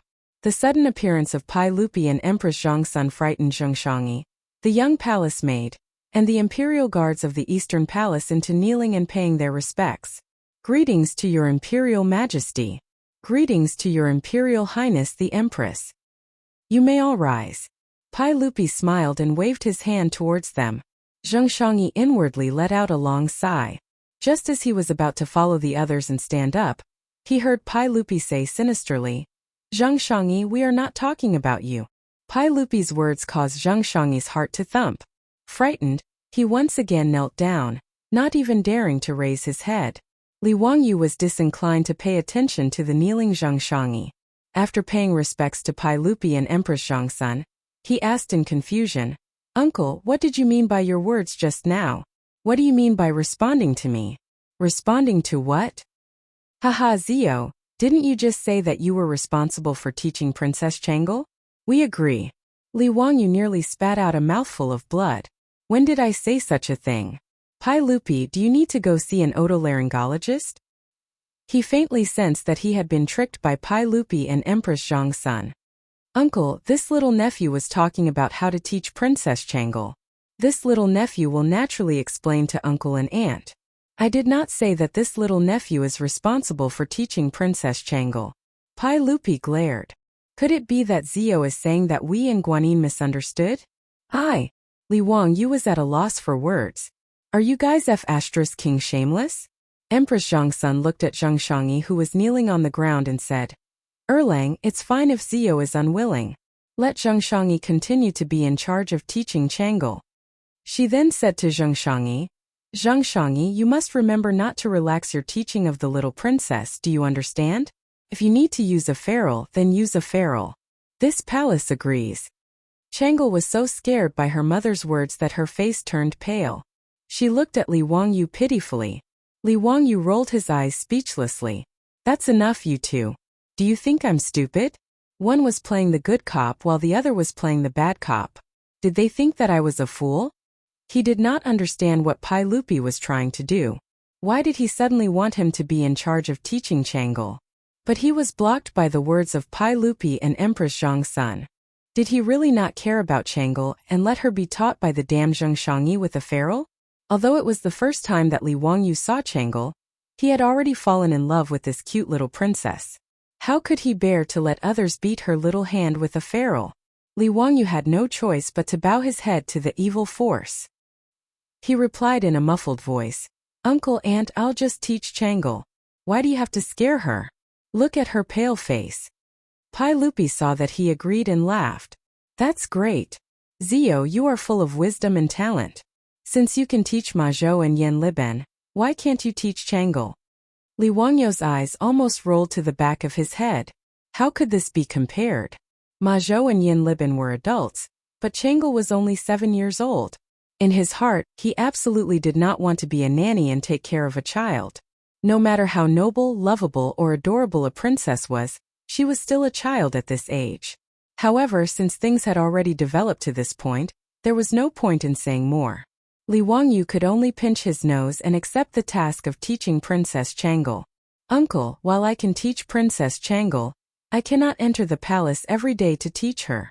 Li Wangyu still wanted to struggle. Pai Lupi waved his hand. What does this matter? We will have the eunuchs send Changle to Dingzhou village every day. Although Changle is a woman, she should understand the hardships of the common people. Li Wangyu was stunned speechless by Pai Lupi's words. He wished that he could slap himself. Who told him to have such a cheap mouth? Originally, if he had not said these words, he would have entered the palace from time to time to be the leader of the children. But now, Pai Lupi had directly sent Changle to Dingzhou village. Uncle, Changle is of noble birth. How can she leave the palace at will and go to this nephew's home? If this were to spread, it would be detrimental to Changle's reputation. Li Wangyu was already on the verge of tears. No matter. Let Changle acknowledge you as her master. If you accept Changle as your disciple, wouldn't that be enough? Li Wangyu was completely speechless. Not only did he have to teach Changle, but he also had to accept her as his disciple? The heavens took pity on him. He himself was only 16 years old. Who had ever heard of a 16-year-old youth accepting a princess as his disciple? However, Li Wangyu did not dare to say these words. Otherwise, Pai Lupi would definitely use Ma Zhou and Yan Liban as an example. Forget it. If he accepted Changle as his disciple, then so be it. When one had too many lice, one would not itch. When one had too many debts, one would not worry. In any case, he had already accepted Ma Zhou and Yan Liban as his disciples. What would it matter if he added a little princess? Li Wangyu was now completely numb. He could only nod his head and agree to this matter. Pai Lupi suddenly said, That's right. Zio, since you have accepted Changle as your disciple, why don't you accept Changqian and Qingke as well? Pai Lupi's words were spoken casually, but in Li Wangyu's ears, they were like rolling thunder. Uncle, what did you say? I think I just heard wrong. Li Wangyu's eyes bulged. His face was filled with disbelief. Pai Lupi actually wanted him to accept Li Changqian and Li Tai as his disciples? What did he want to do? They were the imperial tutors. He was a 16-year-old founding father. If he dared to accept the crown prince and the king of Yu as his disciples, he was afraid that he would be spat to death by the great scholars of Chang'an. This was different from accepting Changle as his disciple. Although Changle was the eldest princess, she was still a woman. She was not valued by others. As for Li Changqian and Li Tai, one was the crown prince, the other the king of Yu. Aside from great scholars like Yu Shernan, Kong Yingda, and Li Gang, who would dare accept them as disciples? It was not so easy to be the imperial tutor. How could someone who was not virtuous, learned, and talented do it? Pai Lupi glared at Li Wangyu. I want you to accept Changqian and Qingke as your disciples. What, you don't want to? Li Wangyu shook his head like a rattle drum. Uncle, don't scare me. How can a young man like me be the imperial tutor? If I say you can, then you can. What are you being so long-winded for? I really can't. You really don't want to. Uncle, it's not that I don't want to, but it's really too much. Pai Lupi nodded. Fine, since you don't want to, then forget it. Li Wangyu had just felt joy in his heart when he heard Pai Lupi say unhurriedly, Since you don't want to be Changqian and Qingqiu as teacher, then I will pretend I don't have a nephew like you. Huxian man, you can leave the palace. Hearing this, Li Wangyu was shocked. F*ck, this was a naked threat. Can't we still have fun together? Chapter 222. Faced with Pai Lupi's threat of falling out, Li Wangyu immediately cowered. There was nothing he could do. Anyone could only cower before Pai Lupi's threat. After all, he was the emperor of the Tang dynasty. If he angered Li Heir, what if this guy really turned hostile and refused to acknowledge him? How could his small body withstand it? Li Wangyu had no choice but to lower his head to the dark forces again. What are you saying, uncle? It's my honor to be able to teach the crown prince and the king of Yu. It's my duty. Pai Lupi glanced at him from the corner of his eyes. Forget it. I won't trouble you. You're only 16. You're so young. I'm making things too difficult for you to accept Changqian and Qingke as your disciples. F*ck. This Pai Lupi is far too much. He actually dares to make things difficult for me. Li Wangyu looked at Li Er, whose nostrils were about to rise to the sky, and had the urge to go berserk. However, he clearly did not have the courage to do so. He still forced a smile.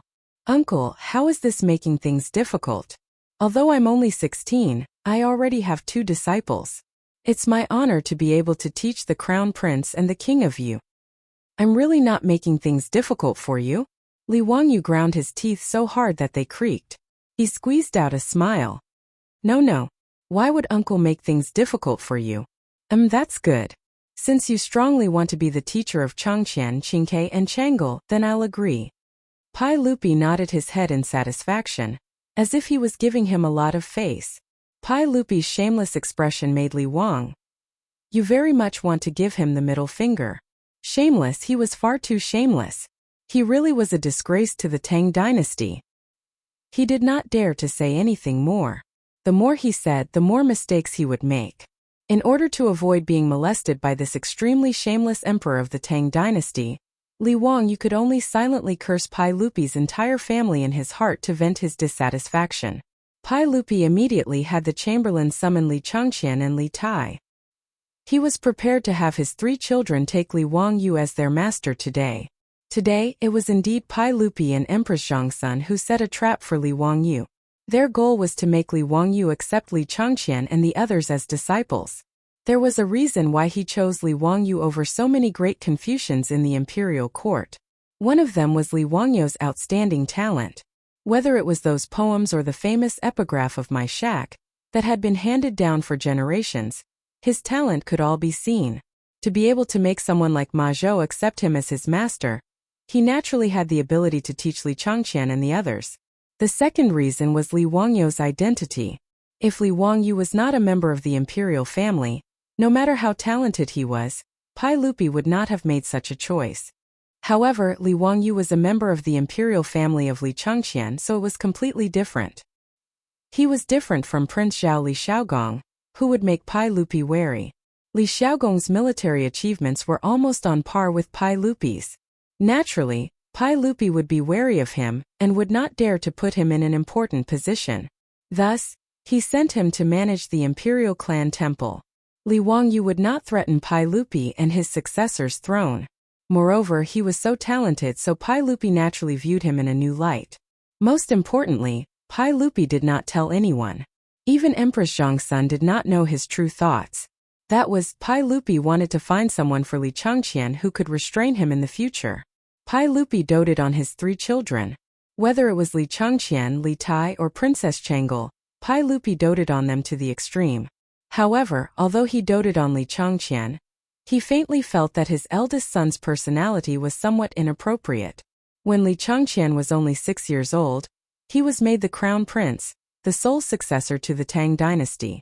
In order to nurture him, Pai Lupi carefully and patiently taught him, hoping that his beloved son would be able to inherit his imperial legacy.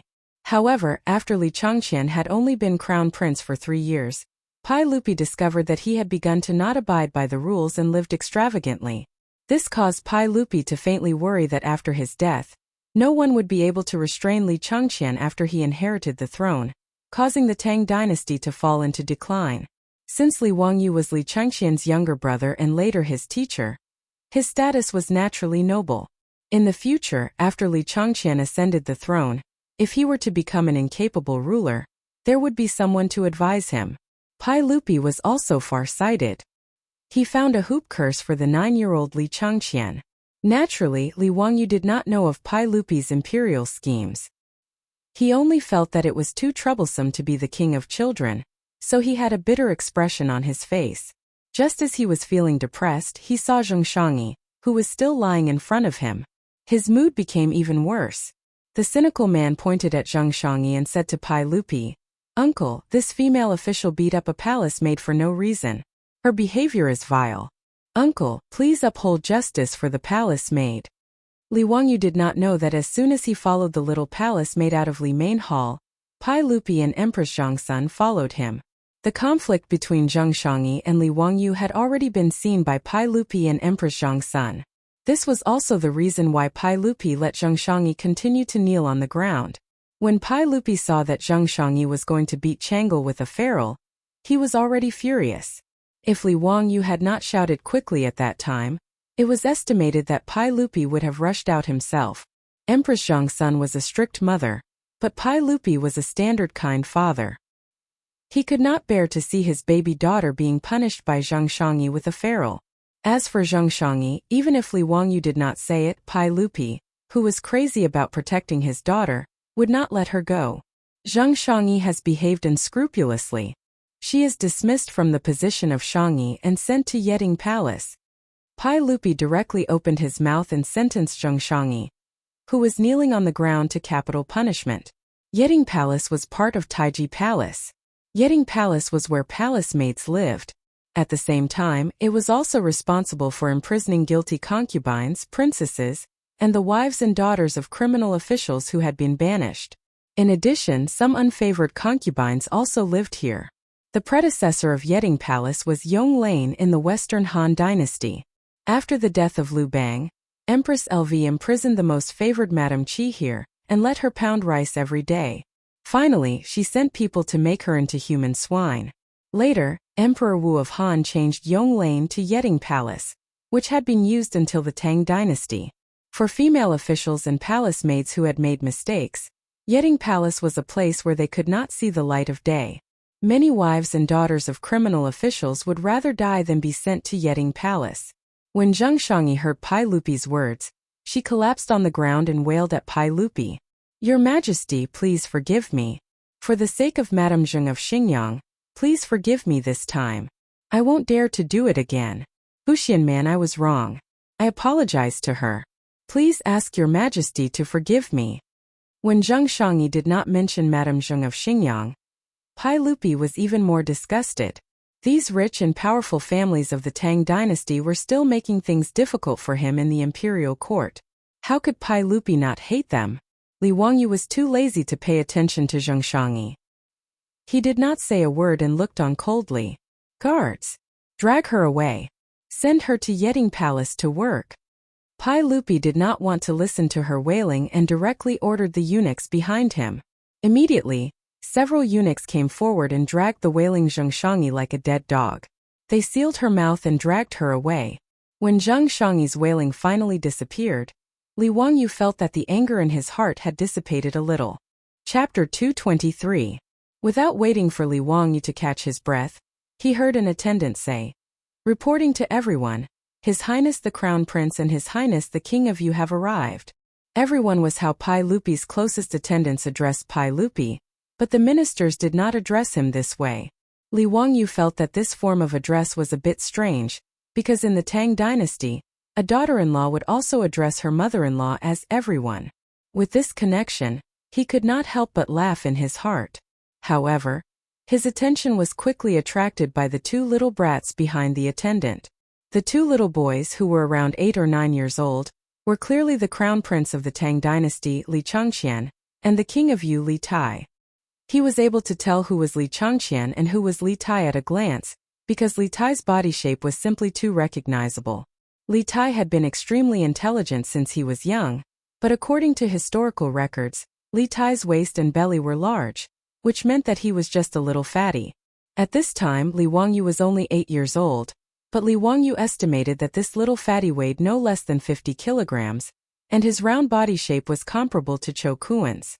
Li Changqian had delicate features, red lips and white teeth. Although he was a 9-year-old child, he could still be considered handsome. However, the arrogance on Li Changqian's face that could not be wiped away made Li Wangyu feel very uncomfortable. Damn, when a little brat looks at people, his nose is almost pointing to the sky. This arrogant appearance made Li Wangyu have the urge to fiercely slap his butt. As the eldest son of Pai Lupi and Empress Zhongsun, Li Changqian was doted on since birth. He was born in Taiji Palace's Changqian Hall, so he took the hall's name and was named Li Changqian. Changqian also had the meaning of inheriting the imperial business and leading the universe. As the crown prince of the Tang Dynasty, Li Changqian was naturally flattered by the attendants in the palace. In a short 3 years, his arrogance had already become a habit. Father, mother. When Li Changqian and Li Tai saw their parents, Their faces were filled with joy and they hurriedly went up to greet them. Pai Lupi smiled and waved at the two of them. Chengqian, Qingke, come over and greet your big brother Wang. Li Chengqian and Li Tai were both shocked. Where did this brother Wang you come from? Was there anyone in this world who could be their brother? Pai Lupi laughed and said, this is Li Wang Yu, his courtesy name is Zio, born in Huxian Li clan. Speaking of which, he is your brother, so he is worthy of you calling him elder brother. The Li clan of Hu County? Subordinate brothers? Pai Lupi's words made Li Chengqian frown. Although he was young, he knew about the Huxian Li clan. Although the Huxian Li clan was a relative of the imperial family, it was only a small clan. How could this Li Wangyu be worthy of him, the crown prince of the Tang dynasty, calling him elder brother? Li Tai didn't say anything. He blinked his small eyes on his chubby face and simply listened to Pai Lupi's words. He bowed to Li Wangyu. Qingke greets brother Wangyu. Li Chengqian looked at Pai Lupi, hoping for an explanation from Pai Lupi.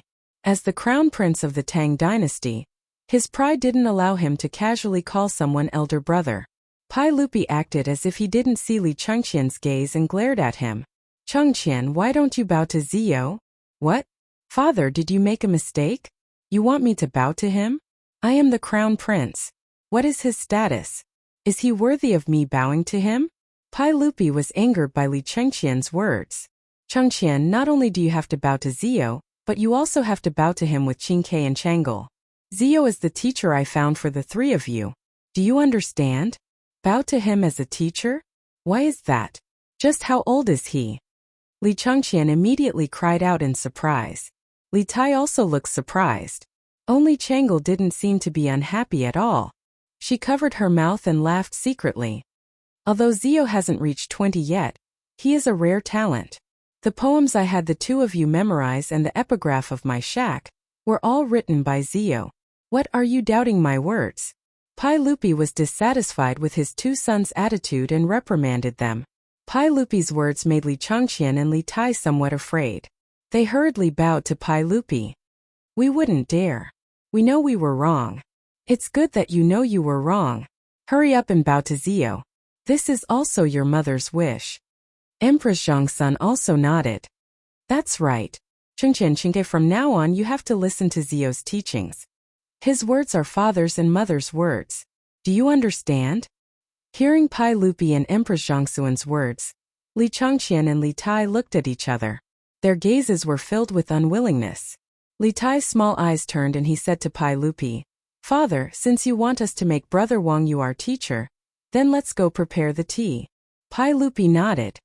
Of course. I'll have the servants prepare it for you. No, father, let's go ourselves. Only this way can we show our sincerity. Pai Lupi didn't feel that there was anything wrong with this, so he nodded in agreement. Okay, go quickly and come back quickly. Li Chengqian and Li Tai glanced at Li Wangyu, turned around and ran. Li Wangyu had been watching coldly from the sidelines and hadn't said anything. He was observing Li Chengqian and Li Tai's behavior. It could be seen that Li Chengqian's pride and arrogance as the crown prince had already seeped into his bones, while Li Tai wasn't necessarily a good person. Li Tai's small eyes had been darting around. Pai Lupi and Li Tai hadn't noticed, but Li Wangyu had seen it very clearly. This little guy clearly didn't have good intentions. Personally preparing the tea for him to become his teacher? He was probably going to put something in his tea, right? Humph, little brat, you're still too inexperienced to play this game with me. Li Wangyu secretly curled his lips. He had completely seen through Li Tai's little trick. He had also been very naughty when he was young and had done things like putting laxatives in his teacher's cup more than once. Because of this, Li Wangyu's but had been fiercely beaten by his family many times. Li Wangyu didn't expose him and only chatted with Pai Lupi and Empress Zhongsun for a while. Not long after, Li Chengqian and Li Tai returned with 2 cups of tea. Zio, I won't be preparing the 6 rites for you to become my disciple. However, I'll still have the 3 of them kneel in front of you to become your teacher. Pai Lupi didn't see through his 2 sons' intentions. He nodded in satisfaction when he saw them return. Li Chengqian and Li Tai looked at each other with a smug smile in their eyes. The 2 of them, along with Changel, walked up to Li Wangyu. They weren't in a hurry to kneel down and perform the ceremony of becoming Li Wangyu's disciple. Instead, they picked up their teacups and brought them to Li Wangyu. "Big brother Wang, please have some tea." Li Wangyu looked at them meaningfully and reached out to take the teacups, looking like he was about to drink. Under Li Changqian and Li Tai's expectant gazes, Li Wangyu suddenly put down the teacup that had just reached his mouth. "Changqian Qingke Changel, since the three of you are willing to take me as your teacher, then I have some words for you."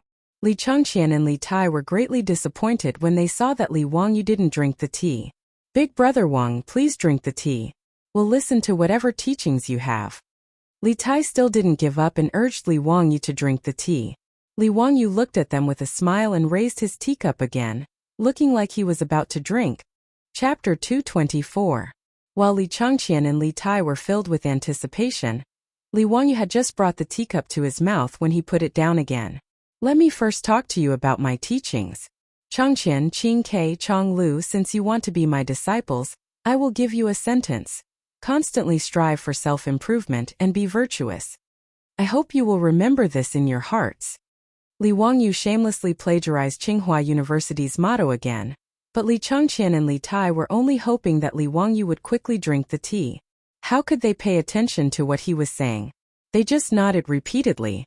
After Li Wangyu finished speaking, he picked up the teacup again and looked like he was going to drink.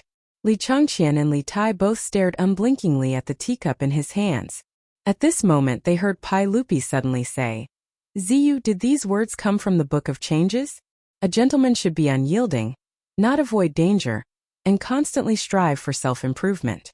A gentleman should increase virtue and be tolerant of all things. This is the way of a gentleman. Changqian Qingke, you have to remember your teacher's teachings." With Pai Lupi's response, Li Wangyu, who had just brought the teacup to his mouth, put it down again.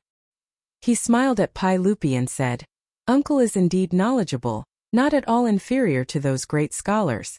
These words indeed came from the Qian and Kuan trigrams in the Book of Changes. Being praised by Li Wangyu like this, Pai Lupi couldn't help but laugh loudly. On the other hand, Li Changqian and Li Tai, the two little brats, had incomparably resentful gazes. Clearly, Li Wangyu was about to drink the tea, but after being interrupted by their imperial father, he put it down again. Li Wangyu snuck a glance at the two brats and laughed loudly in his heart. "You're still too inexperienced to fight with me." He picked up the teacup again and made a gesture of wanting to drink, making Li Changqian and Li Tai's eyes pop out of their sockets. However, it was clear that Li Wangyu had once again disappointed the two brats. Li Wangyu actually put down the teacup in his hand and was about to hand it over to Pai Lupi. "Uncle, I think you should drink this apprenticeship tea first." As the saying goes, when parents love their children, they plan far ahead. When it came to teaching a child, the first thing was the Qi clan, and the second was the selection of a teacher. Changqian and Qingke being so smart and quick-witted was all thanks to uncle and aunt. As a result, this nephew believes that the first cup of tea for the apprenticeship should be for Changqian and Qingke to toast their parents as a sign of filial piety. What he meant was that when teaching children, family education was the first priority, followed by the teacher's education. Li Wangyu flattered Pai Lupi, but it scared Li Changqian and Li Tai. Pai Lupi was very satisfied with Li Wangyu's words. He laughed heartily and patted Li Wangyu's shoulder. He reached out to take the teacup in his hand and tilted his head back to drink. In reality, Pai Lupi, as the emperor, had special servants to test for poison in his food. However, this tea was personally made by Crown Prince Li Changqian and King Yu Li Tai for apprenticeship. Those servants didn't think of testing for poison. Seeing that Pai Lupi was about to drink the tea, Li Changqian and Li Tai couldn't help but cry out in surprise. "Father, please wait. Father, you can't drink it." Pai Lupi froze when he heard this and turned his head to look at his two sons. He didn't understand what they were shouting about. "What are you two shouting about? Why can't I drink it?" Li Changqian's back was soaked in cold sweat. He glared fiercely at Li Tai beside him, meaning to say, "Look at your rotten idea." Li Tai also glared back without backing down. "You also agreed." However, as Li Wangyu expected, Li Changqian and Li Tai had added croton and morning glory into the two bowls of apprenticeship tea. When these two herbs were taken together, They were powerful laxatives that took effect very quickly. If Li Wangyu hadn't seen through the two brats' trick and really drank it, his stomach would have reacted in a short while. At that time he would probably have to spend the entire day in the outhouse. Li Changqian and Li Tai naturally didn't want to become Li Wangyu's disciple, but they couldn't go against Pai Lupi's words, so they came up with this wicked idea. They wanted Li Wangyu to make a fool of himself in front of Pai Lupi and Empress Zhongsun. Perhaps then the apprenticeship would be ruined. However, they didn't expect that Li Wangyu would divert the trouble and put the two brats in a difficult situation. Li Changqian and Li Tai didn't think that the little teacher their father found for them would be so evil. Just by looking at the uncontrollable smile on Li Wangyu's face, the two of them knew that their thoughts had been seen through long ago. Too evil. This little teacher Li Wangyu was really too evil. The two of them, who felt that they had been set up by Li Wangyu, opened their mouths for a long time, not knowing how to reply to Pai Lupi's question. The two brats didn't dare to let Pai Lupi drink this bowl of tea that had been spiked no matter what. Even if Li Changqian was the crown prince, if he really let Pai Lupi drink this tea, he would probably be beaten half to death by the furious Pai Lupi afterwards. They also didn't dare to tell Pai Lupi that the tea had been spiked with laxatives. That wouldn't be good either, and they definitely wouldn't be able to escape a beating. Just as Li Changqian and Li Tai were flabbergasted and didn't know how to reply to Pai Lupi's question, Li Wangyu couldn't help but laugh. Li Wangyu laughed and pointed at the tea bowl in Pai Lupi's hand. "Uncle, the two of them probably mean that the tea is already cold, and they're afraid that your stomach won't feel well after drinking it. It's better to let the two of them go get 2 more cups." Right, that's exactly what the teacher said. How could Li Changqian and Li Tai not know that Li Wangyu was giving them a way out? The two of them hurriedly nodded their heads in agreement. Pai Lupi seemed to have seen through something, but he didn't say anything. He casually poured the tea in the bowl into the flower bushes. "That's good. You two go quickly and pour new tea for your father and your teacher." Li Changqian and Li Tai both let out a sigh of relief as if a heavy burden had been lifted from their shoulders. They hurriedly nodded in agreement and turned around to prepare new tea. Seeing them run far away, Pai Lupi looked at Li Wangyu with a seeming smile. "Zio, you really are a good teacher. Uncle praises me too much. Changqian and Qingke are just a bit mischievous. Don't take it seriously." "Haha, I'm relieved to leave Changqian, Qingke and Chengel to you," Pai Lupi then said seriously. The three of them grew up in the depths of the palace. The common people have a hard time and haven't heard of them. I am very worried. I will have the eunuchs send Changqian and the others to Dingzhou village every day. Zio, you have to put in more effort and teach the three of them well. Li Wangyu bowed to Pai Lupi and also replied very seriously, "Don't worry, Your Majesty. I will do my best." Not long after, Li Changqian and Li Tai once again returned with 2 cups of tea. This time it was clear that they didn't dare to play any tricks. After Pai Lupi and Li Wangyu each drank their tea, Li Changqian, Li Tai and Princess Chengel respectfully knelt before Li Wangyu and performed the ritual of taking him as their teacher. Li Wangyu extended his hand to help Pai Lupi's 3 children up, his heart filled with a myriad of emotions. He was a white-collar worker from the future, the pride of the entire village. How did he end up becoming the imperial tutor of the Tang dynasty? Chapter 225. After officially taking in Li Changqian, Li Tai, and Li Lizzie as his disciples, Li Wangyu's attitude had changed a little. Previously, he did not want to be the teacher of the emperor, as it would be troublesome and cause a lot of trouble. However, Pai Lupi's words had given him some other ideas. Although he knew the course of history, he knew that neither Crown Prince Li Changqian nor Li Tai could become the successor to the throne of the Great Tang in the future. The true successor was still in Empress Zhongsuan's womb. What moved Li Wangyu was Pai Lupi's fatherly love for Li Changqian and the other two, as well as the tragic ending of this family in history. As the emperor, Pai Lupi's fatherly love for the children of Empress Zhongsun was indeed boundless. When Li Changqian was sick, Pai Lupi gathered 3,000 monks and built the Xihua Monastery and Puguang Monastery. He even reduced the crimes of the prisoners to pray for his son. Even when Li Changqian, Du He and Ho Junji rebelled, Pai Lupi could not bear to kill his eldest son. He only demoted him to a commoner and moved him to Qianzhou. After Li Changqian's death, Pai Lupi was so sad that he abandoned the dynasty. Li Tai was also Pai Lupi's favorite son.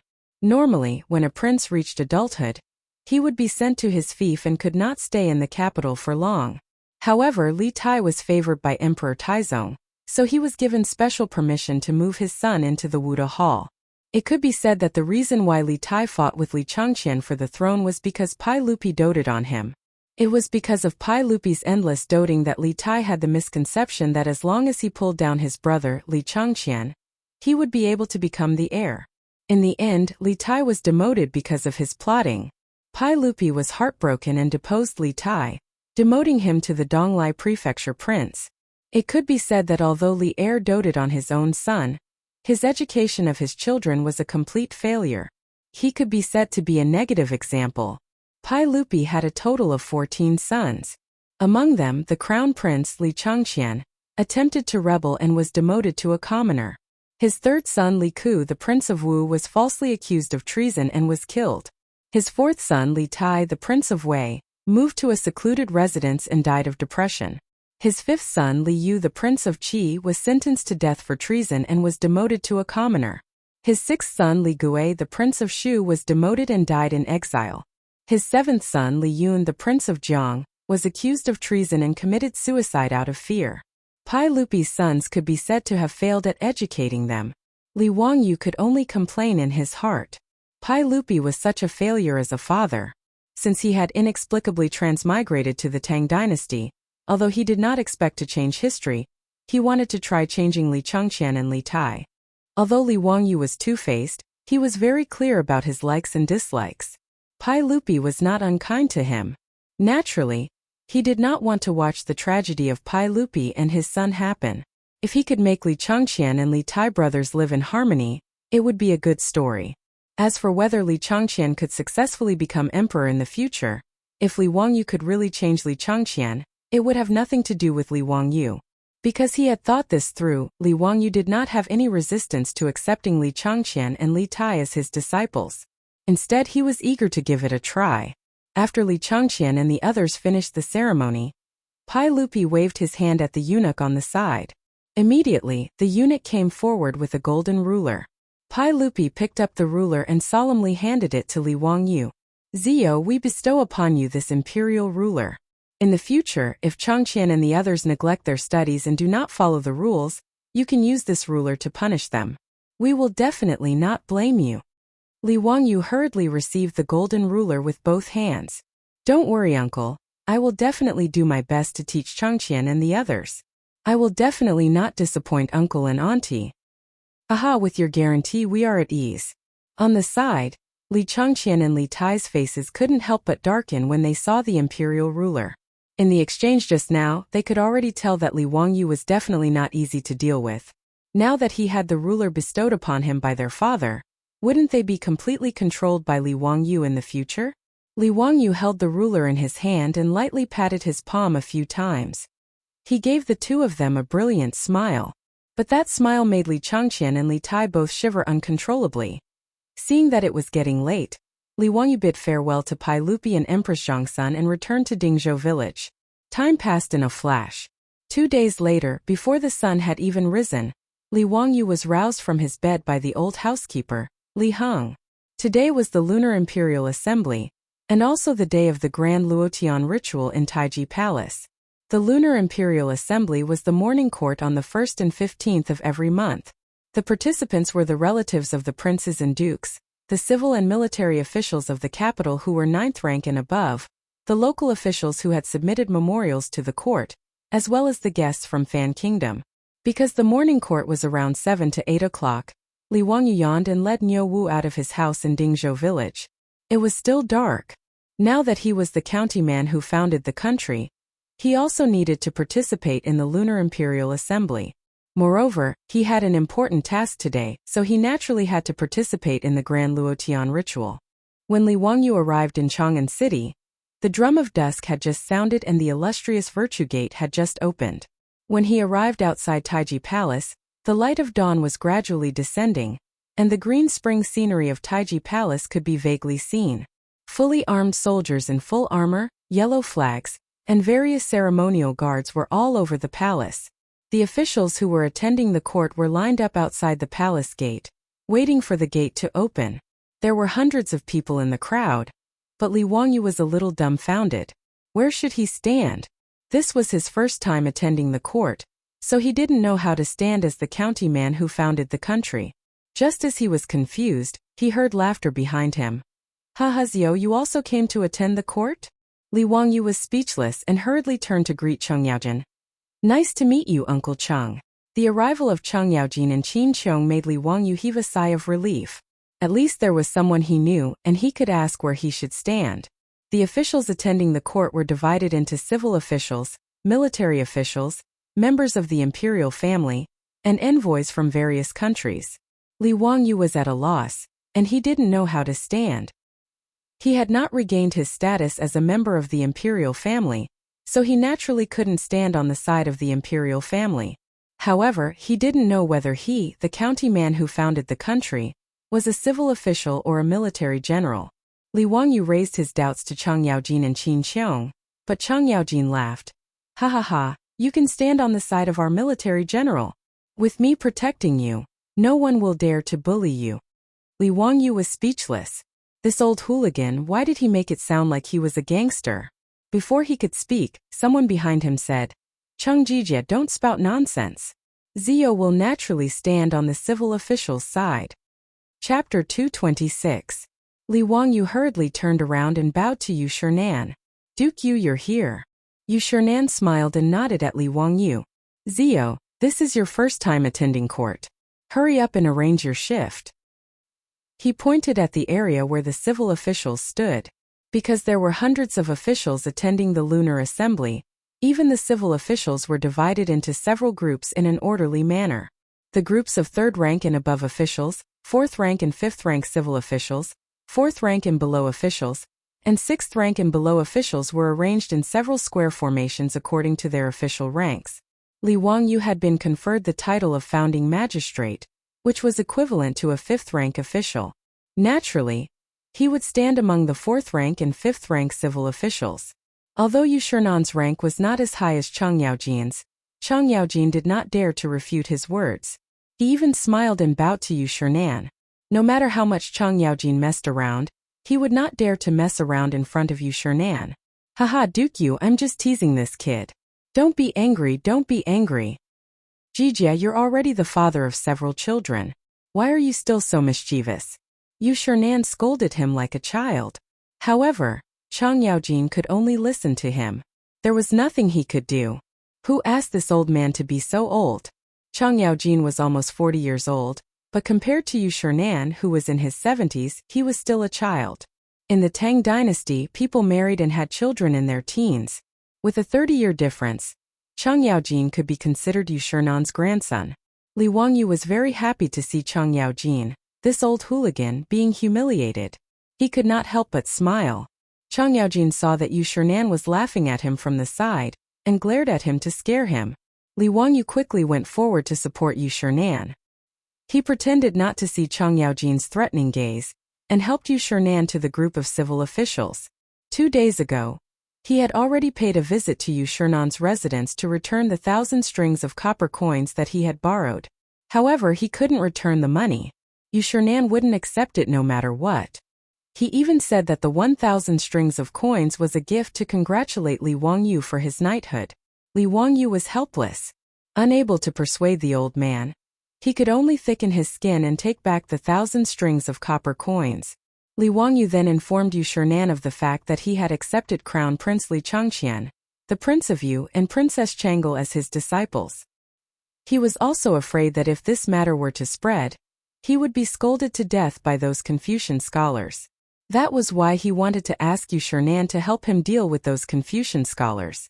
Li Wangyu was still a little nervous, worried that Yu Shernan would also think that he was young and frivolous. Unexpectedly, Yu Shernan didn't mind at all. Li Wangyu had become the imperial preceptor at such a young age. Instead, he praised him greatly. In Yu Shernan's view, although Li Wangyu was young, with the talent that he had displayed, he was fully qualified to be the crown prince's teacher. Yu Shernan also reassured Li Wangyu, saying that regardless of whether it was Kong Ingda or Lu Quan, these old friends, they all praised him greatly. They definitely wouldn't be dissatisfied with Li Wangyu just because he was the crown prince's teacher. With Yu Shernan's assurance, Li Wangyu could finally relax. It could be said that a small worry had been lifted off his mind. Li Wangyu's respect for Yu Shernan, this old man who was both a teacher and a friend, grew even more. The morning bell tolled. Amidst the beating of the drums, the morning assembly began.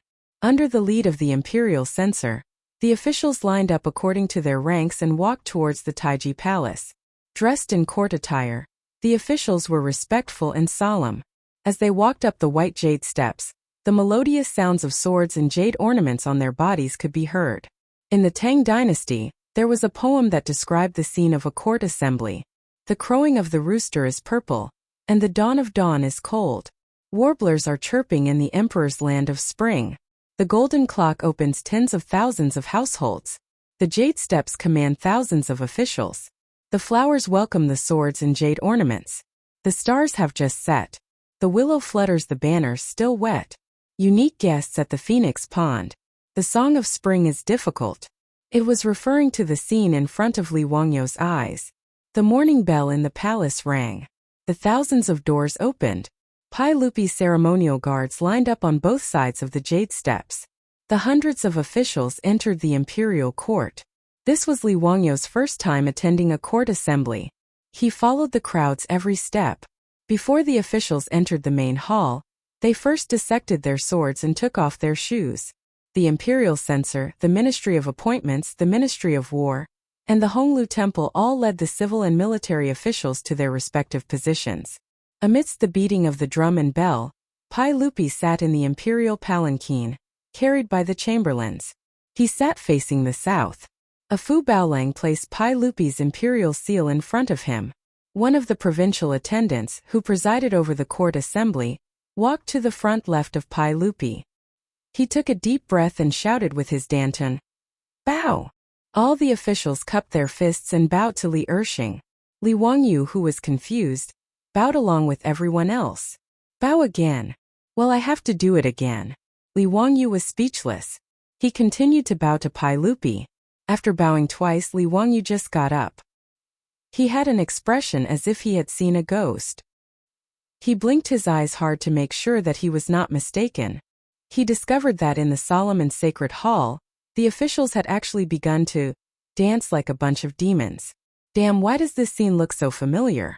It seems that Chang Chumo's group of debauches were also like this when they drank too much. This was the Lunar Palace, not a place for square dancing or disco dancing. Li Wangyu was speechless. What kind of F***king rule is this? All right, let's dance together with the gray-haired and bearded official in front of us. Stretch your arms and kick your legs. 3 circles to the left, 3 circles to the right. Twist your neck, twist your butt. Go to bed early and wake up early. Let's do some exercise. After a set of procedures, Li Wangyu felt that he was about to sweat. This court assembly was also a physical activity. He wondered how Yu Shernan's 70-year-old body could hold on. No wonder Yu Shernan wanted to resign. This was simply too difficult for an old man. Everyone took their seats. Li Wangyu also braced himself. He wanted to see how the battle between Pai Lupi and the aristocratic families would play out. As soon as the court assembly began, an envoy came out and presented a memorial to Pai Lupi. Your Majesty, I, the envoy of Luo Province, have a memorial.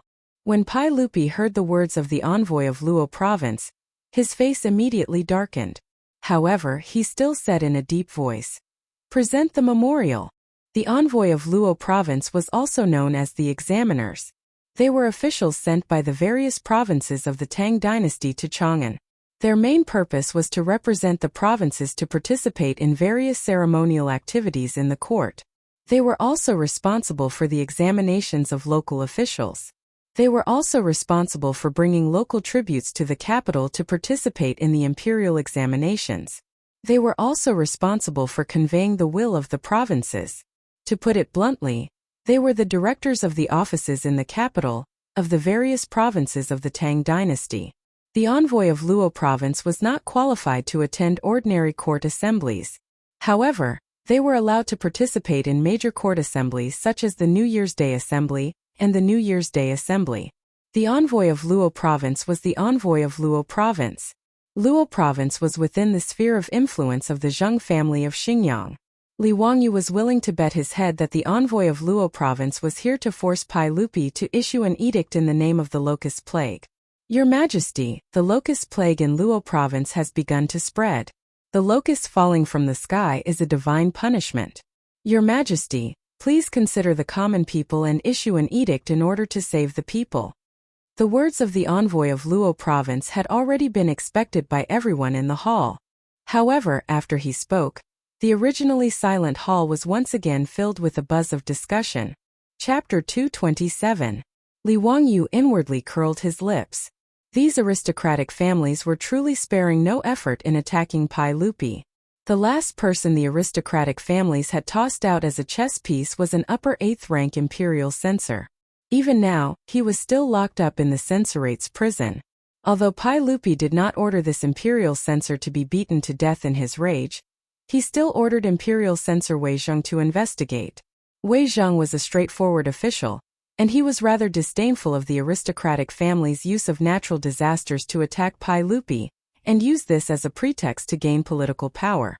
As a result, he directly threw that imperial censor into the censorate's prison to investigate whether or not this person had taken bribes and perverted the law. However, the aristocratic families clearly had enough bargaining chips. Even if they threw away a small chess piece, they still had other chess pieces to use. This Luo province assembly emissary who had once again brought up this matter at the Lunar Court Assembly was clearly a lackey of Xingyang's Zhang clan. He had once again used the locust plague as a heavenly punishment to fire cannons at Pai Lupi during the Imperial Court Assembly, causing everyone in the Imperial Court to discuss spiritedly. Pai Lupi's face was dark, and he did not say a word. He saw Chang Yaojin and Yuqi Jingda jump out at the same time and grab the Luo province assembly emissary's collar. Damn thief. Bullshit heavenly punishment. You Tian Shenu say it's heavenly punishment, so it's heavenly punishment? Scram for this elder. That's his mother. A trifling imperial court assembly emissary is spouting nonsense to mislead the masses. He truly deserves a beating. Chang Yaojin and Yuqi Jingda were fierce generals who had slaughtered their way out of mountains of corpses and seas of blood. Together, they flipped out at the Luo province assembly emissary, scaring him so much that he almost wet his pants. Although he had the support of an aristocratic family, anyone who saw this kind of fierce founding duke flip out would still be afraid. Someone immediately stepped out to stop them. It was Xingyang's Zhang clan's Minister of Works, Zheng Shangua. Duke of Lu, Duke of Yi, quickly stop. Humiliating others like this at the Imperial Court Assembly. Where is the propriety? Your Majesty, this official wants to impeach Duke of Lu and Duke of Yi for their lack of propriety. With Zheng Shangua's words, more than a dozen aristocratic family officials stepped out one after another, clamoring to impeach Chang Yaojin and Yuqi Jingda. As for Qin Shubao and the other generals, how could they watch Chang Yaojin and the others suffer losses? They all stood up and refuted. The two sides began to bicker in the main hall. For a moment, the originally solemn court assembly became as lively as a market. It was Li Wangyu's first time attending court, and he watched the lively scene with great interest. The old hooligan Chang Yaojin's battle prowess was indeed formidable. His lousy mouth actually scolded those aristocratic family's ministers until they were battered and exhausted. This was an eye-opener for Li Wangyu. Chang Yaojin. Impeach me? Do you want to see if my fist is big enough? Vulgar martial artist. The plague of locusts is the wrath of the heavens. This is the punishment of the heavens for not cultivating morality. Chang Yaojin. I'm going to fix your mother. You're such a scoundrel. I've killed so many people. Why haven't I seen any divine punishment? Hi Duke Lu. Aren't you afraid that the locust god will punish you for using such vulgar language? Chang Yaojin. The locust god is nothing. Can you beat the duck god? If you're not afraid of the duck god's wrath, why should I be afraid? Duck god. What duck god? Finally, someone was confused by Chang Yaojin's words. Where did this duck god come from? Qingyan. Wahaha, you bunch of idiots. The locusts have their locust god. The ducks have their duck god. The ducks can feed on locusts, which means that the duck god is more powerful than the locust god. You farmhouse slaves must have eaten a lot of ducks every day, right? Aren't you afraid of the duck god's wrath? Where did this duck god come from? Who has heard of the existence of the duck god? Chang Yaojin sneered. Then why don't you go and find the locust god for me to see? There are gods 3 feet above our heads. How can there be no duck god? His words made all the ministers speechless. What kind of logic was this? Li Wangyu was also speechless. He put his hand to his forehead and felt a headache coming on. This old scoundrel Chang Yaojin, after hearing Li Wangyu talk about how the duck god was used to fool the farmers, he actually used Li Wangyu's excuse to shut the mouths of the aristocratic families. He was shameless enough. However, although the duck god was a little shameless, it was effective. At least the ministers of the aristocratic families could not think of a way to refute the old scoundrel's words. Seeing that the situation was not good, the head of the Zheng family of Xingyang, Zheng Yuanshou, could not help but stand up. He bowed to Pai Lupi and said, Your Majesty, the locusts are a natural disaster. How can we get rid of them? Moreover, killing too many of them will harm the harmony of the world. Only virtue can eliminate the natural disaster. Your Majesty, please reconsider and think for the sake of the people. Zheng Yuanshou's words were extremely vicious. He did not mention that he was guilty, nor did he mention that the plague of locusts was caused by Pai Lupi. However, the meaning behind his words was that he blamed the cause of the plague of locusts on Pai Lupi. Asking Pai Lupi to eliminate the locusts with virtue was the same as saying that Pai Lupi was immoral. Seeing that Zheng Yuanshou had stood up, the ministers who were arguing with Chang Yaojin immediately found a direction and stopped arguing with him. They all bowed to Pai Lupi and said, Your Majesty, please reconsider and think for the sake of the people. Your Majesty, please reconsider and think for the sake of the people. Under Zheng Yuanshou's lead, nearly half of the hundreds of ministers who came to attend the Lunar Palace assembly stood up and said in unison to pressure Pai Lupi, who was sitting on the throne. There was no doubt that these ministers were from the aristocratic families headed by the 5 surnames and 7 nobles. Li Wangyu could not help but feel a little shocked. No wonder Pai Lupi did not dare to forcibly eliminate the locusts. Half of the ministers in the imperial court were from the aristocratic families. A slight move in one part would affect the whole situation. Pai Lupi's face became gloomier and gloomier in the face of the minister's pressure, but he did not speak. The atmosphere in the hall suddenly became tense. The ministers who came out to force the abdication also did not say a word. They stubbornly fought with Pai Lupi in a silent arena. The imperial court assembly hall, which was very noisy just now, immediately became silent. In the stalemate, Fang Xianling and Du Ruhui came out and bowed to Pai Lupi. Your Majesty, the plague of locusts is a natural disaster. I request that you hold the Luotian grand ritual to pray for the blessings of the people in the world and the Tang dynasty. Pai Lupi immediately nodded. Yes. Yes means that the emperor has agreed to it. The attendant of the Menxia province immediately said, Yes. This means that the imperial edict was to be read out. The ministers of the aristocratic families could only all be silent at this time. Hundreds of ministers bowed down. Hold the Luotian grand ritual to pray for the people. As soon as his voice fell, before the ministers in the hall could react, the eunuch began to read the edict loudly. Hold the Luotian grand ritual to pray for the people.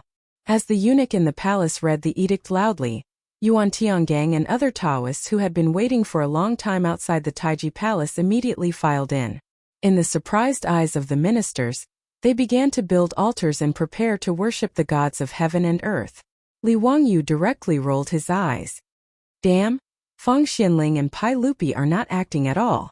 You need to study Stanislavski's Self-Cultivation of Actors. Chapter 228. As soon as Fang Xianling asked for the heavenly grand ritual, Pai Lupi agreed immediately. Then Yuan Tiangang and others showed up. This was simply telling others that they had planned it long ago.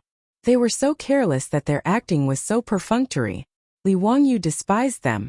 However, this sudden turn of events greatly surprised Zheng Yuanshou and the other aristocratic families. No one had expected Li Heir to make such a move during the court session when the officials were trying to force the emperor to abdicate, and they couldn't stop it. After all, Pai Lupi wanted to hold the heavenly grand ritual to eliminate the plague of locusts and pray to heaven for blessings. Who could say no to this? Pai Lupi didn't care about what Zheng Yuanshou and others thought. He announced the suspension of the Lunar Imperial Court, walked down from the throne, and led the ministers out of the main hall. Zhang Yuanshou and other ministers could only look at each other and follow him out of the main hall of Taiji Palace. In the eyes of Zhang Yuanshou and others, Pai Lupi wanted to hold the heavenly grand ritual just to delay the time. They also made up their minds that they must take the opportunity of today's imperial court to force Pai Lupi to yield. When the heavenly grand ritual was completed, the imperial court would continue. At that time they would see how Pai Lupi would deal with it. Outside the Taiji Palace was the square of Noda. There were drum towers and bell towers on both sides of the square. The heavenly grand ritual to pray for the plague of locusts was held in the square in front of the Taiji Palace. Yuan Tiangang wore a brand new purple Taoist robe embroidered with various auspicious patterns of Taoism with gold and silver threads. He walked in front of the Taoists with a solemn expression. The Taoist robes of the Tang and Song dynasties were not the yellow Taoist robes seen in later TV series. Instead, they were based on the illusion of purple qi from the east, when the Taoist ancestor came out of seclusion on an ox. Therefore, Taoism advocated purple Taoist robes. Behind Yuan Tiangang were the abbots of the 58 Taoist temples in Chang'an City. They were also wearing purple Taoist robes. Then there were hundreds of Taoists from the 58 Taoist temples. Some were holding God's tablets, some were holding banners, and some were holding various celestial weapons. They were singing ancient tunes. In fact, the formal heavenly grand ritual was very complicated. The whole ceremony would take several days.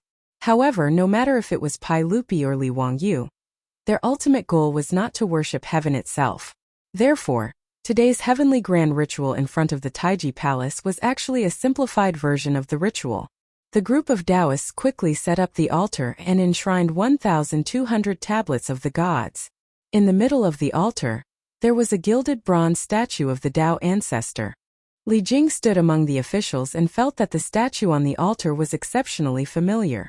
No matter how he looked at it, it looked like the statue that Li Wangyou's troops were hugging outside the Xuandu temple that day. However, he didn't think too much about it.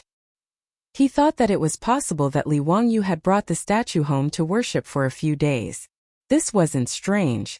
As the officiator of today's heavenly grand ritual, Yuan Tiangang was also the deacon of the altar.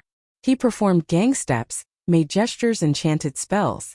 Under the chanting of a group of Taoists, he burned incense, opened the altar, invited water, raised the banner, announced the results and emptied filth. In Li Wangyou's opinion, a series of rituals were done professionally. Well, for Li Wangyu, a good young man who was born in New China and grew up under the red flag, he didn't believe in any religion at all. Yuan Tiangong's dazzling operation, in his opinion, was an old liar with professional attainment.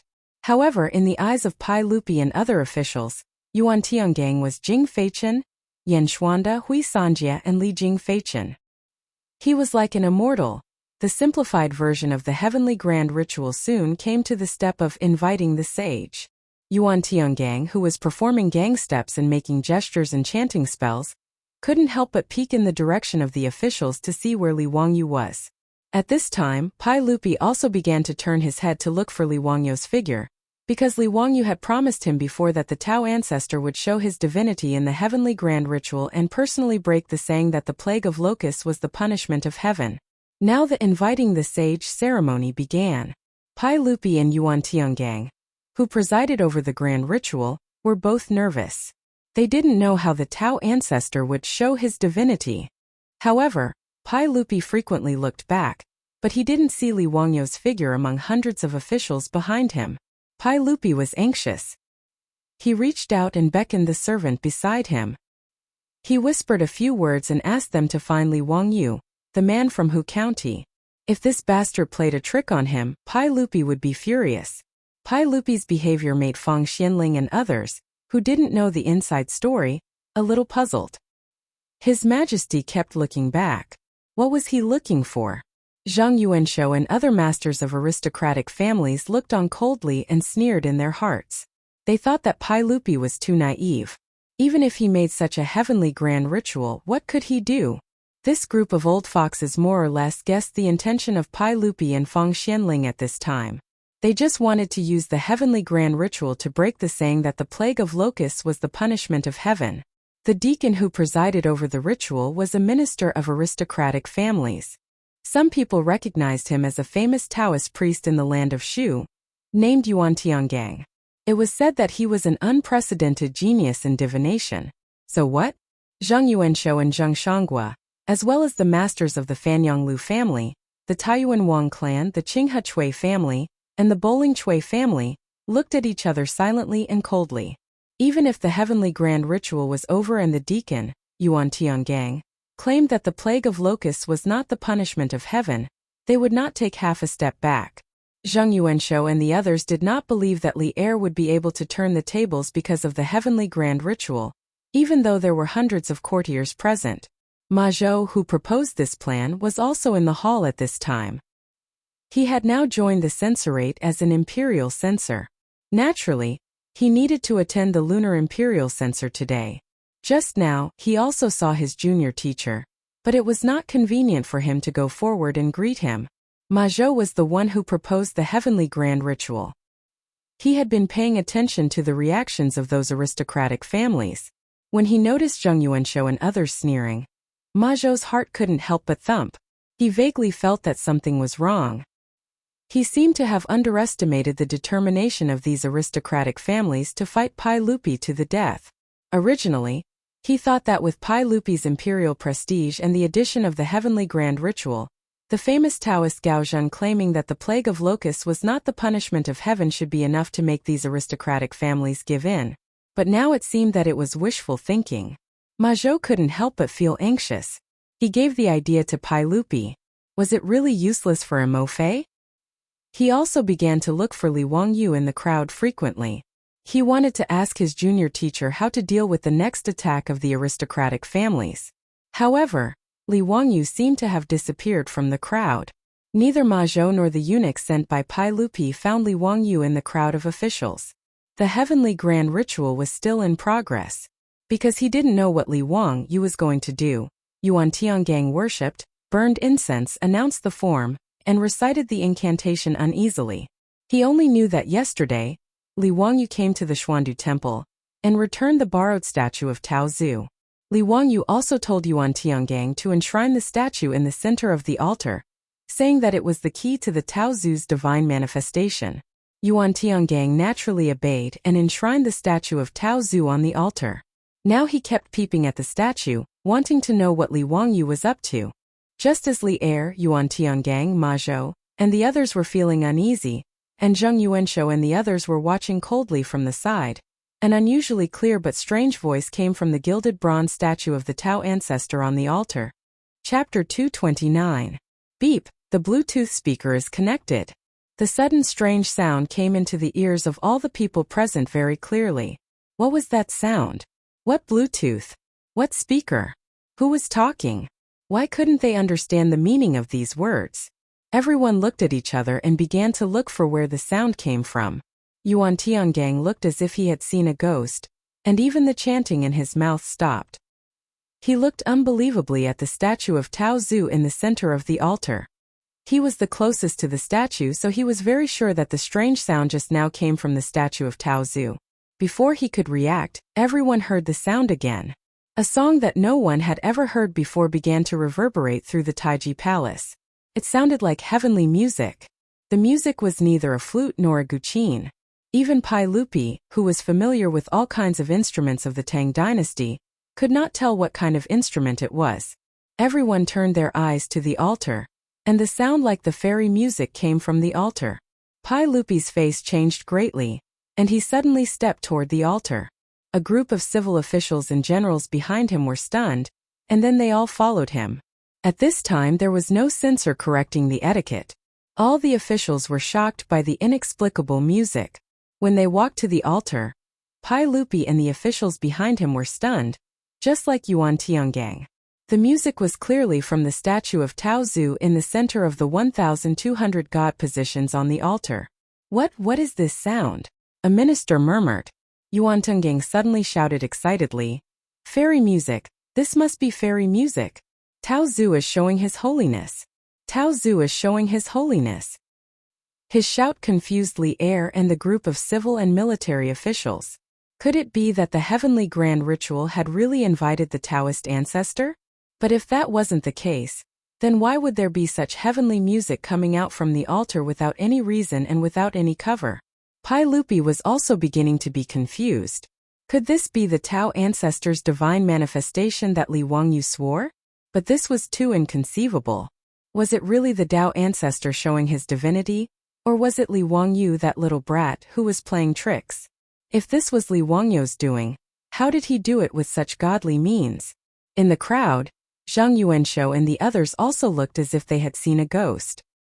He did not care about being disrespectful in front of the emperor, and directly pushed aside the ministers in front of him and ran up to the spiritual altar to confirm what was going on. However, after reaching the altar, Zhang Yuanshou became even more confused. On this unobstructed altar, there was indeed a sound that sounded like immortal music. Moreover, the source of the sound was the Tao ancestor statue that was enshrined in the center of the altar. Just as everyone was inexplicably surprised, the immortal music gradually disappeared.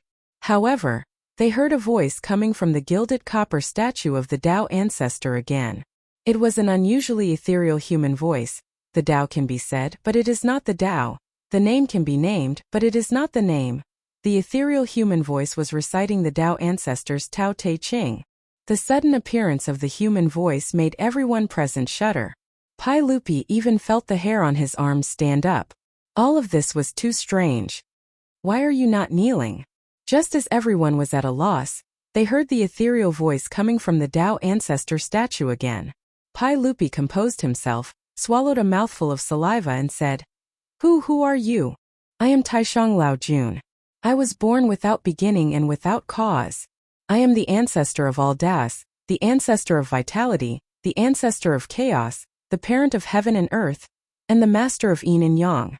When Pai Lupi heard this, it was as if he was struck by lightning. His knees went soft and he knelt down. Emperor Ancestor, please accept my worship. At this moment, Pai Lupi had no choice but to believe it. Not only him, but also the hundreds of civil and military officials behind him, Yuan Tiangang, and the other Taoists all knelt down and bowed to the Tao ancestor statue on the altar. There was only one thought in everyone's mind. The Tao ancestor is showing his power. There was no other explanation except for the Tao ancestor showing his power. Even if there were some ministers who did not believe in Taoism but Buddhism, there was no doubt in their hearts at this time. Even Zhang Yuanshou and the other aristocratic families all knelt down with trembling bodies. The Tao ancestor is really showing his power. In Pai Lupi's heart, there was a faint suspicion that this might be a trick made by Li Wangyu. However, as the Tao ancestor statue spoke again, all his doubts were dispelled. The ethereal voice came out again. Li Shimin, you are the emperor of the Tang dynasty. You are ordered by heaven. Get up. Pai Lupi was very excited. The Tao ancestor is really talking to me. The Tao ancestor is really showing his power. Although he did not know why the Tao ancestor would show his power, he did not forget the purpose of holding this heavenly grand ritual, so he quickly asked, Emperor Ancestor, may I ask if the plague of locusts today is because of Shimon's immorality? Is the plague of locusts sent by heaven as punishment? What is morality? Taoism is the nature of all things in heaven and earth. It is omnipotent and omnipotent. It gives birth to heaven and earth, operates the sun and the moon, and grows all things, but it never shows off or relies on itself. Heaven and earth are heartless and treat all things as straw dogs. How can heaven send a plague of locusts to punish people because of what you, the emperor, have done? Hearing this, Pai Lupi could not help straightening his back and looking back at the ministers kneeling behind him. With the Tao ancestor showing his power and endorsing him, he would like to see which bastard would dare to say that the locusts were the wrath of heaven, and that it was caused by his immorality. Emperor Ancestor, may I ask if the plague of locusts in the world can be destroyed? Yes. The plague of locusts is the enemy of heaven and earth. Destroying it will bring great merit. Hearing this, Pai Lupi's eyes almost narrowed. Since the Tao ancestor said so, there was no more obstacle to destroying the locusts. He only felt refreshed and proud. Li Shimin, you must remember to take the people of the world as your responsibility. The sage is to govern the country, correct the law and correct the punishment. He will save the chaos of the world and get rid of the calamity of the world. He will make the strong not bully the weak, and the masses not oppress the few. The elderly will be satisfied, the young will be raised, the borders will not be invaded, the ministers will go on blind dates, the father and son will protect each other, and there will be no danger of death. This is also the greatest merit. Yes, Shimon will remember the emperor ancestor's decree.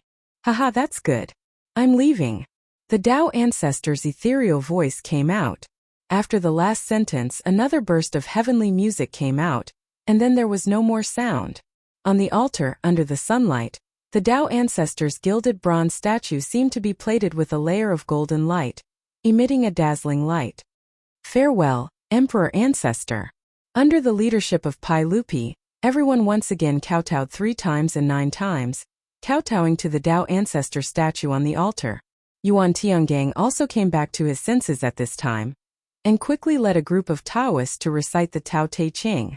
Although Zheng Yuanshou and others followed the crowd to kowtow 3 times and 9 times to the Tao ancestor at this time, all of their faces were gray, and their hearts were like being cut by a knife. The Tao ancestor actually showed his divinity, and personally dispelled the locust plague as the wrath of heaven. It was heaven's punishment for Pai Lupi for not cultivating personal morality. It could be said that Pai Lupi was almost erected by the Tao ancestor to protect his body. In the future, no one in the world would dare to use the change of the Xuanwu Gate to attack Pai Lupi. At this time, Zhang Yuanshou and other aristocratic families had begun to wonder if the world really had nothing to do with them, the 1,000-year-old families. When everyone was kowtowing to the Tao ancestor, no one noticed that Li Wangyu, who had disappeared before, crept out from a secluded place in the main hall. Chapter 230. There was no doubt that the Tao ancestor show was just a trick made by Li Wangyu. That day when she traveled through the Tang dynasty with her beautiful boss, her mobile phone was in Li Wangyu's carry-on bag that was dropped in the bathtub. And in the small mezzanine bag of her bag, there was a mini Bluetooth speaker that Su Chongqing used to listen to music. That day when she and Li Wangyu checked the items in the bag, they almost ignored it. But even if Su Chongqing found the Bluetooth speaker in the bag later, she didn't care too much. After all, there was no electricity in the Tang dynasty. Her mobile phone was turned off for a long time and couldn't be used, let alone this Bluetooth speaker. However, when Li Wangyu was thinking about how to make the Taoist ancestor show his divinity in the heavenly grand ritual, he suddenly thought of Su Chongqing's mobile phone and Bluetooth speaker. These 2 electronic products, which were commonly seen in the later generations, were excellent props in the Tang Empire for pretending to be mysterious. So he asked the abbot of Xuandu Temple for a hollow statue of the Tao ancestor. Together with Su Chongqing, he fixed the mini Bluetooth speaker in the statue. The sound of the mini Bluetooth speaker was not low. Plus, the speaker was fixed in the hollow copper statue, so it played the role of a sound amplifier. This was the same principle as when Li Wangyu listened to songs with his mobile phone in the future. Sometimes he thought the volume of the mobile phone was too low, so he put the mobile phone in a glass cup to play the effect of a loudspeaker. After Li Wangyu's experiment, the wireless connection distance of the Bluetooth speaker was about 10 meters, which gave him enough room to operate.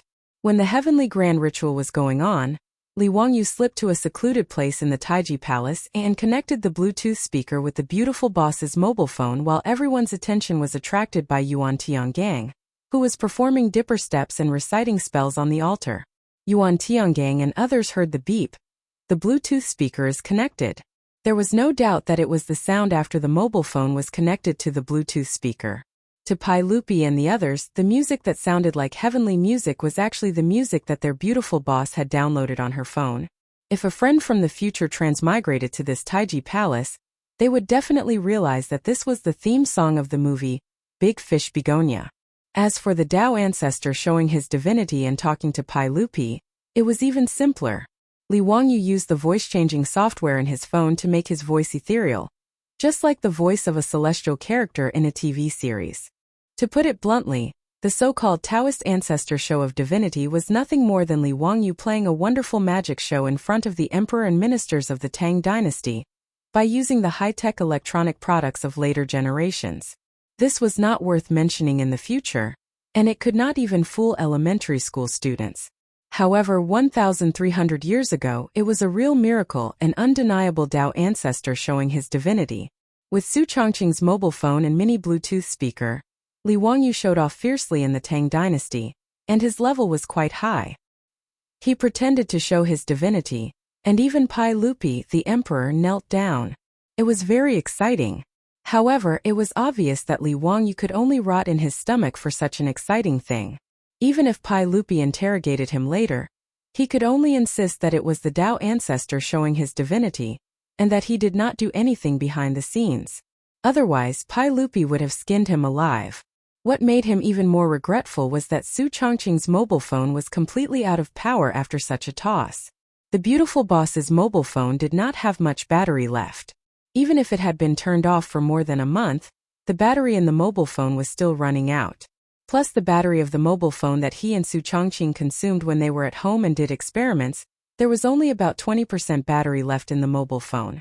After he fooled the emperor and ministers of the Tang dynasty, the battery of the mobile phone finally ran out and was turned off, which made Li Wangyu very sad. After putting away the phone that had no battery, Li Wangyu slipped back to the group of ministers in the shock brought by the Tao ancestor showing his divinity, and also made a surprised expression. Outside the Taiji Palace, Yuan Tiangang became more and more excited. He worked harder on a series of ceremonies such as summoning, following the stars, submitting the report, dropping the banner, and sending the sage. Due to the unexpected Tao ancestor showing his divinity, the heavenly grand ritual, which was originally a simplified version, would be extended to 49 days in the Taiji Palace under the decree of Pai Lupi. Pai Lupi did not waste any more time. He turned around and walked into the main hall of the Taiji Palace. He returned to the throne, and the court meeting continued. After the civil officials and military generals took their seats again, the atmosphere in the main hall was completely different. The envoy of Luozhou, who had previously proposed to let Pai Lupi write an edict of self-condemnation to save the people, was now kneeling in his position, trembling like a sieve. Before Pai Lupi could speak, Feng Xianling came out again and asked Pai Lupi, "Your Majesty, the envoy of Luozhou misled the public and slandered the sage. I ask you to remove the envoy of Luozhou from his official position, and arrest him to serve as a warning to others." "Yes. Your Majesty, please spare my life. Your Majesty, please spare my life." The envoy of Luozhou finally screamed and turned his eyes to Zheng Yuanshou for help. In this regard, Zheng Yuanshou could only turn his head and pretend that he did not see the envoy's eyes for help. Now, who would attack Pai Lupi with the excuse that the plague of locusts was the punishment of heaven? Wasn't that seeking death? At this time, Zheng Yuanshou could not even protect himself, so how could he care about the envoy? As Pai Lupi's voice fell, the imperial guards immediately stepped forward and dragged the envoy of Luozhou, who had already collapsed on the ground, out of the main hall. Pai Lupi looked at the envoy of Luozhou being dragged away, and felt even more delighted.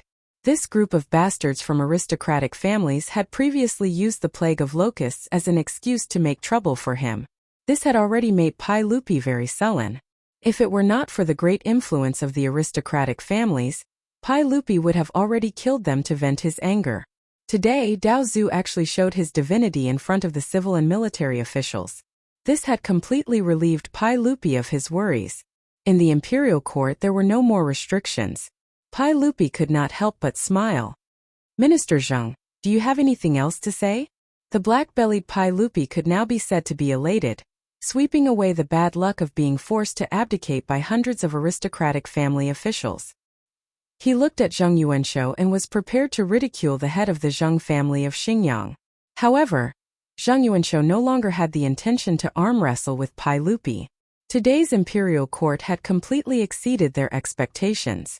It could be said that they had suffered a crushing defeat. In the face of Pai Lupi's aggressive questioning, Zheng Yuanshou obediently knelt down and said, "Your Majesty is wise. I have misunderstood Your Majesty's painstaking efforts. I hope Your Majesty can forgive me." "Humph." Li Er let out a cold snort from his nostrils. Zheng Yuanshou's lowering of his head and admitting defeat was within his expectations.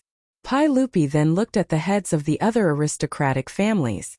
Before Pai Lupi could speak again, the heads of the Chui clan of Qinghe, the Chui clan of Bowling, and the Lu clan of Fanyang all knelt down and said, "Your Majesty is wise." Pai Lupi, who had obtained great satisfaction, raised his head and laughed heartily. Notice Taiji Palace was filled with Pai Lupi's proud laughter. Pai Lupi's sharp gaze swept across the imperial court. Those aristocratic family officials all lowered their heads and avoided the emperor's gaze. When his gaze fell on Li Wangyu, the smile on Pai Lupi's face froze for a moment. Chapter 231. Looking at Li Wangyu, Pai Lupi couldn't help but feel suspicious. What was going on with the Tao ancestor showing his divinity just now? Was it Li Wangyu's trick? After all, Li Wangyu had promised him that the Tao ancestor would show his divinity in the heavenly grand ritual. Pai Lupi had naturally heard of the little tricks of Taoism. Originally, he thought that Li Wangyu was just colluding with Yuan Tiangang to make some tricks to confuse the officials. But in Pai Lupi's view, the scene just now was the real Tao ancestor showing his divinity. There was no doubt about that. This set off waves in Pai Lupi's heart. Did Li Wang have such an immortal method? Could he really ask the Tao ancestor to show his divinity? Facing Pai Lupi's suspicious eyes, Li Wangyu also smiled bitterly in his heart. He had already expected that Pai Lupi would inevitably make various conjectures and want to know the truth of the matter. However, he couldn't tell the truth about this matter. Li Wangyu could only force himself to be calm and show a bright smile to Pai Lupi, who was staring at him. Fortunately, in the main hall, in the presence of civil and military officials, Pai Lupi couldn't catch Li Wangyu and interrogate him even if he was anxious. He could only withdraw his gaze from Li Wangyu.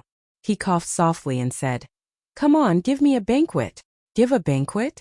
Pai Lupi's words made all the officials stunned. Why would the court give everyone a banquet for no reason? Was it to congratulate the Tao ancestor showing his divinity just now? The officials were confused. Only Li Wangyu couldn't help but show a sneaky smile. With Pai Lupi's order, the palace maids who had been prepared for a long time came in from outside the hall. Each of them held a food box in their hands and began to distribute food to the officials in the hall. It was very simple, just a plate and a pair of chopsticks.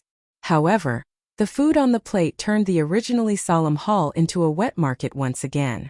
The officials discussed animatedly, and it was very lively.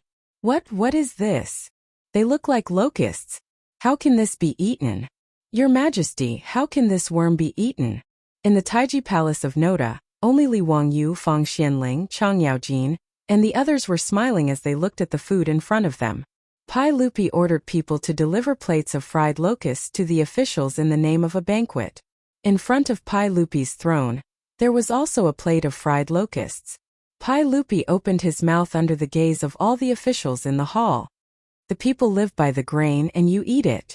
I would rather eat you to save the people.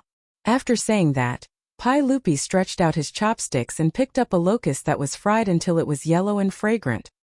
He opened his mouth and was about to eat it. Your Majesty, you can't eat it.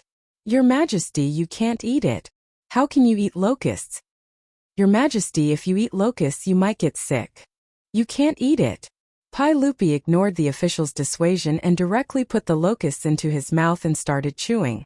Seeing that Li Er had actually eaten the locusts, the officials in the hall once again let out a cry of surprise. Li Wangyu was speechless. Why did they make such a fuss when Pai Lupi ate fried locusts? In history, Pai Lupi ate locusts raw. That was disgusting. Pai Lupi swallowed the locusts in his mouth and looked at the officials again. Everyone, why don't you eat? These words made the officials in the hall look at each other. Did they really have to eat such disgusting locusts? Fang Xianling, Zhang Sun Wuji, Chang Yaojin, and the others naturally reached out their chopsticks without hesitation and put the fried locusts into their mouths under the horrified gazes of their colleagues. Seeing this, the courageous officials in the hall could only pluck up their courage and reach out to pick up the locusts in front of them. They closed their eyes and put the locusts into their mouths. Suppressing the disgust in their hearts, they chewed hard. However, what surprised everyone was that the fried locusts were extraordinarily delicious. After the courageous officials opened their eyes, they looked at the plate of fried locusts in front of them in disbelief and reached out their chopsticks again. Under the pressure of Li Er and the lead of these bold officials, the main hall of Taiji Palace was soon filled with the sound of people chewing on fried locusts. Everyone, how's the taste? Pai Lupi asked with a smile. At this time, many of the officials had already fallen in love with the fried locusts and were eating happily. Your Majesty, the locusts are delicious after being fried. They taste like prawns and are crispy and delicious. Haha. So although the locusts are a natural disaster, they can also be eaten to alleviate hunger and save thousands of people. Your Majesty is wise. Pai Lupi nodded with satisfaction and gestured to the provincial guards. The provincial guards immediately stepped forward and walked to the front left of Pai Lupi and said loudly, "Control is in order." In the hall, the officials held their breaths and all bowed down. In today's imperial court, demons cannot win against virtue. In ancient times, locusts avoided the border. If they can avoid virtue, how can they not be virtuous? Today you sit and watch the seedlings being eaten. How can you bear to not save them? How can you be at ease because of hunger? Instruct the censorate to immediately exterminate the locusts. Those who resist will be beheaded. Your Majesty, Your Majesty. Originally, there were many officials who objected to exterminating the locusts. They said that a natural disaster was not something that could be resisted by humans. There were even local officials who refused to exterminate the locusts. They said that exterminating the locusts would bring more harm. In addition, the aristocratic families used this as an opportunity to add fuel to the fire. They wanted to use this opportunity to suppress Pai Lupi's prestige. As a result, exterminating the locusts could not be carried out. Now that the Taoist ancestor had shown his divinity, he announced that exterminating the locusts was a great merit. In this way, exterminating the locusts was logical, and there were no more obstacles. In the Tang dynasty, in the 3rd month of Zhongguan, the entire country exterminated the locusts. It was a few months earlier than the original time of exterminating the locusts in history. The imperial court's strength and determination to carry it out was also greater. A disaster of exterminating the locusts disappeared without a trace. After the imperial court meeting, the news of the Taoist ancestor showing his divinity at the Taiji Palace quickly spread in Chang'an City, because at that time, there were no less than 1,000 people in the Taiji Palace who had witnessed this miracle with their own eyes. Everyone had to believe it. Many officials even recorded the conversation between Pai Lupi and the sage, as well as the matter of Pai Lupi and the officials eating fried locusts in the main hall of the Taiji Palace. They printed it into books and spread it widely.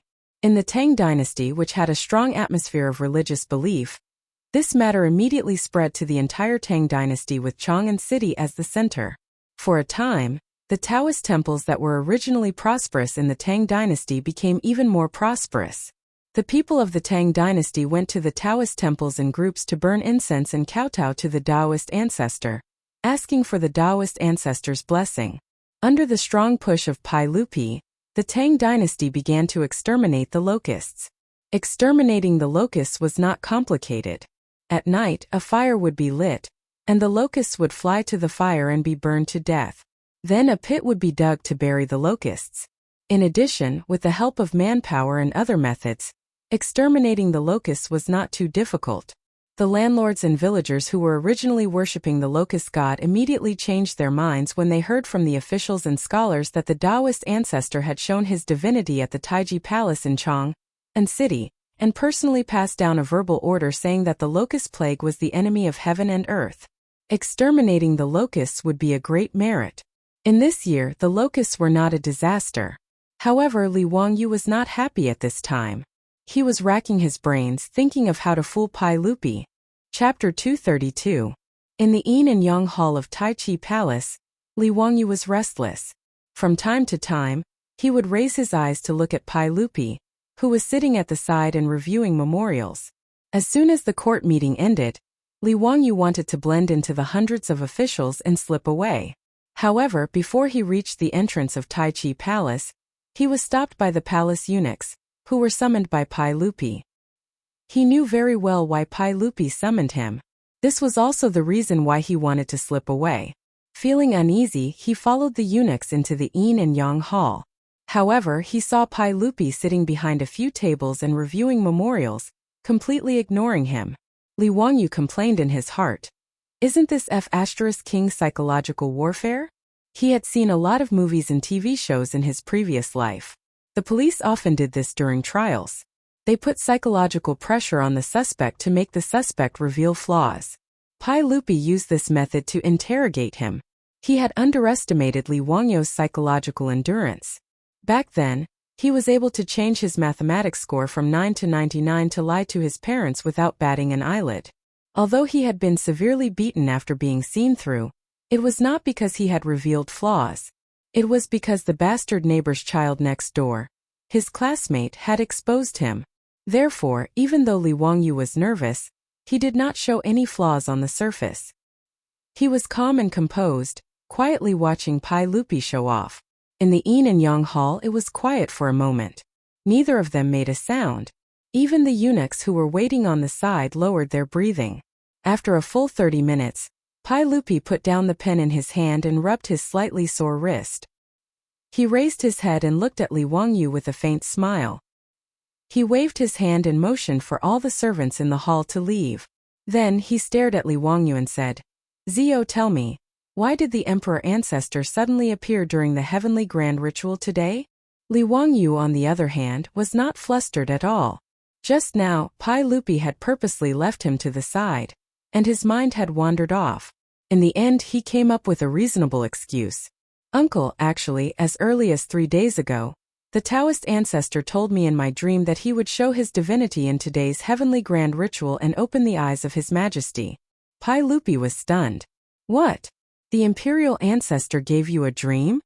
Li Wangyu nodded seriously and said, "That's right. That's why I'm so sure that the Tao ancestor will show his power during the heavenly grand ritual." His words made Pai Lupi a little confused. Was that really the case?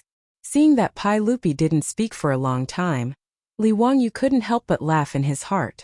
Although the excuse of giving him a dream was very bad, it was very effective. Even if Pai Lupi was suspicious, could he find Laozi and confront him? Who could say that Laozi didn't give him a dream? Anyway, Li Wangyu insisted that the Tao ancestor gave him a dream as an excuse. Even if Pai Lupi had doubts in his heart, there was nothing he could do.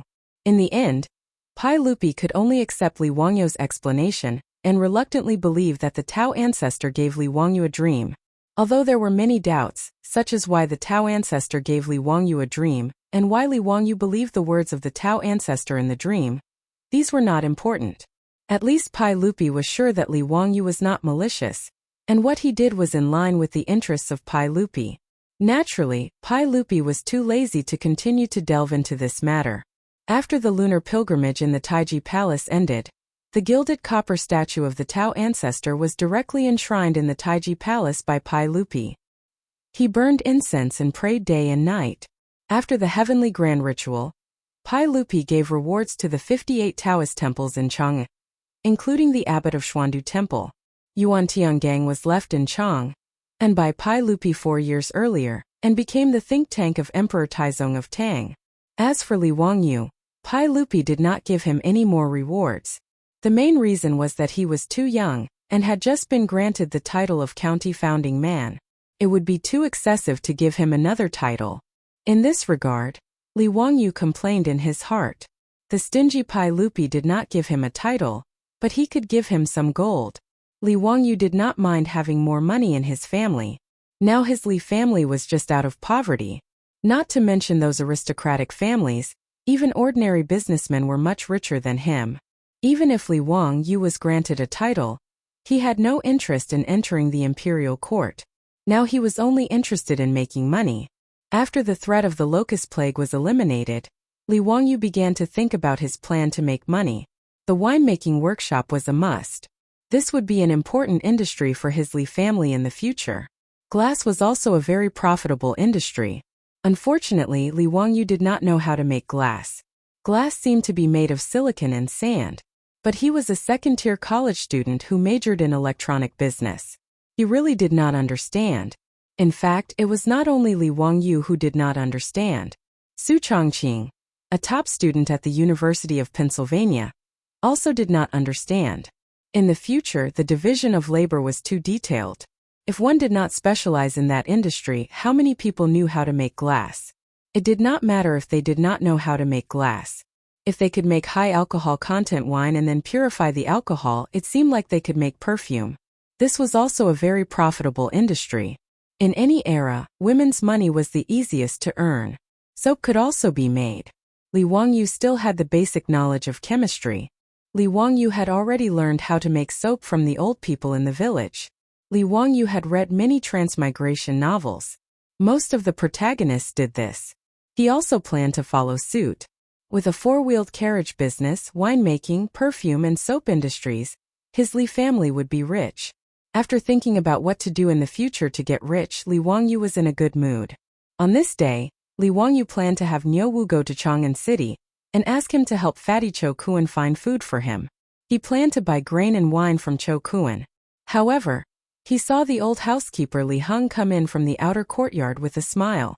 Lang Jun, Minister Feng of the Ministry of Works, is here to visit. Li Wangyu was stunned for a moment before he reacted. He could not help but reveal a look of surprise. He remembered that when he was knighted, Pai Lupi personally promised to build him a manor for free. In the Tang dynasty there were 6 ministries: officials, rights, soldiers, punishments, and works. Each ministry had 4 divisions under it. Under the Ministry of Works there were 4 divisions: Ministry of Works, Ministry of Land, Ministry of Works, and Ministry of Water. The Ministry of Works Minister, Assistant Minister, and Minister Assistant Minister were in charge of city labor. They were the assistants of the Minister of Works and the Minister of Works. This Minister Feng from the Ministry of Works was probably here to build a residence for him. Li Wangyu hurriedly told Li Heng to invite Minister Feng to the central room. He would be there soon. After Li Heng went to greet Minister Feng, Li Wangyu turned around and took out a scroll of blueprints from the study.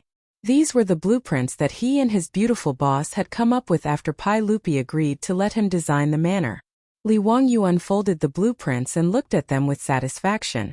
Then he rolled up the blueprints and walked to the central room in the outer courtyard. Big house. I'm coming. Chapter 233. In the central room of the Li family, Dr. Feng from the Ministry of Works had been in a daze for a long time. His eyes were absent-minded as he stared at the blueprint on the table in front of him. Li Wangyu was only a white-collar worker in the future. He had managed to get a mortgage and buy a house with great difficulty. However, before he could hand over the house, his soul had transmigrated to the Tang dynasty. Li Wangyu was very excited to be able to own a mansion that was almost impossible to own in the future. After Li Wangyu and his beautiful superior discussed how to build their new house, he used his sketching skills and went through several drafts.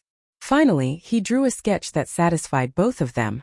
However, when he took out the sketch of the county magistrate's mansion and showed it to Dr. Feng, this rank 6 official from the Ministry of Works was shocked. "County magistrate, are you sure you want to build your mansion like this?" Dr. Feng finally regained his senses and asked with difficulty.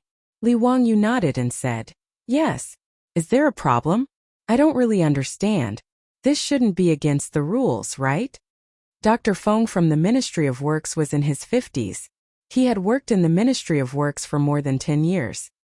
He could be considered a top-notch construction engineer in the Tang dynasty. However, when he saw Li Wangyu's sketch of the building, he was also dumbfounded.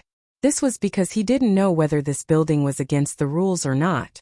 The Tang dynasty had strict regulations regarding the mansions of officials and nobles. The width of the main hall of a county magistrate's mansion could not exceed 5 rooms. The depth of the main hall could not exceed 9 shelves. The width of the main hall was the space, and the depth of the main hall was the shelf. The space between 2 adjacent purlins was a shelf. The width of 5 rooms referred to the 6 pillars in the main hall. There would be 5 spaces in the middle, and the width of the main hall could not exceed 5 rooms. The depth of the main hall could not exceed 9 shelves.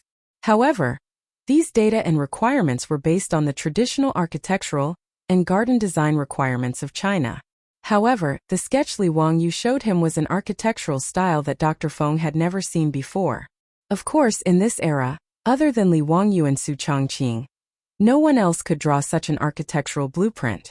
Li Wangyu's sketch of the mansion was actually a large and luxurious manor, not a traditional Chinese building. To the Li Wangyu of the future, the manor was just a dream.